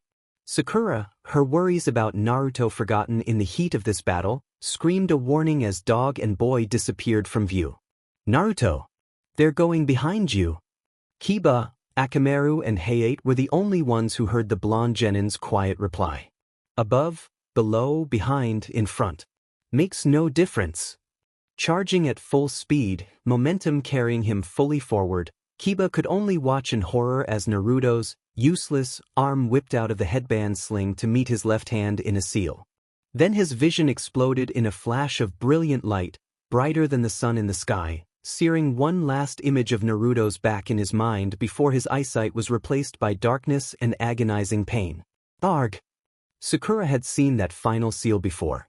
That meant she was the only one who managed to shield her eyes before the corona of light spread to the rest of the room. As the light faded, she called down to him, voice shaking with uncertainty. Naruto, what was that? That wasn't the bomb you used on the Mist Nines. Fire element.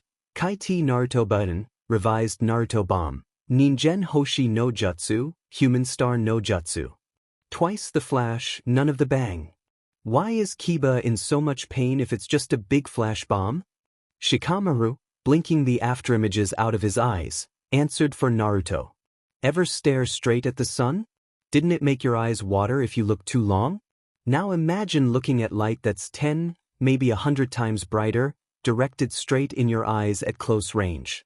What do you think would happen? Sakura wondered why Naruto hadn't said anything. The reason became clear as she saw her teammate strip off his jacket, winding it around his right hand. His hands came together one more time, in his favorite seal. Kage Bunshin no Jutsu.